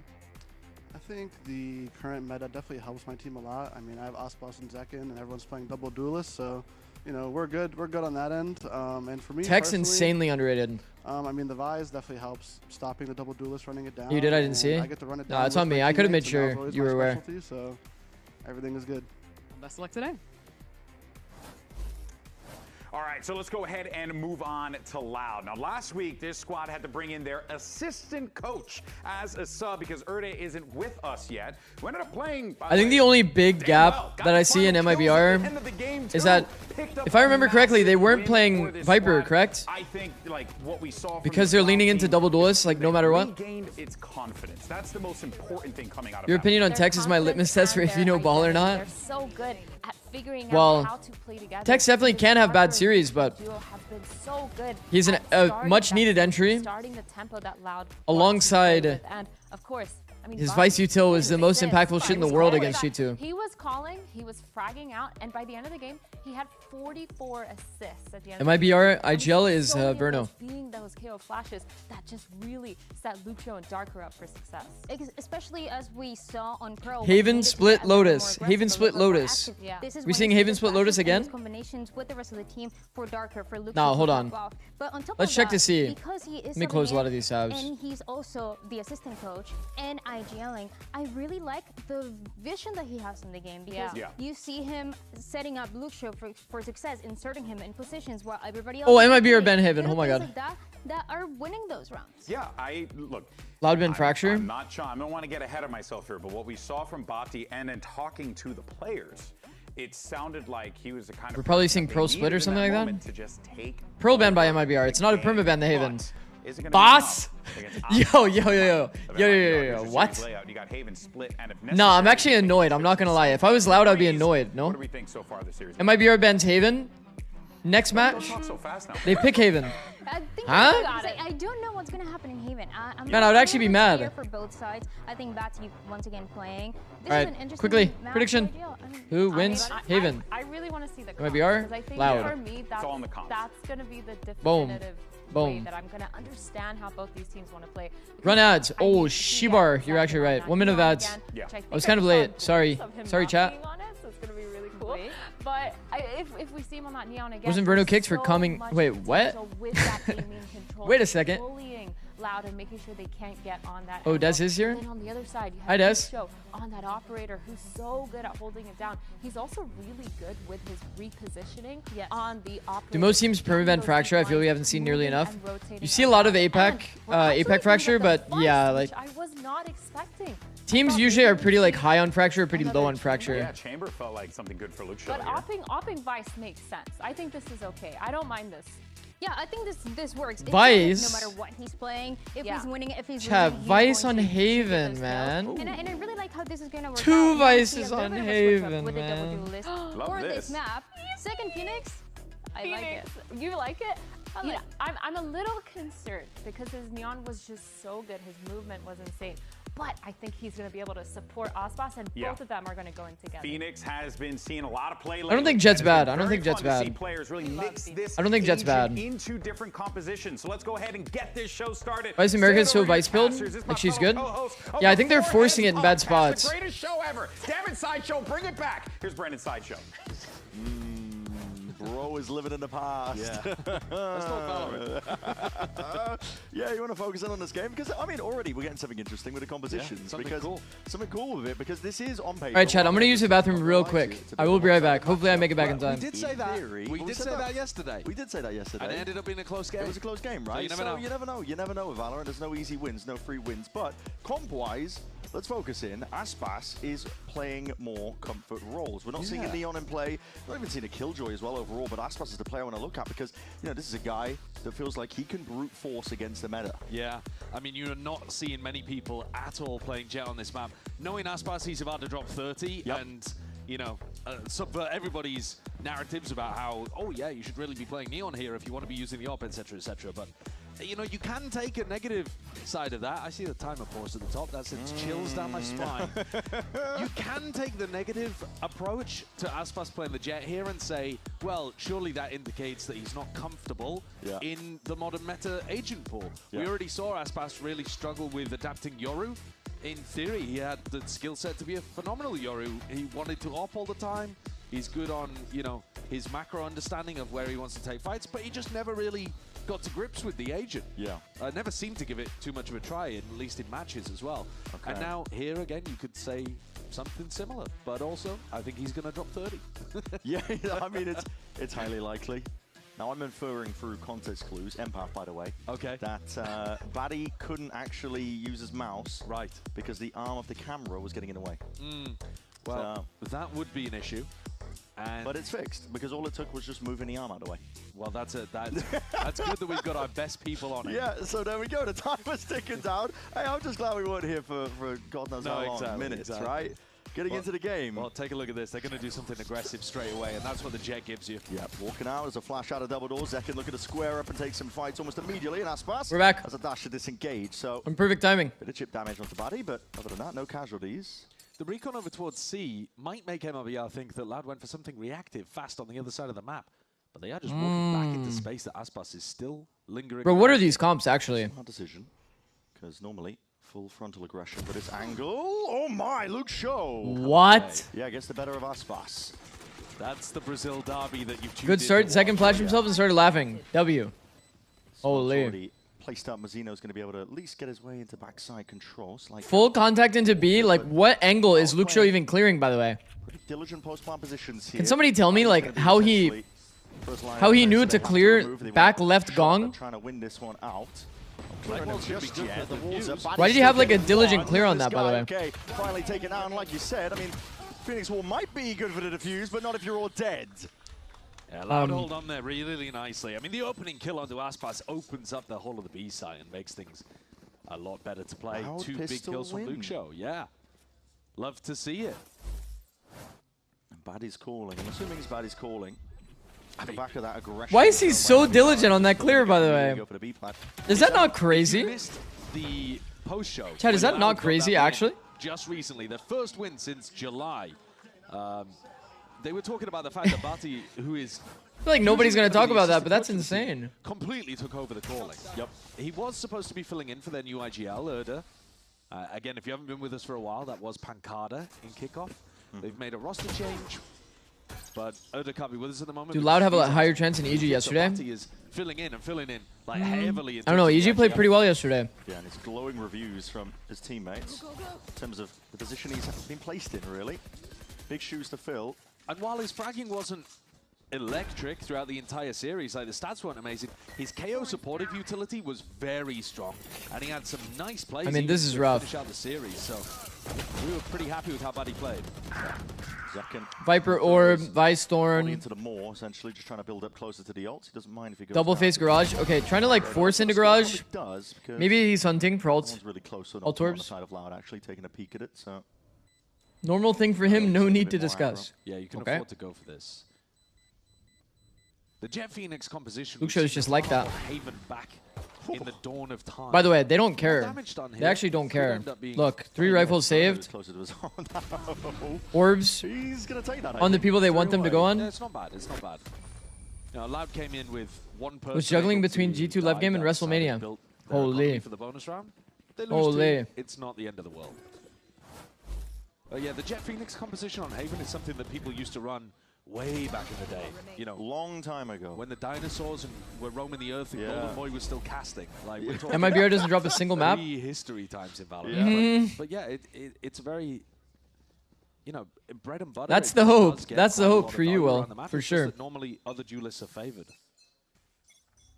Very much comfort rolls. We've seen a lot of Phoenix as that kind of. Now, I'm not a big believer in Vice in the first place. The Neon to take some space. And the win con for MIBR low-key is getting an Operator online. Yeah. It's not his kind of agent. Because Operator plus Vice, we've talked about this many times, chat. Operator plus Vice is very OP. It's very hard to play against it because you can't contact into the Vice utility to break it. You are playing Vice on a map, though, that Sova can shock the utility. Play it down, but should be broken, surely. They're just trying to contact You have the slab emote? I don't know what that is. Just off of that util, signaling it all, and through the back of the side. Wow. A fight to be taken. Verno wins out, brings down 2 Body is literally dying to a Phoenix wall. Gonna be claimed. Never seen that before. At least Zekino still watching on for an instant with the trade as well. And I've literally never seen that before. Just in case, but the rest of the team had it. Slab the Soju one? I got you, bro. Let me Those look two it up. players pinned to the back of default there, and Verno bails them out. And Verno and Mazzino were really stuck by those thorns. Is it literally like a Minecraft block? By slab. And yet Verno gets the red angry guy raising his fist. Pushing into backside. Let me see. And saves MIBR. Also, crazy call as well for them to just contact into backside. Yeah, that is, very bold. I actually don't see it. Waiting for the I literally don't see it when I type in slab. All the way in. Won't I lie. was liking the way that MIBR were playing the first game that we saw them up against G2. Yeah. So lucky I'm bad. It's probably like an emote that he changed to slab. Does that make sense? I don't know. If you find it on 7TV, you can link it in chat, and I'll add it though. MIBR, we're seeing a nice little fight here. Sees it's not called slab. He like has a custom name for the emote. Zekin trying to take this A lobby area by storm. I'm not personally a big fan of like the defensive Phoenix ults that go like for a deep push. He's not gonna get away with that. I mean, it ends up getting a 1-for-1 because the player stays. They're on the other side of the map, managed to claim a kill, and into the instant pivot, the B plant is down. But the kills need to go Loud's way now, and they are still at a massive player disadvantage. Trying to force an advantage any way he possibly can. Buddy. Just seeing if he can at least claim a line. Birdie actually playing the off angle, getting the pick. Pretty nice. I think Bati's doing a little too much. Yeah, and he's TP'd straight back into Zekin, unfortunately. Wasn't expecting the player over there towards spawn. It's a difficult round for Loud to win. They reacted to me and had already caught 2 players, basically. Tex is a little too good, bro. You know, bring it back to our conversations yesterday. This is the kind of thing that we were talking about that Furia hadn't. Bro, Tex is so nice, bro. Their arsenal on the defense. These so good, bro. Front sight peek on timing as well. Like actual ball nowhere around, no? You know, we're not in a world where you can what is this kill? At the start of every round, or you know, a breach stun or something like that. Bro! In this kind of meta, you need to use the conditioning to occasionally throw in these aggressive plays. Chat, pretty much any peek other than the backside peek is good. The front sight peek on timing, deep C-Long is great. Any of these are really good as well. Yeah, it definitely could. So I like to see the details of like the C players not doing the jump spot anymore. It's kind of outdated, right? We only see peak on timing mostly in terms of the C info. To set up for an easier op kill down the A line too, which I'm sure that Aspas is going to be looking to get an operator into his hands. Yeah, the bullet tag slowing him down. Yeah, in one of these rounds, Aspas is going to start off. Deep space here, man. He's picked Jet. The off angle though. Off angle might be money for Luxio. Enables him when he picks up the operator. Has he read Mizzino? Got a goose egg at the moment. Yeah, and Loud also noticeably not conditioned by the A line. Isn't Mizzino on a bad line? Is he on a bad line? He's like holding here on the wall. He could get angled out. Actually, this might be like... No, it's not even even. It is actually angle disadvantage. Looks like the goal is garage. Luxio contacting into him would find value for sure. Force this wall out, but it's a tricky one to force. Yeah, you need to get a body on it. Oh my god. Luxio got caught by this is so... No, I get stressed like this, chat. No. He's holding here. I think Luxio wins though. Angle advantage. He peeked him on perfect timing. Just takes a peek off the back of it. The paranoia is pretty perfect on top. Big blind up. TP peeks it on perfect timing, by the way. Like head clean off. Timings matter so much. Towards the back door. Oh, 1 second, not anticipating yet. Batty is the one to still win the fight. Shakhtar's going to be sailing down to sea, but it is kind of hard, like to Salato's point, it is kind of hard to like peek it good. Because to abuse the angle advantage, you kind of have to like S-key a bit. It's weird. It's a weird angle. But there is angle disadvantage. Like, what's going on? It's ghosts in the walls. In a theoretical world. In a theoretical world, it is a better angle for the attacker. Between the two players, not too sure what was going on there in the Loud camp. Yeah, what on earth are the comms to the point where I think it's very common though to talk about that angle a bit more. I don't know. It is so common for the player to like path like this and then kind of go lazy, pre-aiming deep, and that's usually who this player kills. But for some reason, I whiffed really bad and we still won. Let's go! Yeah. I mean, that final fight between Darker and Aspas wasn't exactly the premium fragging that you expect from these guys. But it was nice movement from both of them. Yeah, okay, fair enough. I like that benefit of the doubt. It's different framing. No, I like Bruno got off the bomb. Both making it difficult for each other. Yeah. In terms of raw talent, you've got some. I mean, if you still have time, stuff in this there's no real pressure to trust your teammate, kind of thing. Hadn't won a match for so long. They were always close. They were always dropping massive performances from people like Luxio. You know, occasionally. The only time you have to full trust your teammate is when it's like you have to stick to win. Amazing game in their win recently. There is talent. There is absolutely talent on this team. There's no question of it. It's just been really difficult for them to turn that into match victories, and they're going to take a tag timeout here to try to make an adjustment. I can't believe both teams have Vice. Round, this one will be coming into an eco. I actually literally can't believe it. Like, I genuinely. I don't know what happened to the meta read. They are good enough individually that they can, you know, brute force. I think Tex obviously found a lot of value with Vice. I think the logic is when they swap to attack, they can use the Cloud as part of the A fake utility. Definitely done that so far this but I don't think it's that. I don't think it's that sick. Exactly the most meta compositions. I thought in the previous game, not a fan. They were actually trending much I don't like Fade on the map personally. Don't like Vice on the map already because I think it's less egregious on the side of Loud's comp. Because you're not playing against Sova in this case. Because you're not playing against Sova in this case. Really nice idea. And you have a Viper. Put the A pressure. The Neon that might be trying to get some kind of shorty kill, but you can still. Hotspots with Outlaw online. Every other position that you're holding short from, you're pretty liable to get run down by Verti. I mean, I think this is when the snowball really does kind of come in. Ospas understands all of the really insane op lines as well. For the op in the next. Dex definitely being squared up to here. We'll see if he can end up winning a couple of these fights out. Bullets raining down into the corner. Namoli as well. A bit of saving grace. Breathing room bought for him. And Luxio's just doing that little bit of exploring here. Yeah, when he dies, he'll get the steel guard. Big Z, Tex is so good. EU is so good. World Champ Ethan is so good. W Streamer Sam is so good. And you're such a good coach. We should get everyone on a team together. Discussing during that tactic. Okay. One of the things that's okay. Just the lack that team was actually goated. The team was actually goated. If any of them tried, we actually would have won everything. Defense for MIBR. Yeah, I mean, a lot of it comes down to where you place this wall. I mean, we're looking at the wall at C at the moment, but they've been running it in garage as well for a nice try. Info. When you're in the No audio on the side of Lucio. I think Lucio is also a player that's kind of a ball knower about not making audio. And you get that information in garage. But we heard from Tex in that interview earlier where he said he likes the Vice. It can shut down the Neon on the other side, and it lets him get a bit more aggressive on the attack side and go in with the rest of the team. You're not tethered to that. Yeah, it makes a lot of sense. Yeah. Okay, Aspas does have the op now. Yeah, and we'll see what Loud have got up their sleeve to try and deal with this one. We will be listening into them soon enough as well to see. New lineup. Backside of the timeout was taken for this round particularly, and that's an Odin spam versus Odin spam. I don't like that line though that Verno's on. Onto Verno. Aspas just using his op at the moment to because you don't get a deeper angle. Like you can't actually spam this side of the door because he's more offset to this side. So he's more looking to spam basically the players on like the left peak. So like he's trying to spam these players. If that makes sense. What up, Karen? Right? Like if this goes how's it going? Exec, one shot from the op, you're not going to 48 seems low. Absolutely. Let's take a listen into Loud. Yeah. Yeah, that's probably pretty low. 48 times talking about audio. It does feel like I talk about it a little bit too much. But it is important. Hope you're well. You too.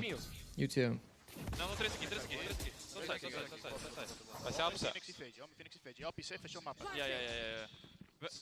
Vou tentar plantar no B. Ok, vou tentar plantar no B. A bomba dele. Em cima da minha parede, sei. Aqui, pega uma. 30 seconds left. Tex, deep C push. Bro, Tex has been in so insanely high impact, man.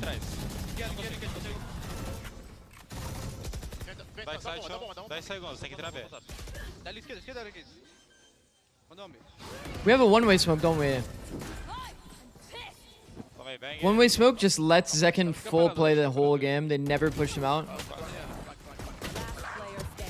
Deixa eu falar, mano, para de peidar, wow. Para de, tipo, cancelar Ezek. Dá pra ir em 3, eles são em 3, mas dá pra entrar, não é a Vice. Loud going for that B finish against Aspas's op and not finding the same success in the post plant in the previous round. I mean, they are getting often by these you guys aren't reading chat. Square said at the end they said something about we didn't have to cancel on A there. Don't need to cancel the exec on A there. Translations courtesy of Des. Well played, baby. Come on. We're playing damn. Pretty devious stuff here. Also, I dev heard a Buta in there in the end. A lot of kind of, I think, late round pivots over yeah, they're definitely frustrated, man. Not agreeing with the call. Bro, that's fucked. To do that mid-match. They're trying to go for the B plant pretty often in a lot of these rounds. It's like, here, you got to be worried about the wall. Man, there needs to definitely be some level of trust for sure. Good pathing by Birdie. There needs to be a level of trust and like. MIBR retake will be tested here. If you want to make a suggestion like that, surely it can be done in a better way, for sure. That kind of stuff is hard because that's like further cementing like a lack of trust, right? Loud do find a completely open side here. Exactly like this. 2 shots. Connects. Zekin's dropped. And now Buddy trying to get ahead of the curve before the action really kicks off. But that Odin spam TP. How has he gotten value here? He's completely flipped the script. How has he gotten value here? Sidestepping, but now outside of this pit. Leaving it to Aspas and Verno, and that rifle picked up. Time ticking though. Got to get a move on here. Verno's got to stick this and it needs to be a defense in order. Aspas has to step up to challenge. Verno pulled off. Half on the defuse. No more time left. It's Loud. Portuguese. Clutch it up. It's a Red Bull clutch on the board for Loud. In theory, I think that round should have been smooth sailing for Loud. They got into a good post. Odin spam. Audio blocked Omenal. It's possible. It's possible that it played a factor. There's a pretty nice soul ult. Counter the Phoenix ult. But they're still somehow MIBR able to make a good go out of that. Crazy teleport play from Mazzino. That's what I'm saying. I mean, that's what you get with this MIBR squad. Even though they lost the round, you see those moments. Damn, low-key Aspas could have played that slightly better with the smoke timings.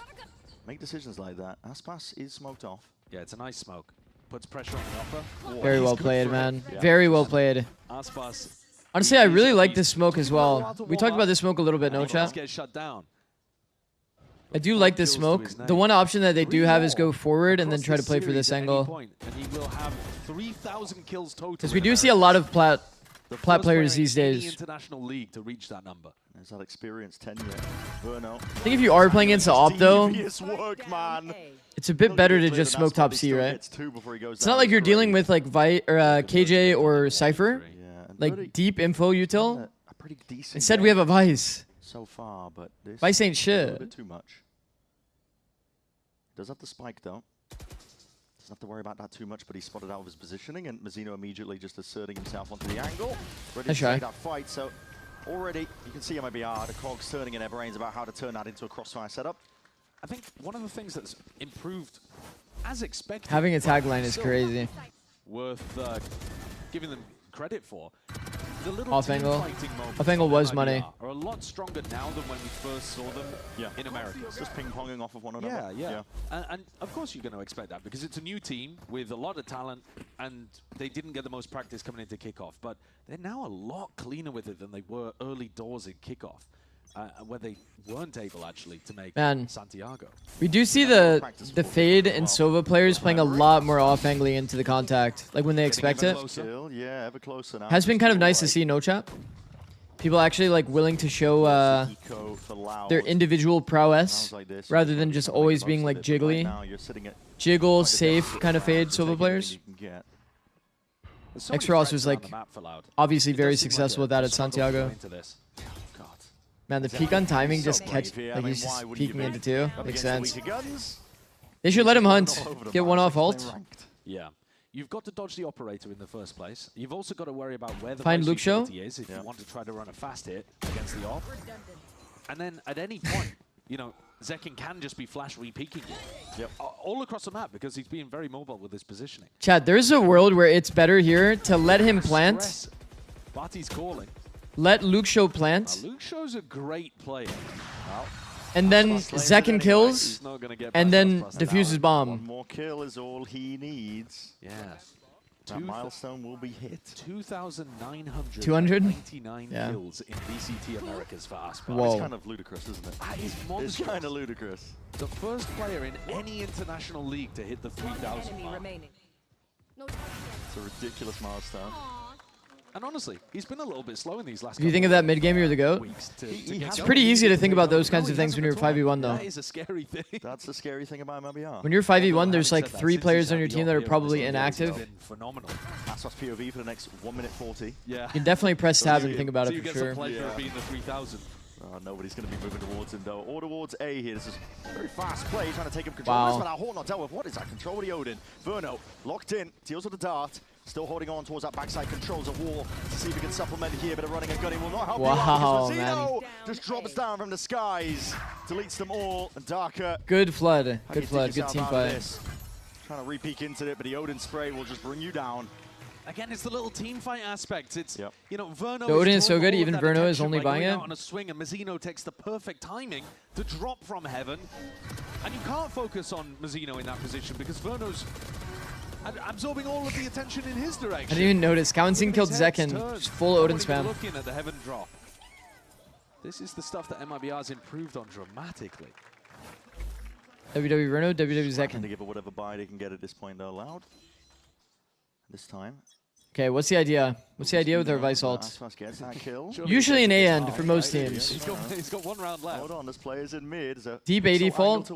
So big gap here would be the Omen smoke play we've talked about before. These guys are going full lazy into the angle. Watch him not get a kill for this entire map. Low-key, it could have gotten money value. I would look at this as an ante for Loud if I was coaching. Walking up B. What an opener, man. Yeah, it's crazy. Surely, final round of the half, you're looking for the steel garden to open things up, and you've already Calling it now, MIBR win London. Before Luke Show can have any impact with his ult. I'm not convinced by this comp, but Get into positions for it here. They've been playing pretty damn well, yeah. Garage. Drone's gonna be solid individuals. Peeling back, but the rest of MIBR just open arms. They kind of fit the identity of the meta. In because they're just raw aim, gonna win it out. Run into the side, nobody. Okay, takes out Zekin, but still. 4v2. Down. You got 4 more to deal with. Man, the Fade ult is so annoying. 2 tags onto them. And Texan Mazzino will mop up and clean. I like the walk that they were doing toward A-Link, but Fatal completely shuts that shit down. No chance. Literally no chance. To get up to that 7. Ever since he got the open line, though, absolute dominance. What a shot, by the way. Here, and they've only been able to secure then another peak on timing happens in that round. There is a tier gap between I will say, we feel it mostly when we watch the Turkish teams or APAC. There's not many teams that are doing a crazy amount of peaking on timing. It's good to see like MIBR doing it. Six, I have a question. What is the idea behind picking Phoenix over a meta duelist like Whaler and Yan? And yes, look away from looking around here. Champion Calm hanging out here in the EG gear. Look at you right here. There's kind of a lot that goes into it. I would summarize it. All Torbs are obviously... All Torbs are very contestable on the map. There's other factors as well. I can kind of go into in a second. Game that you can't do anything about, and they always say it's so much worse. You feel that way when you're watching your former teammates play? Yeah, definitely. I mean, they're doing pretty well right now, 9-3, so that's pretty easy. But I would say the match before this, where it was Jaw, Kingg, and Sato, that was very stressful. You didn't see it on camera, guys, but you were like dapping everyone up, saying hello to everyone, waiting by that side. I love it. Something I want to talk about is right now is Evil Geniuses kind of finding their footing, finding their moment. Where do you think EG goes from here? Where do you think you guys, like, how do you keep on going up? Just keep progressing, keep being consistent. I think we have a lot of potential to win out and really make a run for London. I mean, that's the overall goal, and we've been putting in the work, so we'll see how it all kind of shakes out. And let's talk about, you're calling with EG now, right? It's like, how does that feel? Kind of like being back in that driver's seat. It's super fun. Like, it's something I've always enjoyed. I've always enjoyed being like a leader and just being able to support all the people around me and just helping them be successful. So yeah, it's just something that kind of naturally came to me, and I'm just happy to do it. You seem like you guys are having a lot of fun, is that right? Oh yeah, having a lot of fun. Buying a lot of Buckies. Everyone give it for Calm. Thank you so much for joining us. Buying a lot of Buckies is a funny Calm. Please take it away. Calm's attacks like calling on Haven, actually. Buying a lot of Buckies is a funny Calm from Liz. Thrown a ton of nice fakes into things, ran quite a like slow, controlled game. Okay. I wonder what we're going to see from Verno. The other thing that we like about Phoenix on Haven as a map is that it's pretty easy to get close to chokes to be able to pop flash out in multiple zones. It's like pretty easy to get into these situations. Alongside the wall on this map actually has a decent amount of value. Using it to wall some side and then contact out, you also have a lot of opportunities because you get close to choke. Phoenix kind of excels on maps where you can get into space like pretty deep, like almost full contact up to the choke. MIBR looking to draw a bit more than just blood. They want to take this site by storm. Aspas deep dash into the smoke. Looking to at least take up some of that space. Dart is finally dealt with here, but Birdie's still sitting to the side. Wow, Verdi! Oh, God, Birdie! Pulls that from absolutely oh, nowhere. Fuck, man.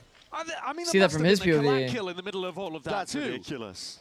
He swings around the side. And bro, how does he even have that angle, by the way? Lined up. Take a look at it from his perspective. Oh, what a collapse. Collapse, bro. That is so much damage. Did they go heavy short? And the sheriff is how is he angling out? By the way, how is he angling out from the... It's Verdi who does it, and he's having a brilliant map so far. How is he angling out from this side of A? The pace there from MIBR too. What? Running knife out down short.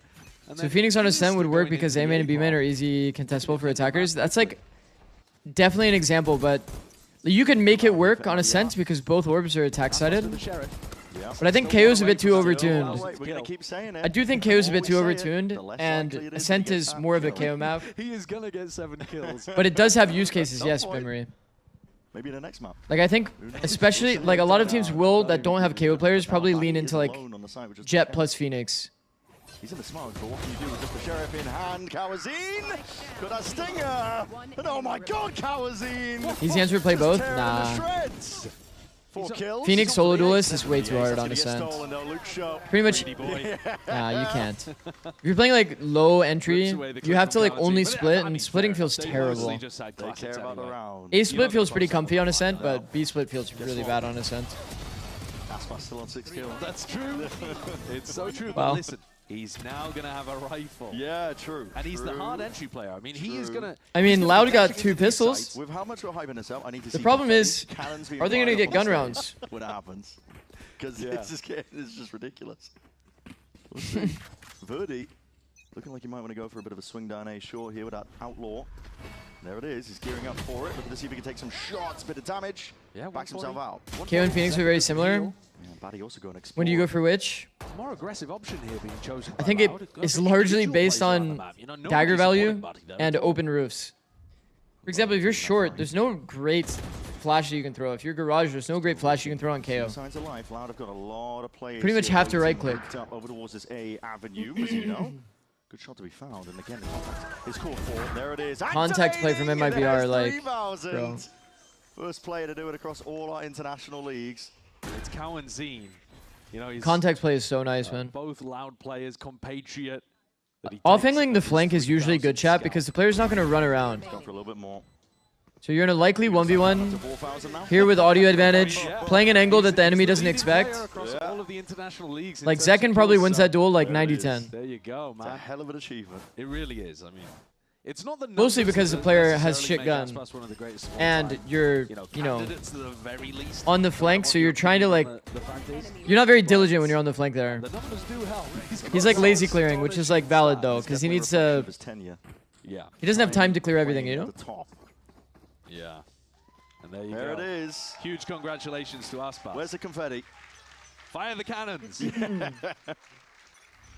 Well, MIBR grouped up here. This is 5 players looking towards C, but trying to make some noise, aren't they? Good flash though, straight into the corner. Luke Show. Swift dismissal there to run it back. Second's going to be pulled all the way back. The Snake might as well have slowed them down a little bit further there, but the smoke in their faces, they don't. On 100 teams, we had a protocol. If you get smoked top C and you're not already beating the smoke, you just cancel. You cancel C every time. A vice composition. It's too hard. Seems like the kind of comp that you would want to feel out a little bit. It's a beautiful flash from Luke Show, but I mean, you could be running into. Bro, I hit my mouse wheel so often by accident, it makes my pen size like massive. A lot to slow down the approach and onslaught. Tex is going to be a deep insert. He could give options for the team to go back over towards C. But they have to create noise and pressure elsewhere this entire time because they might be out. We're grouped up with 5. What has the enemy done to make it so we don't have the A space? The smoke comes in through. Would be difficult if there was a I don't mind the 3A gamble with 0 info. I actually prefer that. I would rather them gamble 3 here so they don't have to play a retake A if they do go back A. Diligently in a reposition with the wall up. It's Darker and Luke Show. Yo, what did Colin? What are you guys saying? Through the wall, up drop over the top. Luke Show. Target-rich environment here, and these players are Loud are thriving in it.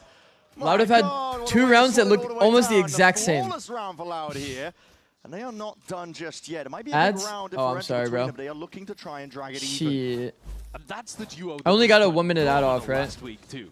Luke Shaw and Darker. There will be ads, unfortunately. What a combination, the two of them. When you put them in spots like this, they're taking backplat angle. Nicely, playing around the defensive utility and deleting people. Both rounds look the same, no? There's like front sight, back sight. Front sight, back sight on both sides. They stall it out. MIBR is frozen in front sight. This kind of gets crunched. They're forcing up here, MIBR. So they end up losing this one. The economy is going to be the defensive team fighting low key. Take a listen in and see what MIBR are cooking up. Not bad for Loud. Waving you guys, right? Yeah. Go for kill. Yeah, I'm gonna contact. I'm waiting for this. Can you break this wall with my dog? Yeah. Did run in? Drawn in? Yeah, I got the enemy mod. I broke drawn. Shouting your sharp push. I got tagged. Hit it. Very good drone timing. They have no drone. Do you want to end it? Can you jiggle that? Yeah, wait. Walls B, I think. Texas him. Man, Tex is so high pressure, bro. He's like forcing the info. Actually taking the risk, taking the duel. A lot of players wouldn't really take too much of the risk here. Can we get in the smoke? I have no time. Ooh. Get in the smoke. Living while getting that info. He just found out exactly where the 2 C players are. Go out. We're walled. Block. Yeah, I made it through. So failing. Ceiling and A-link. Push A, 80. I'm blind. 80 window. Out ceiling. Yeah, there, bro. 80. Oh shit. Nice try.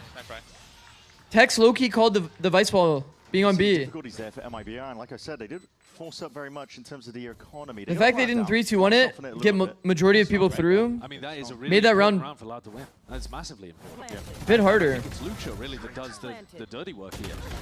Got spam kills, found a good flank timing, great util. Challenge with no util. Loud defense has been pretty money, but MIBR could have played that a lot better, for sure. Against basically anyone in the game. Because you're also up against some ridiculous aimers on MIBR. And he just dry swings through that smoke, pushes Tex out of the space. MIBR then are worried about Garage, and Loud don't have to worry about it at all. They know it's a B finish, and they get to collapse onto them. This is now troubling territory for We do have a map. Low key. Definitely calls for a timeout, which they're calling here to figure out. It's not going to be for the upcoming round because they're money. What a weird comp chat. You might be able to get some sheriffs on. I understand how they got to these conclusions, though. Why not? But I do think that Sova is a bit better. But yeah, this is. I'm not really a Fade believer, bro. We've seen so much Fade on the Haven. Try and make the call. And I'm gonna be honest, I don't really get it. Gearing up for the CU util is just worse. It's just way worse. Yeah, that's true.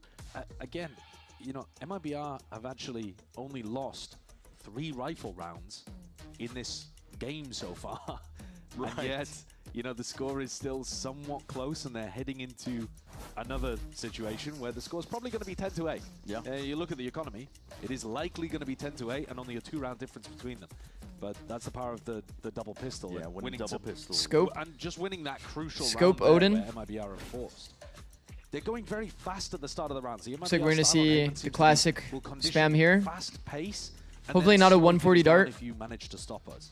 Fade to counter Neon. Probably to some degree, yeah.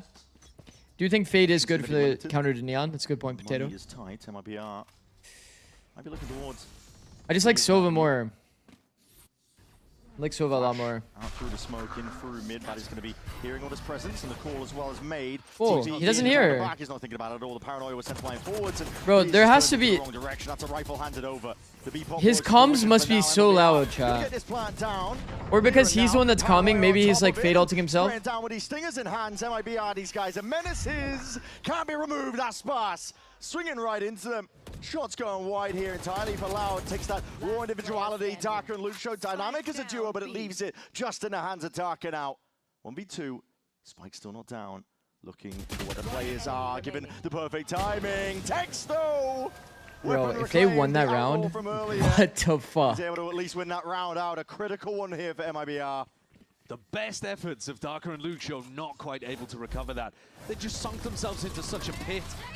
Abadi's doing a lot on his own at B. He's trying to look for a timing to walk down mid if there's pressure over towards a different area of the map. Kyrie and Braun almost. He's getting overwhelmed, tries to throw out a paranoia, doesn't hear the guy behind him.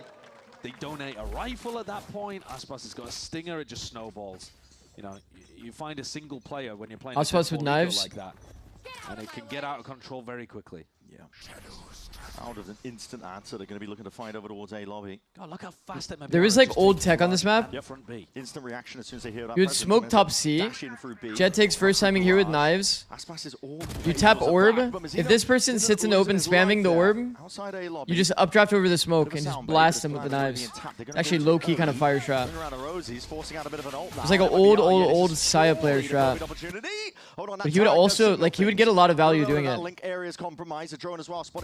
What a crazy round, bro. Fight could be critical here. Loud need to see if they can get a bit more on the board. Crossfire setup, Birdido being contested. And that's so annoying. Knowing the damage done prior. It's so annoying, bro. When you play against Jump Shorty, like you're pre-aiming right side of the box, he just jumps up and down at the box. It's not going to catch onto a lot, and Aspas, of course, not going to be pushed back and away. Not with the Blade Storm out still. Plants down. Kawazin's onto the side. A tap to see where these players might be. They're miles away from this. Aspas low. Smoked up onto it. A dink, and Kawazin's covering. Aspas is low, 23 health. Smoke's going to go Sidestep. Smoke's there. This is blind. Fire and spam and sticking. Stuck all the way. It's Kawazin saving the day for them. Am I lost, or was Aspas not already deep in the zone, like in the space with knives? Loud still had time to be able to stick it through as well. Am I confused? Kawazin thought that they were going to be pressuring him close. Everybody on MIBR just ran away from this. Like, how come he didn't go straight back into long right there? The range of the Steel Garden, I assume, but it was kind of curious why he didn't go like position. With how nice MIBR's take of the site was, they really got scrambled in the post plant there. Because when he kills Vice, I would imagine he would go insta back into long. Losing on the anti-eco. Whoa. Still a game. Definitely is. Loud still in it. And we see so many versions of this exact same Phoenix Flash. It's kind of nice to see, you know, everybody else has like their own version of what they deal or they think is optimal utility. But we've seen that Flash done so many different ways. He's going to pull out a ton of this util with the thorns and the wall detted. One of the benefits of the Phoenix. They're when you're ulting, a ton. They really are, yeah. The read does seem to be that MIBR are not going to be able to hold this. Bit of spam and body, but as that smoke dissipates, Aspas does return. I'm not mad at all if MIBR win because I got to be right once and MIBR got to be right every time. Kawanseed's flank could be important here, and Mazino's supposed to be That's a watching funny it, but he's combo. letting it slip. Yeah. Kawazeen finding a potential gap there in the hole, but he's only got the Odin taking a swing and a fight good juggle aggro. These players feeling a squeeze from multiple directions. Mazino now. His turn to step up. Zeno's timing matters a lot here. And he's finding it very difficult, as is the rest of MIBR. Birdie just knocking off their heads alongside Luke Shaw, leaving it to a 1v1. Tex versus Luke Shaw. Tex is good for these. Tex just playing and buying time. I jinxed him. That's my fault. That's actually my fault. On the board. Luke That's actually Shaw, my fault. He's got it. I don't know. He's got it. It's so close. Milliseconds, and there it is. 0.17. That's actually my fault. The way that he peeks through that B smoke is sublime. He's checking the corners of little jiggle peaks, trying to get Tex to commit to something, to give away his location.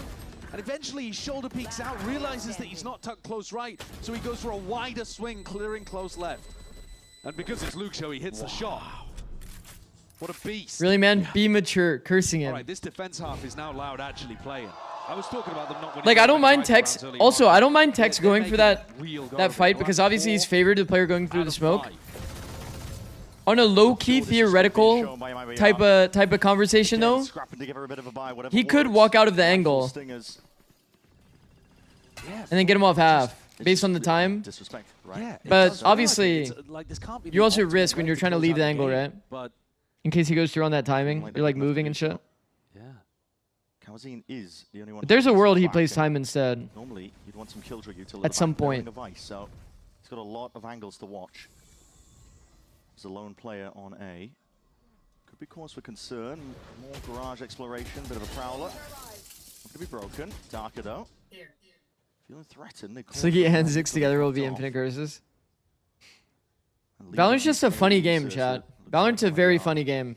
Happily going to be able to go back to that spot. The person that's usually expected to win scenarios time that we heard the MIBR comms, Zekken was very big note for some reason infrequently winning the GG scenarios. This could be a really good time. That's just how it works. I don't know why, but trying to go for it now. It is how it works. Up into the split. Players are spotted though. Kawazeen and Paddy, what can you do against this one? Paranoia sweeps and it's good. Molly rebounds. Hold on. These players are getting caught. 2 cinders. The C's is picture perfect. It's the cherry on top. We see so many kills with Tether Phoenix Molly, by the way. Trader's instant. It kills so fast. Sidestepping. Gotta be careful with this one. Stun ricochets. Blind plus Tether plus Phoenix Molly. Shots, but again, not anticipating it. Zekken, another flash, another peek. These players are very great exec. Oh, Ospas for sure kills him. Save is good. Only just watching dismay. Save is good. He realizes the round is already lost. He doesn't even want to make footsteps of him retreating. Yeah. Need more debates on how to win 1v1? The economy's in a weird spot, right? MIBR were forcing into this round. Go 50-50 with the 2 force rounds that they've gone for. Honestly, I mean, that's not that bad. Win one, lose one when you're scrapping with... I think they brought a Sheriff and a Stinger. Doesn't Phoenix Molly have highest Molly DPS after Brim? It's definitely up there. Brim and Phoenix Molly are fast as shit. He's only got 100 credits in his back pocket too, so... I can check. I think I have it written down somewhere. By any means necessary. But MIBR make it up to Matt Point. Up to 12. They're both 60 DPS. Such an important part of the kit. Yeah, I think it's something we don't tend to discuss as much because compared to like what is Killjoy's? The ult. Killjoy's like 45. But the molly is massively important. So you can throw it on the fly a yeah, lot more than you can pretty like insane. Molly because you tend to be at the front of the pack. And it's just so good as a piece of util exec or to stop people from, you know, flooding to help their teammates, for example. Yeah. The best Phoenixes are getting massive value out of that. As you're seeing there, set up by the C's. Bruno having a hell of a game. Haunt push back once more. Verdi! Wow, nice kill. That smoke's dead in the round. Knowing that space could be taken, and Mazino, he's punished for it. Drone's going to be used much earlier off the mark here. Aspas does break it, but tagged up. Caught in a corner. High key, you're on MIBR. It's probably a B end. I haven't really been trying to bait out this wall. Probably a B contact, B end. Most of the time Luke Show's been putting which is already what they've been doing. So with your smokes alive, it's just B is, or your smokes not alive. The Vice Util and the Pit are just the B contact just feels more comfortable. He's got too much to account for there. It's just peaked on timing from window is so annoying, no? He's holding for the garage player. In Texas' position, having to take the 1v1s against Luke Shaw around the map. I mean, with Zeno down, you'd have smoke. So rare for a player to peak on timing from garage because it's all spammable. Go back towards A. This is a nice angle. This used to be the like 10s angle we would call it. Because 10s would always lean into this angle. This map so far. Test here. For that reason, quite literally. Okay. That's astonishing stuff. Not doubting you again. 30 seconds left. People will typically either contact that angle, press mouse 1. Still. or the util won't be good enough, and they'll accidentally line up. And Loud, you know, they had to put 3 on a board in a row here, and they are looking so good for the first. Yeah. There's a lot of collats that happen on that angle, for sure. Ran out of options here, and you're right. So good for the first now. That's 10. They did have to commit quite I mean, this is a double pistol kind of game, but low-key Loud defense. But they're going to start to build up. Kind of pulling through, no? Well. If they can scrap through this round, kind of pulling through. Steel Garden, Hunter's Fury, massive defensive ults to work with. Look how fast this is. Yeah. I mean, he sees the curveball. It's not like he's reacting to the flash pop. He actually sees it being thrown. Let's go, Rudy. That's a great collab. Really is. Major difference maker here. What's going on with the money? I mean, okay. You have 2 rounds left. You might as well force this round and then, you know, scrap together 2 force buys rather than a full eco, I guess. That's the theory, but MIBR have now force bought 3 times in the half. Yeah, the force buys are interesting. Playing with a bit of fire in them. Holy. But now, all last fails. Go back to the B here. Now, listen. Okay, Bati hears it this time.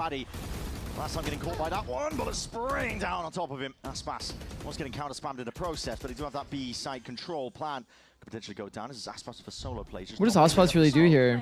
Soon enough to be dissipating. He actually stayed for the smoke fade and kills the player. Layer on top.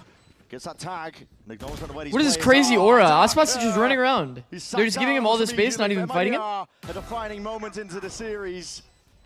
What a weird round. Nail in the coffin, at least the first one for it here. This map surely theirs. Paddy has got it all to do. What a very weird round. Exactly where he is. The bait and switch by the barrel. All right, shit. I mean, is how we finished the first map. What I really don't know what happened there at the end, but like, all right. I mean, shit.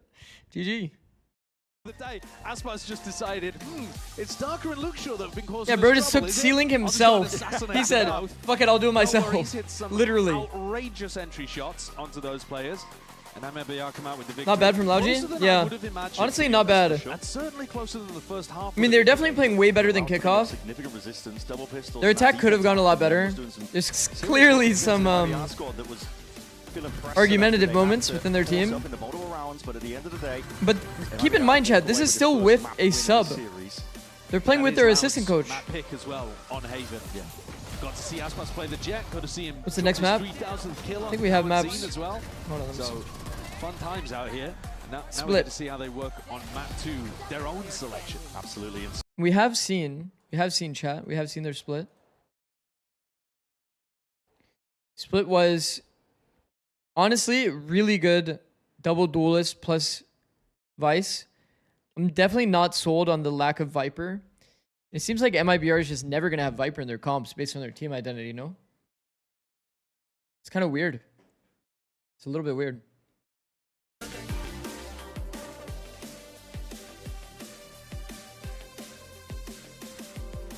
So sub, surely Erde gets his visa? Aware.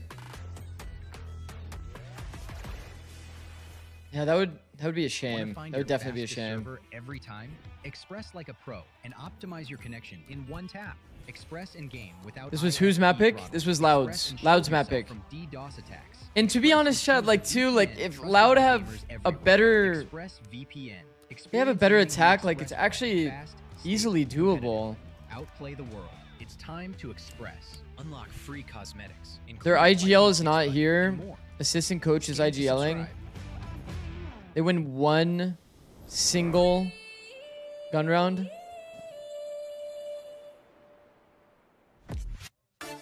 Pretty rough.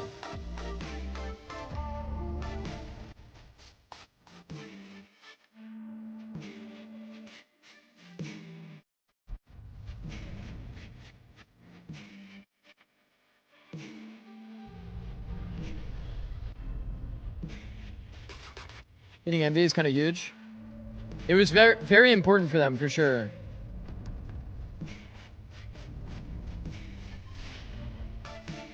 Actually, let's look at the groups. I mean, this is most likely going to be an MIBR win, right? We expect to definitely see Lev MIBR at the top of this group. Crazy to not see G2 as a clear third here. But G2 has played against literally Lev MIBR. These are the hardest matches they can have. These are all much easier. All of these are much easier. So I think that G2 will probably make it as like third seed. MIBR is probably winning today. I think MIBR Lev is the big match on this group. Which is crazy to say considering that G2's in this group. The G2 MIBR game was pretty good though. You should look at the agent stats of the regions right now. Vice is such an outlier in Americas in terms of pick rate. I bet our win rate on Vice is actually so insanely low. I'll look it up. It's like we're picking it on maps that it's like not even valid, bro. It's not even that valid.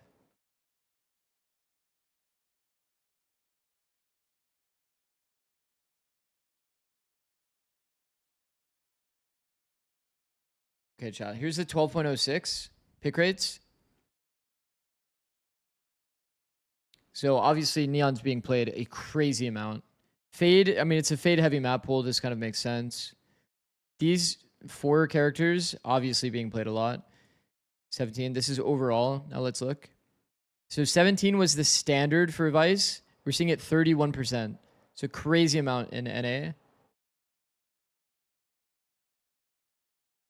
It's about average for EMEA.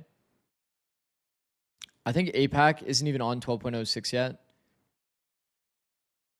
And I guess they don't have China stats, so we can only look at those two. What about for APAC? Where the fuck is Vice? Eh? Okay. Now let's look at win rates. Okay, well, is there a way for me to do this where it's not like literally like 13 wins? Shit. Vice win rate is pretty low in North America. As kind of expected, chat. Honestly, as expected. And what's Vice overall? Pretty similar. Vice does play an important role. Bro, Harbor having this, like, what is going on? What is going on? Phoenix non-mirror win rate is insane.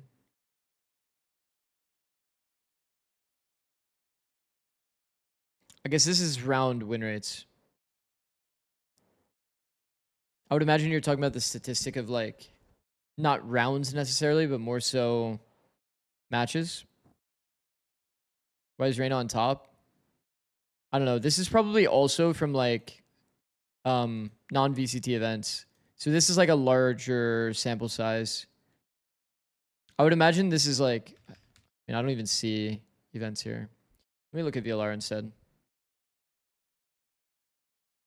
How do I even go about doing this on VLR? I've only ever used the other one.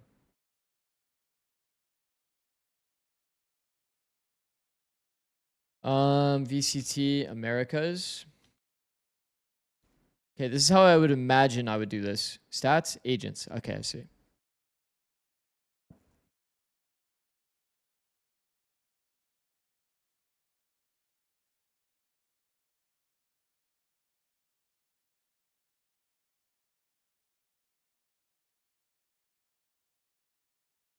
So this is for just all of Americas. And this is what, pick rate? This feels like pick rate, I won't lie.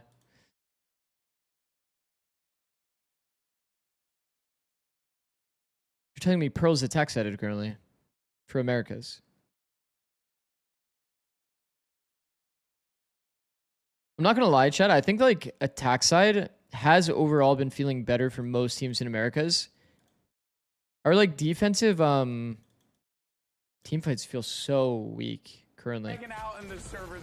Like as a region. I love the hustle, but there's few teams that actually like. It feels like every team that has good defensive team fights are the teams that are winning currently within Americas. And I think that they actually find ways to like proactively take fights. Also, Ducky, thanks for the 95 bits, bro. Remember you said once that you live life like everything is a sitcom. That's how you don't tilt during matches, and I started trying that mentally in ranked, and I went 4-0 in games and never tilted once. I'm usually a tilter. Also, it was just more fun. Yeah, I think that is like definitely high key, like a mindset superpower. Like within my career, there was definitely a moment where like there was so much going wrong in one of my like league splits that was like so hard to mentally like deal with that I was just like, bro, if I look at it at this situation as I can't believe how ridiculous these things are, that these things are even things that are happening. Then I just grew like an appreciation of understanding like, wow, like that's crazy. Like, how did we even get to that point? And since that point, I definitely kind of think about things a different way. I'm definitely not very past or future mindset oriented. Very like in the now. Sometimes shit goes insanely wrong, and instead of being mad, you just gotta accept it's funny. Yeah, like, I'm not gonna lie. When I play ranked, I see people like, you know, WA peak and like whiff some crazy bad shots, or like they just like were with me, didn't say a word, and they completely left me. And it's like, if you approach it from a mindset of like, I mean, that's just fucking ridiculous. Like, that's crazy. Like, then I think you'll just find a way to care less. I think the only thing you can do in ranked anyway, if you want to be successful, is just care about your own individual play anyway. If you care about what other people are doing, you're never going to be successful, bro. You're not like coaching the fucking teammates that you have. Like, one game in the grand scheme is so useless. And it is kind of sad because I see so many pro players. I actually watch a lot of pro player streams. Mostly I lurk.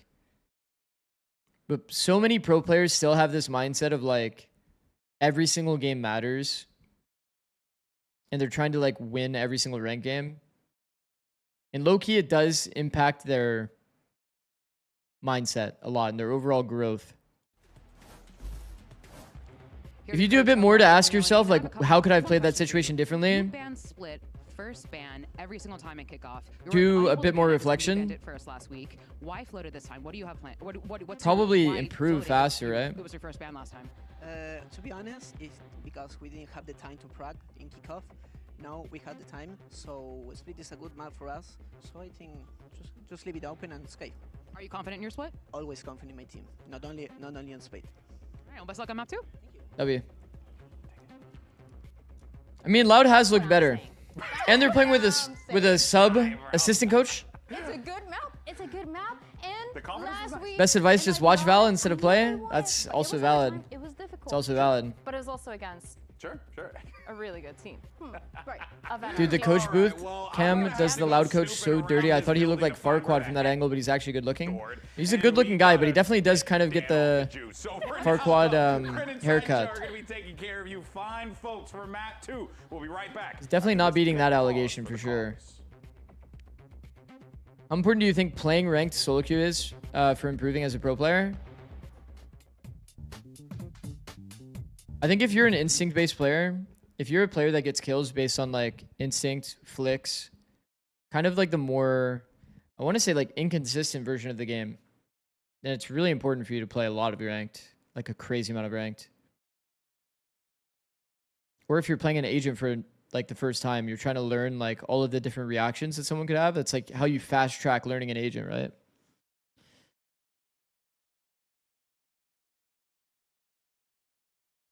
Because it's like, okay, let's say you're playing Vice, right? You're trying to improve your like reads. You're trying to improve your value off your utility. Like spamming Vice in ranked is just going to help with that. Ranked is hella bad to play as a pro. I hope nobody plays it. Eyes. What the fuck? You trying to like angle to like get everybody to outplay so you can get rank 1 or something? What's going on here? I think people have a terrible mindset in ranked. I'll be the one to say it. Am I fooling anyone? No. I think a lot of pro players do have a really bad mindset, like the majority. They end up running, and okay, fair enough. I understand it. Ranked can be a very frustrating experience, though. If you get like some bad eggs in your game, ranked can definitely be a pretty frustrating experience. Make those comps fry, especially seeing. I shit you not, like if you have like some rage baiters or like some people you don't fuck with in your game, I think just literally turn off comms and focus on yourself. What's going on? What's happening, man? Speak to us. Oh my god, Starge. This is unsettling. Wait, don't we have a stare emote? How long can he hold it for? That's the question. Looking deep into my soul. Okay. Thank you. Thank you. We beat him. I've started insta-muting anyone who's rude or annoying. Yeah, that's another approach too. Either full mute comms or mute that person. For sure. Like, no ego. Chat, if we're being completely critical... Oh, wait, actually, I need to run ads. I'm going to say this last point.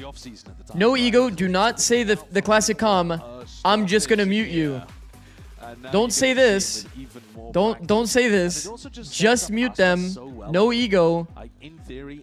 Do not say this.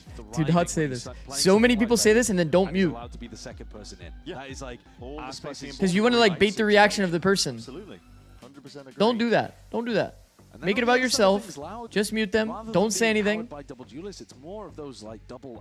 And just focus on your own game. Electric for Darker and Luke Show, whatever they're on, you know, on this map as well. We're about to jump into agent select, but you know, tends to be more of the Viper. Running ads. Kind of agents. Let's go. And they've been looking really, really good there. Is that a Cypher I'm seeing? Maybe. Yeah, it is. Locked in too. Okay. All right, Darker going for the Cypher. Pre-roll ads are disabled for 60 minutes. Running Vice these days, but the trips are still pretty good. Yeah, they, you know, they did get nerfed recently, but not to the point where the Neon can completely ignore them. No. So, yeah, you will. Viperless versus. Good information around the map. Honestly, Cypher, we haven't seen it in a while, but it's actually not bad, chat. But I do worry a little bit compared to the Vice that you can just Cypher split. Yeah. Against what Loud are running. We haven't seen it in so long that it might actually be like kind of valid, right? Yeah. You need something to slow these guys. I think the longer you haven't seen something on a map, it becomes more valuable. Oh, always nice to see. Love a Cowanzine Sky.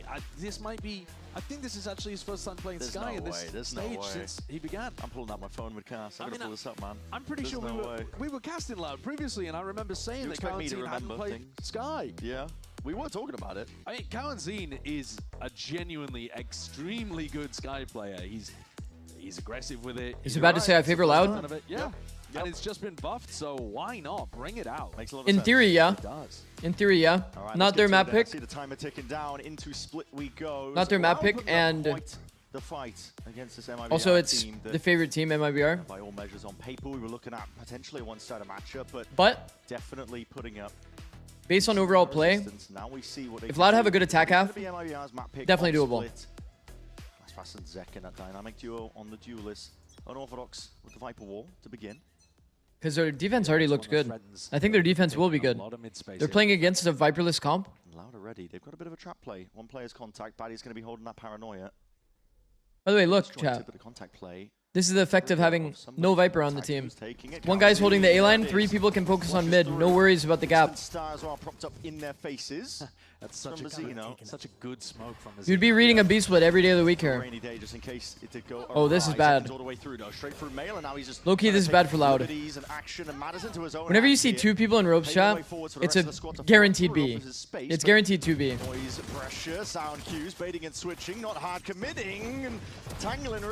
Like, you already found the weak side. The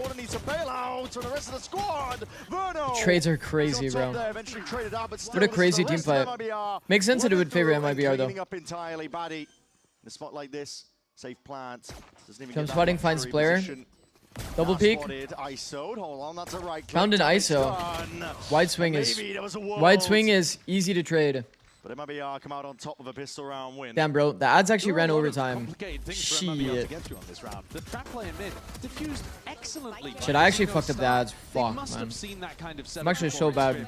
So bad at when it comes to the ads. They were so ready for it. So they off, right? With the oh my god, we won her pistol. I tried to min-max it a bit too much. Yeah, I mean, losing double I fucked it. definitely made that map a lot. Well, at least we won't have ads for the rest. coming away with a nice pistol round there. They also had to get through Batty smoke that was over towards B Heaven, that he was trying to play, you know, Kalamazin was trying to play inside of that. And MIBR did a good job of cancelling and then picking a timing to pop in. No, ads were time good? Really? Classic Viper wall that you'll see on defense. According to my thing, the ads were still running until like literally like 10 seconds ago. It's comical. Yeah, I don't know. It really is comical. Just seeing it. I love seeing teams be overly cautious because you have to be. But then you look at a minimap and we see actually nobody's there. Yeah.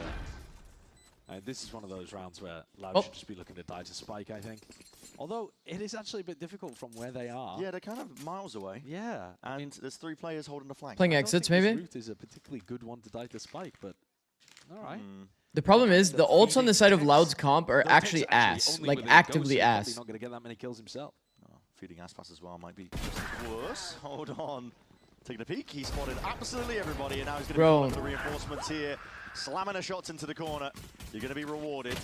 Coming up with the goods. Everybody wants to get involved with the ecos. Yeah, and Verno 2 away from getting the Nightfall online. Yeah, a bit of a misstep there from Loud, I think. MIBR is a low-key funny team, chat. Wouldn't you want all of your orbs to go into like one person? Like Tex or Aspas or Verno? MIBR get themselves a economy flowing. To be fair, Tex couldn't really decide double judge on the defense side for to like give away those orbs because he like took first contact, but only the one, but it looks like they changed their mind again. Oh, well, this could be disgusting for Zekken and Aspas to run into. Yeah, we'll see. Judge v Judge. As if Zekken takes the Neon fight here or the fight into Luke Show. Ult orbs are pretty good in this game. I won't lie. Wow. Diffed. There's no time to react. Into a B split and there's one guy on site. This is a money position though to deal with the B split. You get a lot of opportunity for duels. Accounted for, darker towards the back, Prowler in your face, wow. just with the classic, why not? Okay. The Astro Star was actually pretty money there. What are we eating? Some trail mix. I haven't really been eating like at all on stream. Mostly I would eat before and after. But like some of these streams last pretty damn long, so I'm trying to at least get like a little bit of a snack in type shit. My wife, massive W wife, got me a bunch of like healthy snacks. I can kind of like munch on during the games and shit. I mean, look how good that round looks from Zekken on the Neon. Yeah. He's just got such an awareness that there Don't is pass a out midstream towards Male. It is possible. Trying not to. It's our attack side smoke that a defender has got inside of it, so I need to use my slide to clear it. And he's shooting. So this is the bonus converted job. So I think we objectively have a bit of a fucking problem. And from that point, from to react. Yeah, I mean, from that point, the B site is just, it's over. How could Darker find value in that position? These guns, it's essential. And we holds on to this one here. Hunted Tex with Guardian. Will not be taking a swing and a fight towards it, so at least and got an upgrade. Moving into the next, but for MIBR, does the wife play Valorant? No. Clean sailing so far. Look at that. The Prowler's lovely too, right? I mean, she used to though.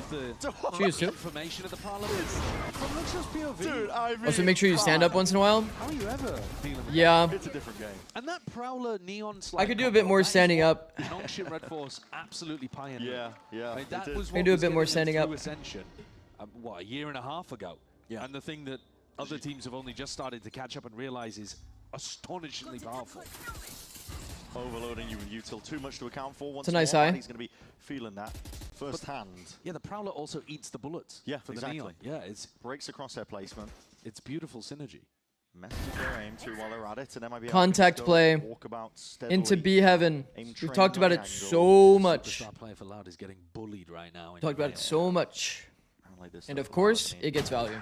Need a miracle. We gotta stop dropping ropes. We gotta stop dropping ropes. Yeah, no? okay. You should get one of those under desk cycling steppers. Maybe there's a like a treadmill. Players approaching rapidly at that Louder. I do have a standing desk plus treadmill combo. Like I can do that.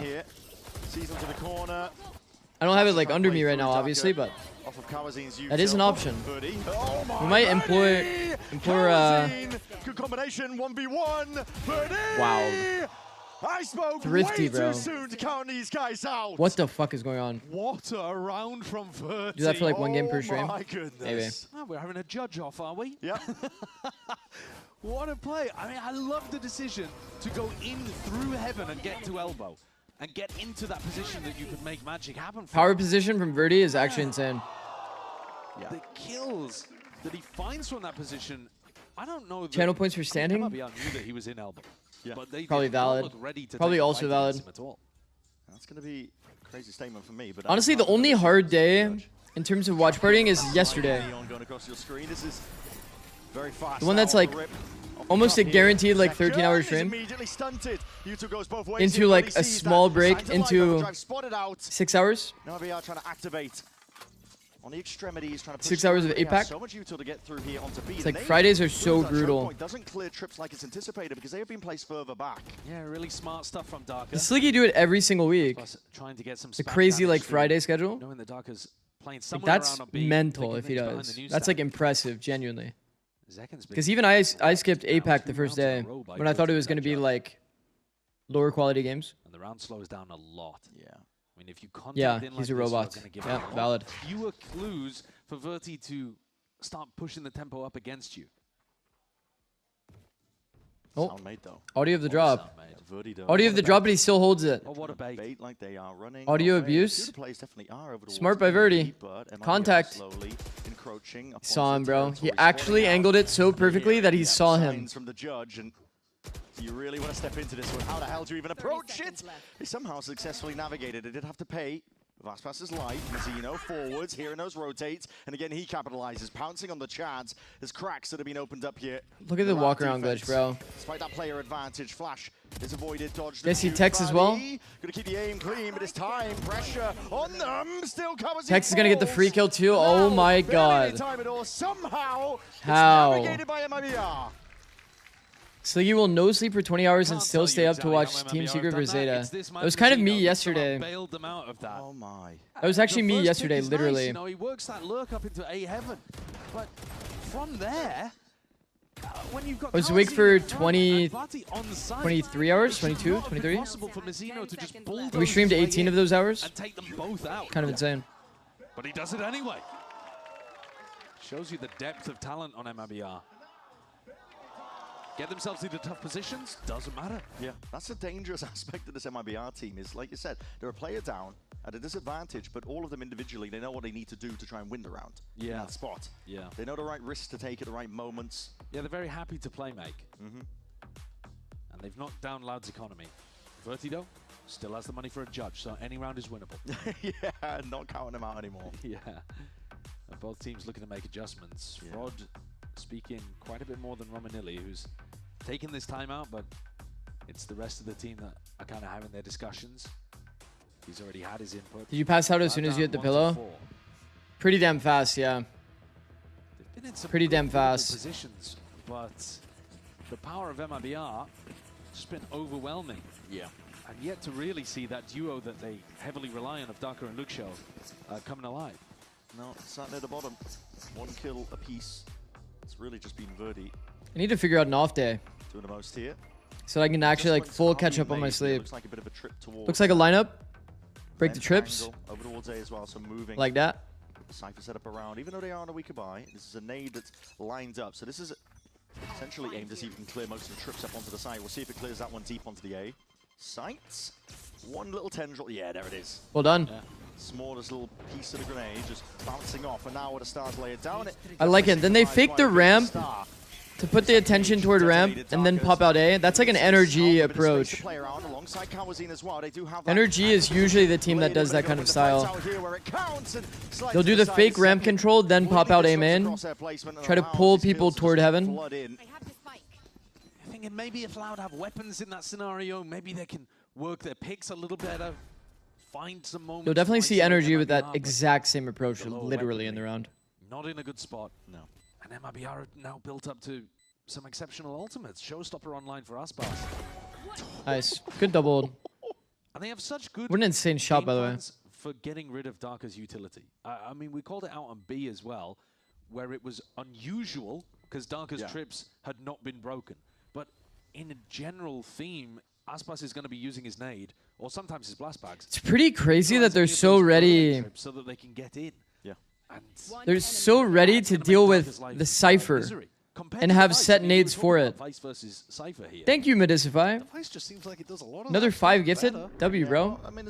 Man, you have been way too kind, bro. 20 gifted subs total Bro, Midify is actually him. I, mean, I won't lie. The wall's still working. Actually him. Thank you, bro. You are right about that. That is too kind, bro. Sure, the thorns. Very, very, very kind. The difference with the thorns is you can pop them.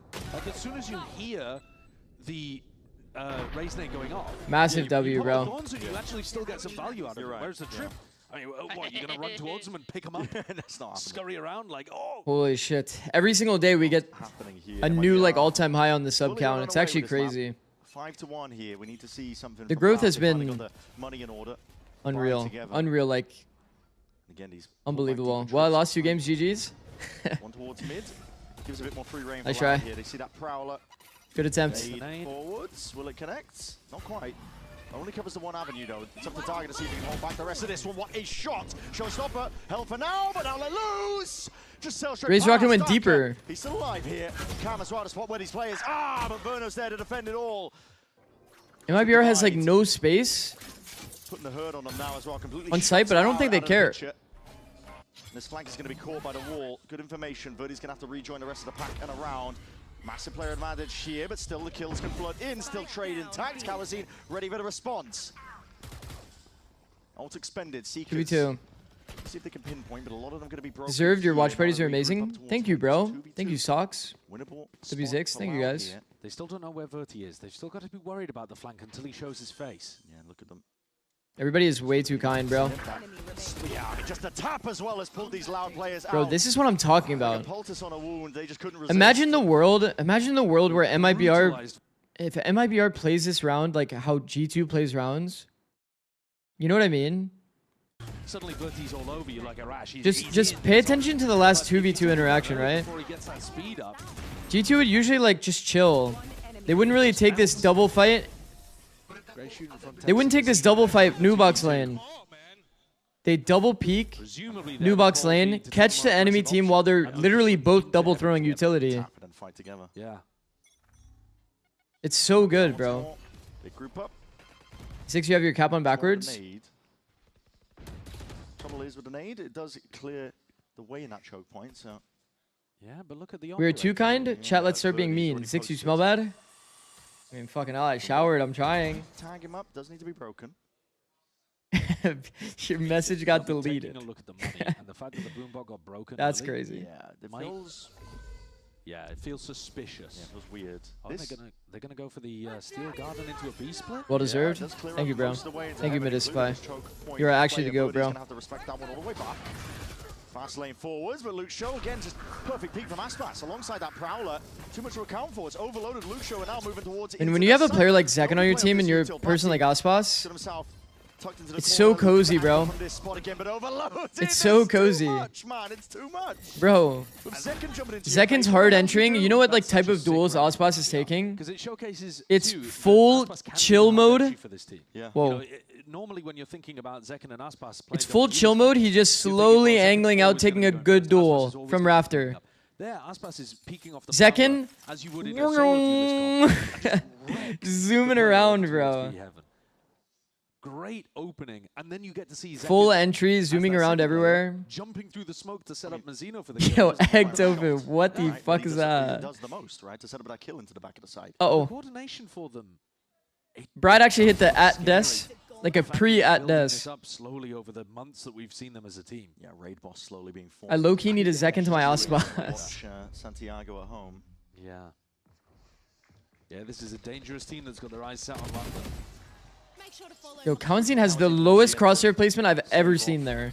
Keep the weapon in his hands. No? There's that peak. I mean, look at that. Yeah. Top, he hit the headshot though somehow. I don't even know how. They're so good at using. How often do you think what doing? When you're watching your team play as a coach? That's one of the biggest, it would happen pretty frequently. Is knowing exactly when to during our peak, we were playing like almost exactly how I perfectly visualized the game. But man, when you're not peaking, yeah, I think you just expect someone to close peek.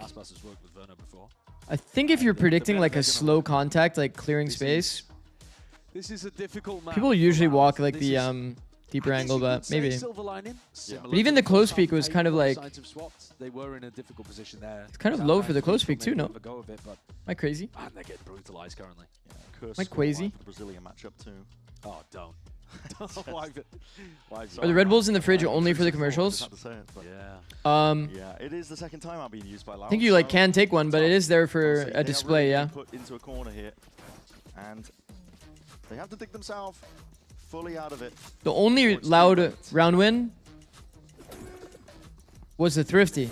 A slightly more aggressive option might be the with answer. shotgun. You know, if you can try to step forwards into MIBR. Right, We did predict this would be the better side for Loud, so I think we've got a little bit of a problem. Well, he is going to be lining this one up. Uh-oh. And as that timer ticks down, peak in order. He doesn't get the reference.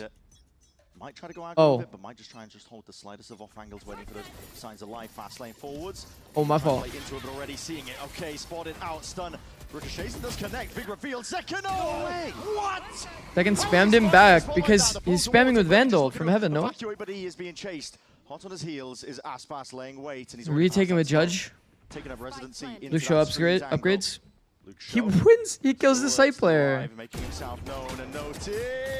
There's no way Zekken lives there. Wait, it's not Zekken, it's Aspas.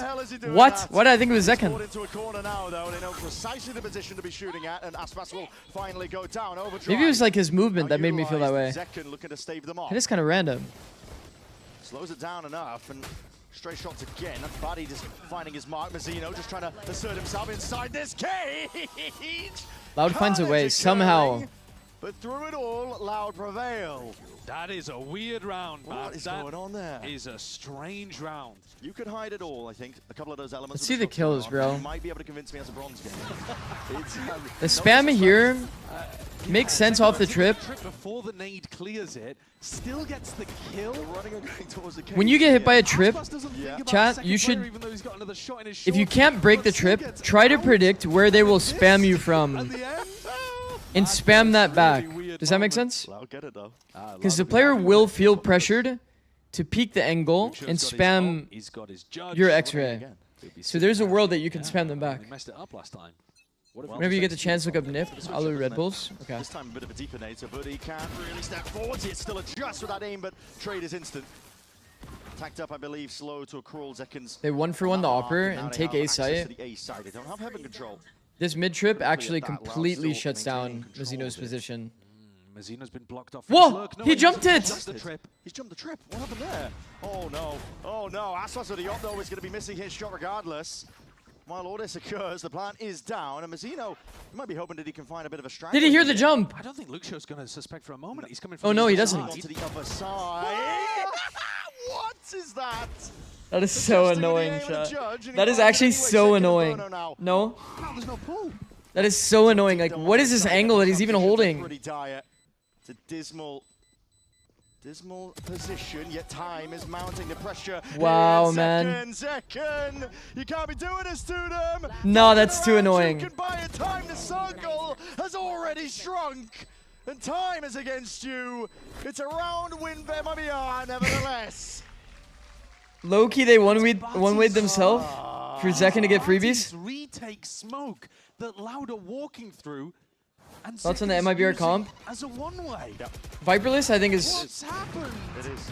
It is. It shouldn't be this successful. But they've had some pretty good intention, though, in these rounds. Okay. They either did, like, some, like, A defaults, like, toward ramp to, like, kind of create that pressure. There was only, like, 1 or 2 rounds, I think, where they didn't put the A pressure. And they didn't hit A. Can you answer my question if you don't mind? How to play ranked as an initiator against a team that plays very slow? Thank you for that one. Yeah, I can get to that. I mean, his team are trolling by pushing through it, though, if that was part of the plan. A flick and adjustment not there. Well, shit. Aspas showstopper off, but he's deleted.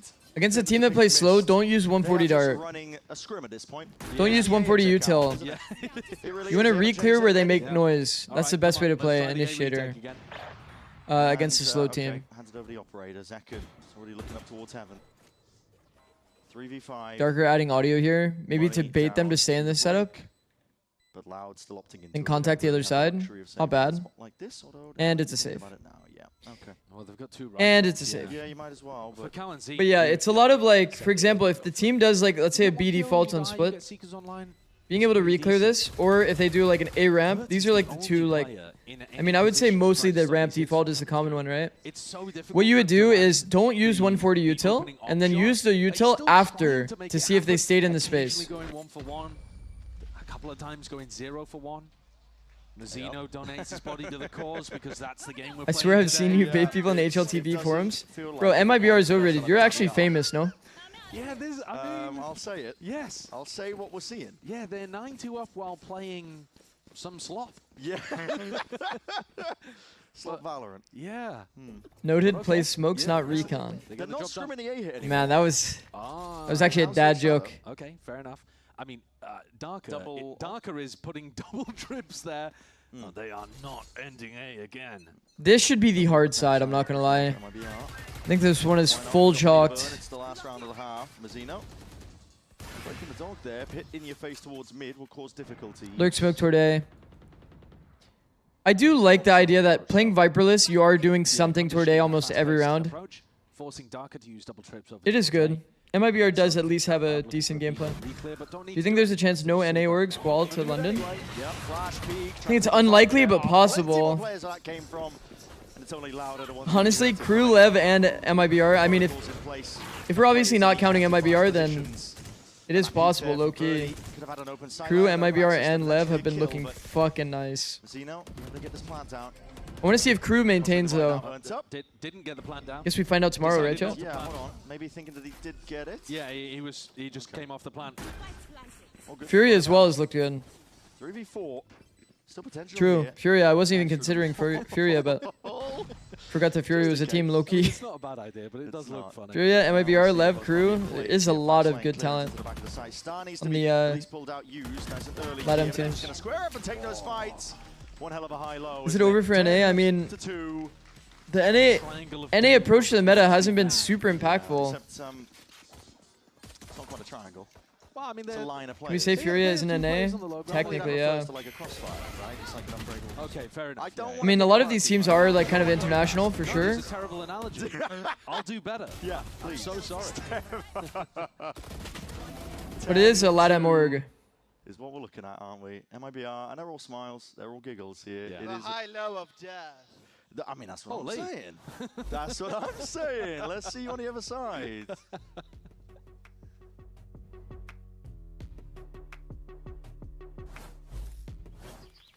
Energy still loves Silvateo. I will also take to the skies. Let me go look at their comps again. You? No, you will always be a worm. This match is going to be so sick tomorrow, chat. Red Bull gives you wings. Unrelated, but what do you think of Demon 1 on Envy? He looks comfortable. I think once they put him onto like chamber and shit, then he's extremely comfy, yeah.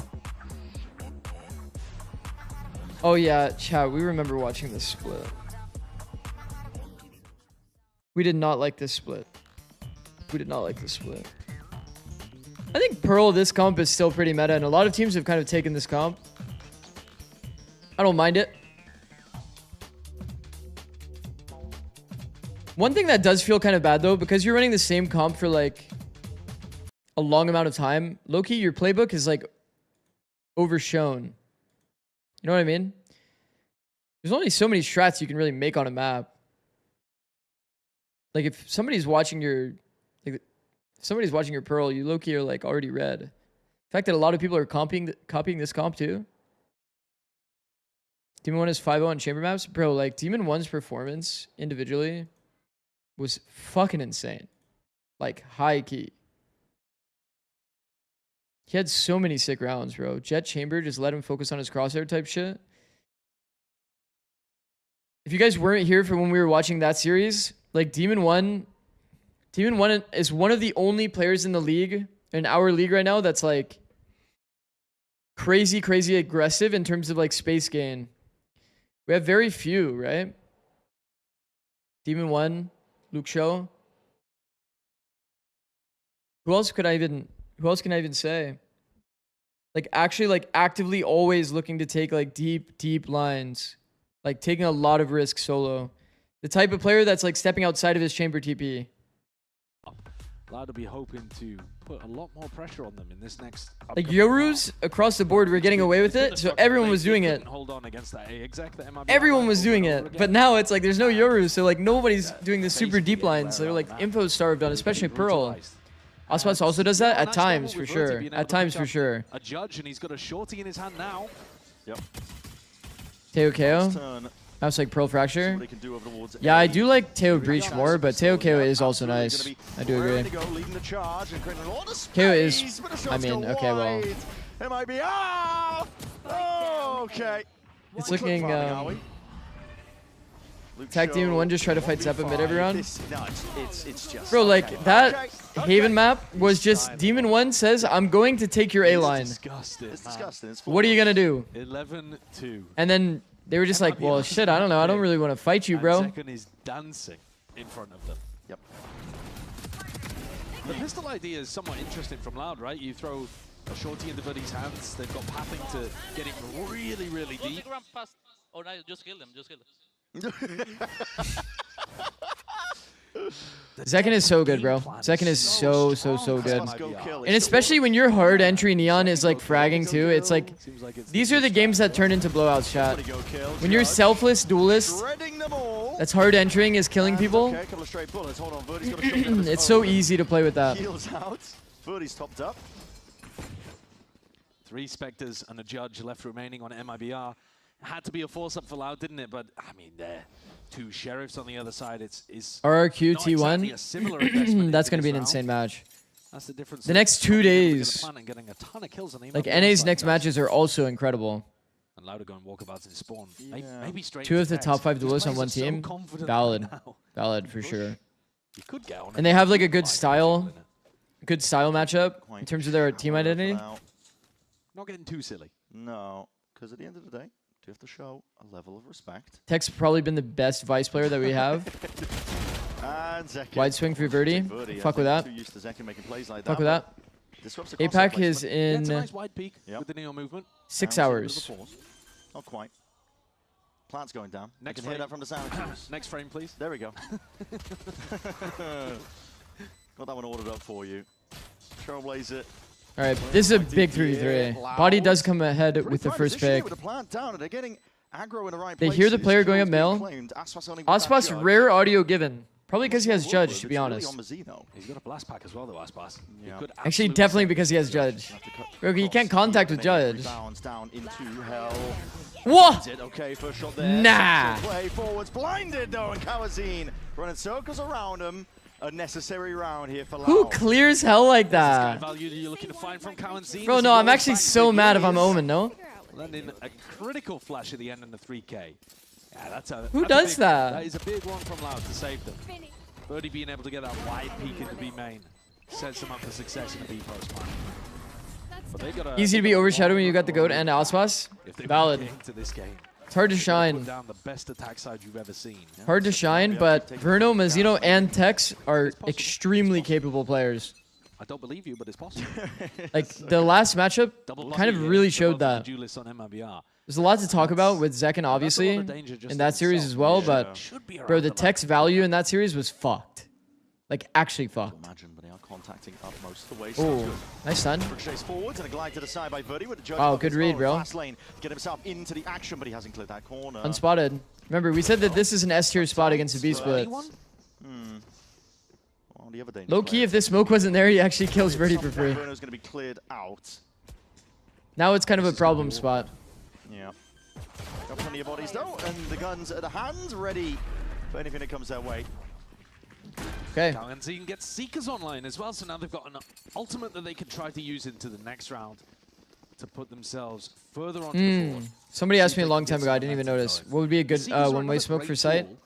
I mean, this smoke is fine, you just have to do it a bit earlier than your timing.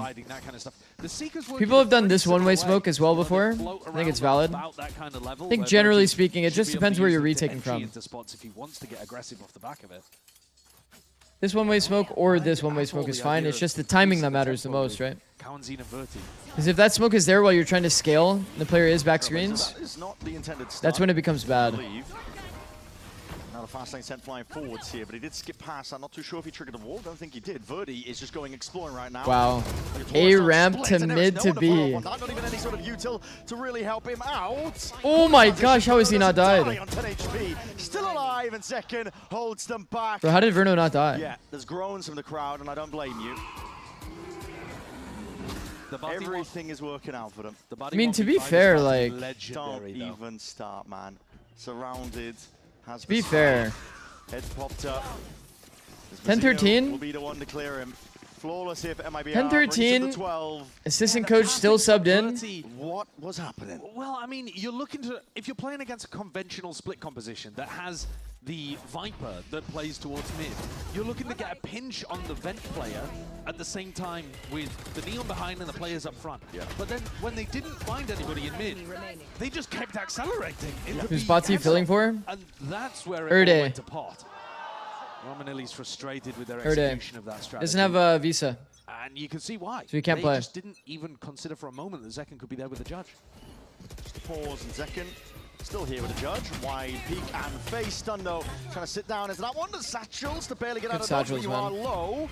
And that's supportive util, I believe, from Zekken. Yes, a stun and a push forwards. He's full dead. The supplement and help out. He's 18 health. Just next shooting goes minus 30. Loud would be 0-2. Necessary support right there, waiting in the Loud actually played fine though. Zekken didn't even really have to put his body on the line. No. Like Micro, they played better than they did last split. They actually improved on a lot of things, Loud. And Zekken.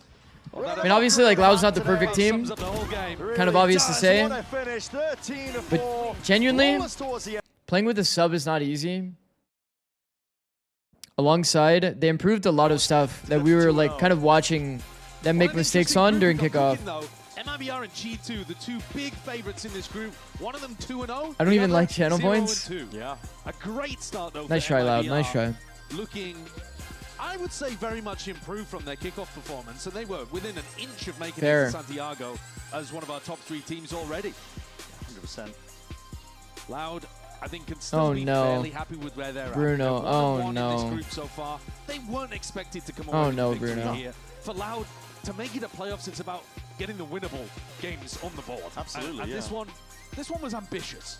If you were coaching, got asked to sub in as a 5th player, would you do it or try to find someone else? If it's on really short notice, I would do it. But if I can find somebody else and the stakes of the match actually matters, then yeah, I would definitely find someone else. They did. I was technically the sub for 100 Thieves the entire time I was there. 13-4 with some really entertaining. The entire time I was there, if anybody ever got sick, I would sub in. So like there were some scrims that I would actually sub in. Go up against a big test. Yeah, tested. And honestly, since I've already played against G2, maybe that'll come in the form. You guys have seen me on stream. I'm actually kind of nice, no? Kind of game. Yeah. Maybe that'll kind of nice, low key. Of a match later on in playoffs. If I played more, have to wait until then, where we really see. I would be him. Get heavily tested. This game. What did he do? Like they were. It's kind of like, yeah, just look at, just go to MV's Twitter. Did he cheat? No shot? No. No, nobody knows exactly what he did. There's a lot of speculation, but is it going to be there? But that's a question for another time. He's what did he use? We do hear teams all the time saying that taking a loss in the group stage was actually really important for us. We figured out what our mistakes were. Yeah. You know, sometimes I think that can be a bit of cope. You do kind of like to just be better than everyone and win every game. And that is the position that MIBR currently finds. Imagine you subbed in and wasn't IGLing. That would be funny. The highest level, which is where MIBR are aiming for, of course, top spots. I could probably do the IGL. We're a while off from that. I think the 3 roles I could play. Plenty more group stage matches as well, but they put on a show. Honestly, I could probably play any role other than Duelist and not look like totally terrible. I think if I had to play Duelist, then we would be cooked. Then we'd be full cooked. Yeah, absolutely. For now, though, we're gonna but I could play any other role and do like a serviceable job, I think. Got to take the IGL tax for the team. One of the men of the hour. You were dancing on them, Zach. You were your Waylay last time was gonna do it in the crowd.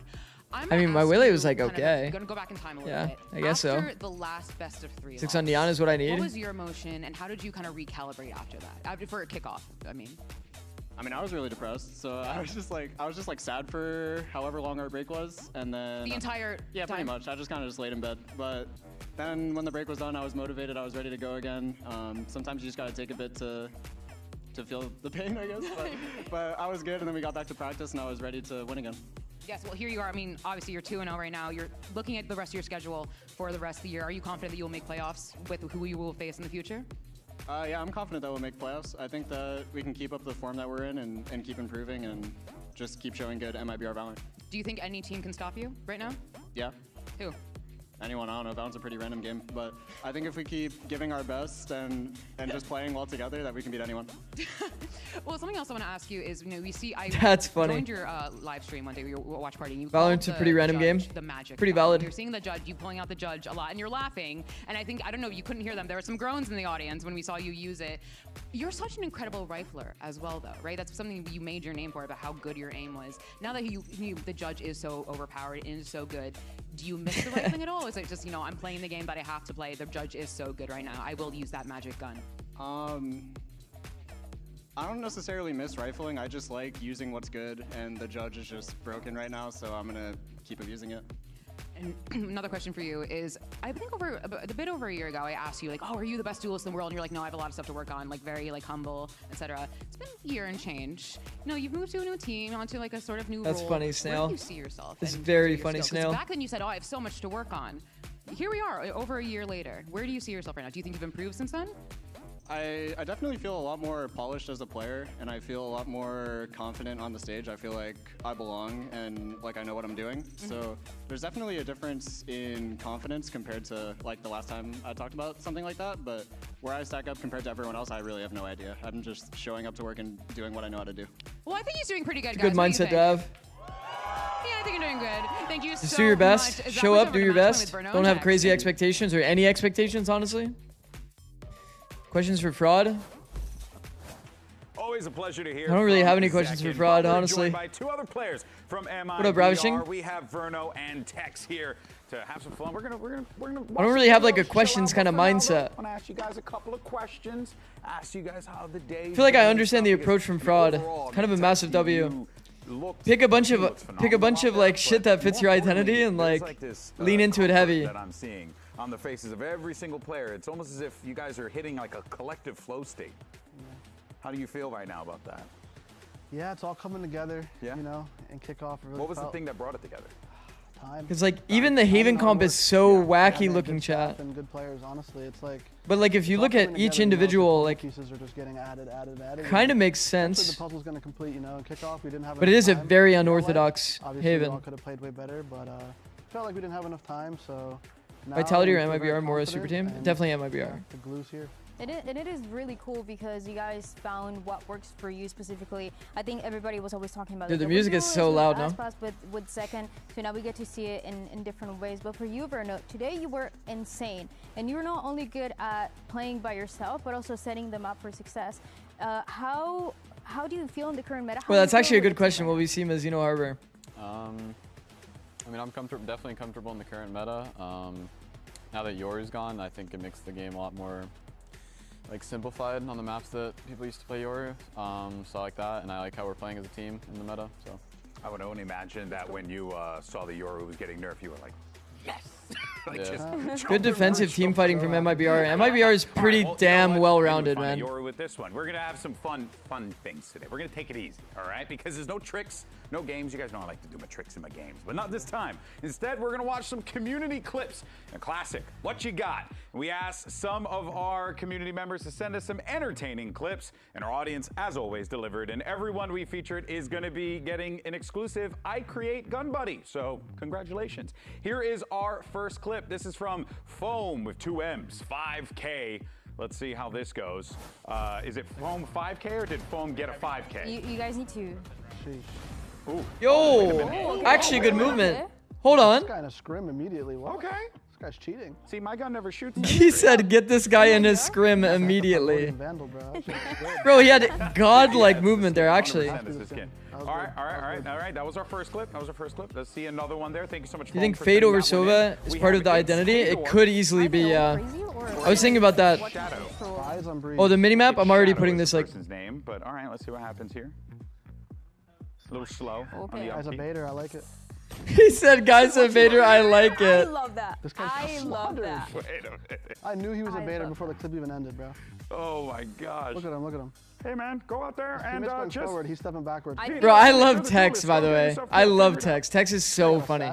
By the way, the minimap gave it away, bro. Minimapper gave away the rank, low-key. All right. Can I post TikTok link of something you probably already knew? Yeah, sure. See, what we have here. Sure, I'm down. Guy got baited. You can post it. What's our next one? All right, this is Epic Blocks. Oh, okay. Oh, we're calling. We got comms. That's the first comms we've heard. Calling. Nice flick. Oh, okay. The taps? Okay. The taps are nice. I like it. He killed the neon, ulted. That's like the hardest part, truly. Looking like you guys. Just going crazy. I don't know how anyone deals with the neon jumping up and just What a flick there. It's like a whack-a-mole, man. Yeah, it's like a little fly flying around the room, bro. And you're trying to get him. Yeah. So it's so annoying, bro. It really is, so man. Tex is so funny. Good at killing neons. Yeah. This guy's the neon killing goat, bro. Do not What is the secret? What is the secret? Pass it on. I don't know. Gotta practice pre-aiming it. I don't know. Come on, man. Give me something. I'm trying to kill the neons Yeah, in my yeah. games. All right, we got one more. Let's see what we have here. And so far, you guys I do know about that, Chummy, for sure. All right, so this is Kayla. This is a good clip. Shoots too calm for Ascendant. Yep. I mean, what are we even looking at? Wait a minute, what happened? This is the most fried shit I've ever seen. How are you even thinking of doing this? Oh, wait a minute. He himself on top of dice, bro. I don't That's genius. understand. That is genius. So you stood on the box, you send the molly straight up, you blast yourself with the brim ult, and then the molly comes down. Lower rank shoot calm as fuck, but just miss hella. Gets cooked like a fine Christmas ham. I think you guys can take You some think notes so? for when Ascend is back.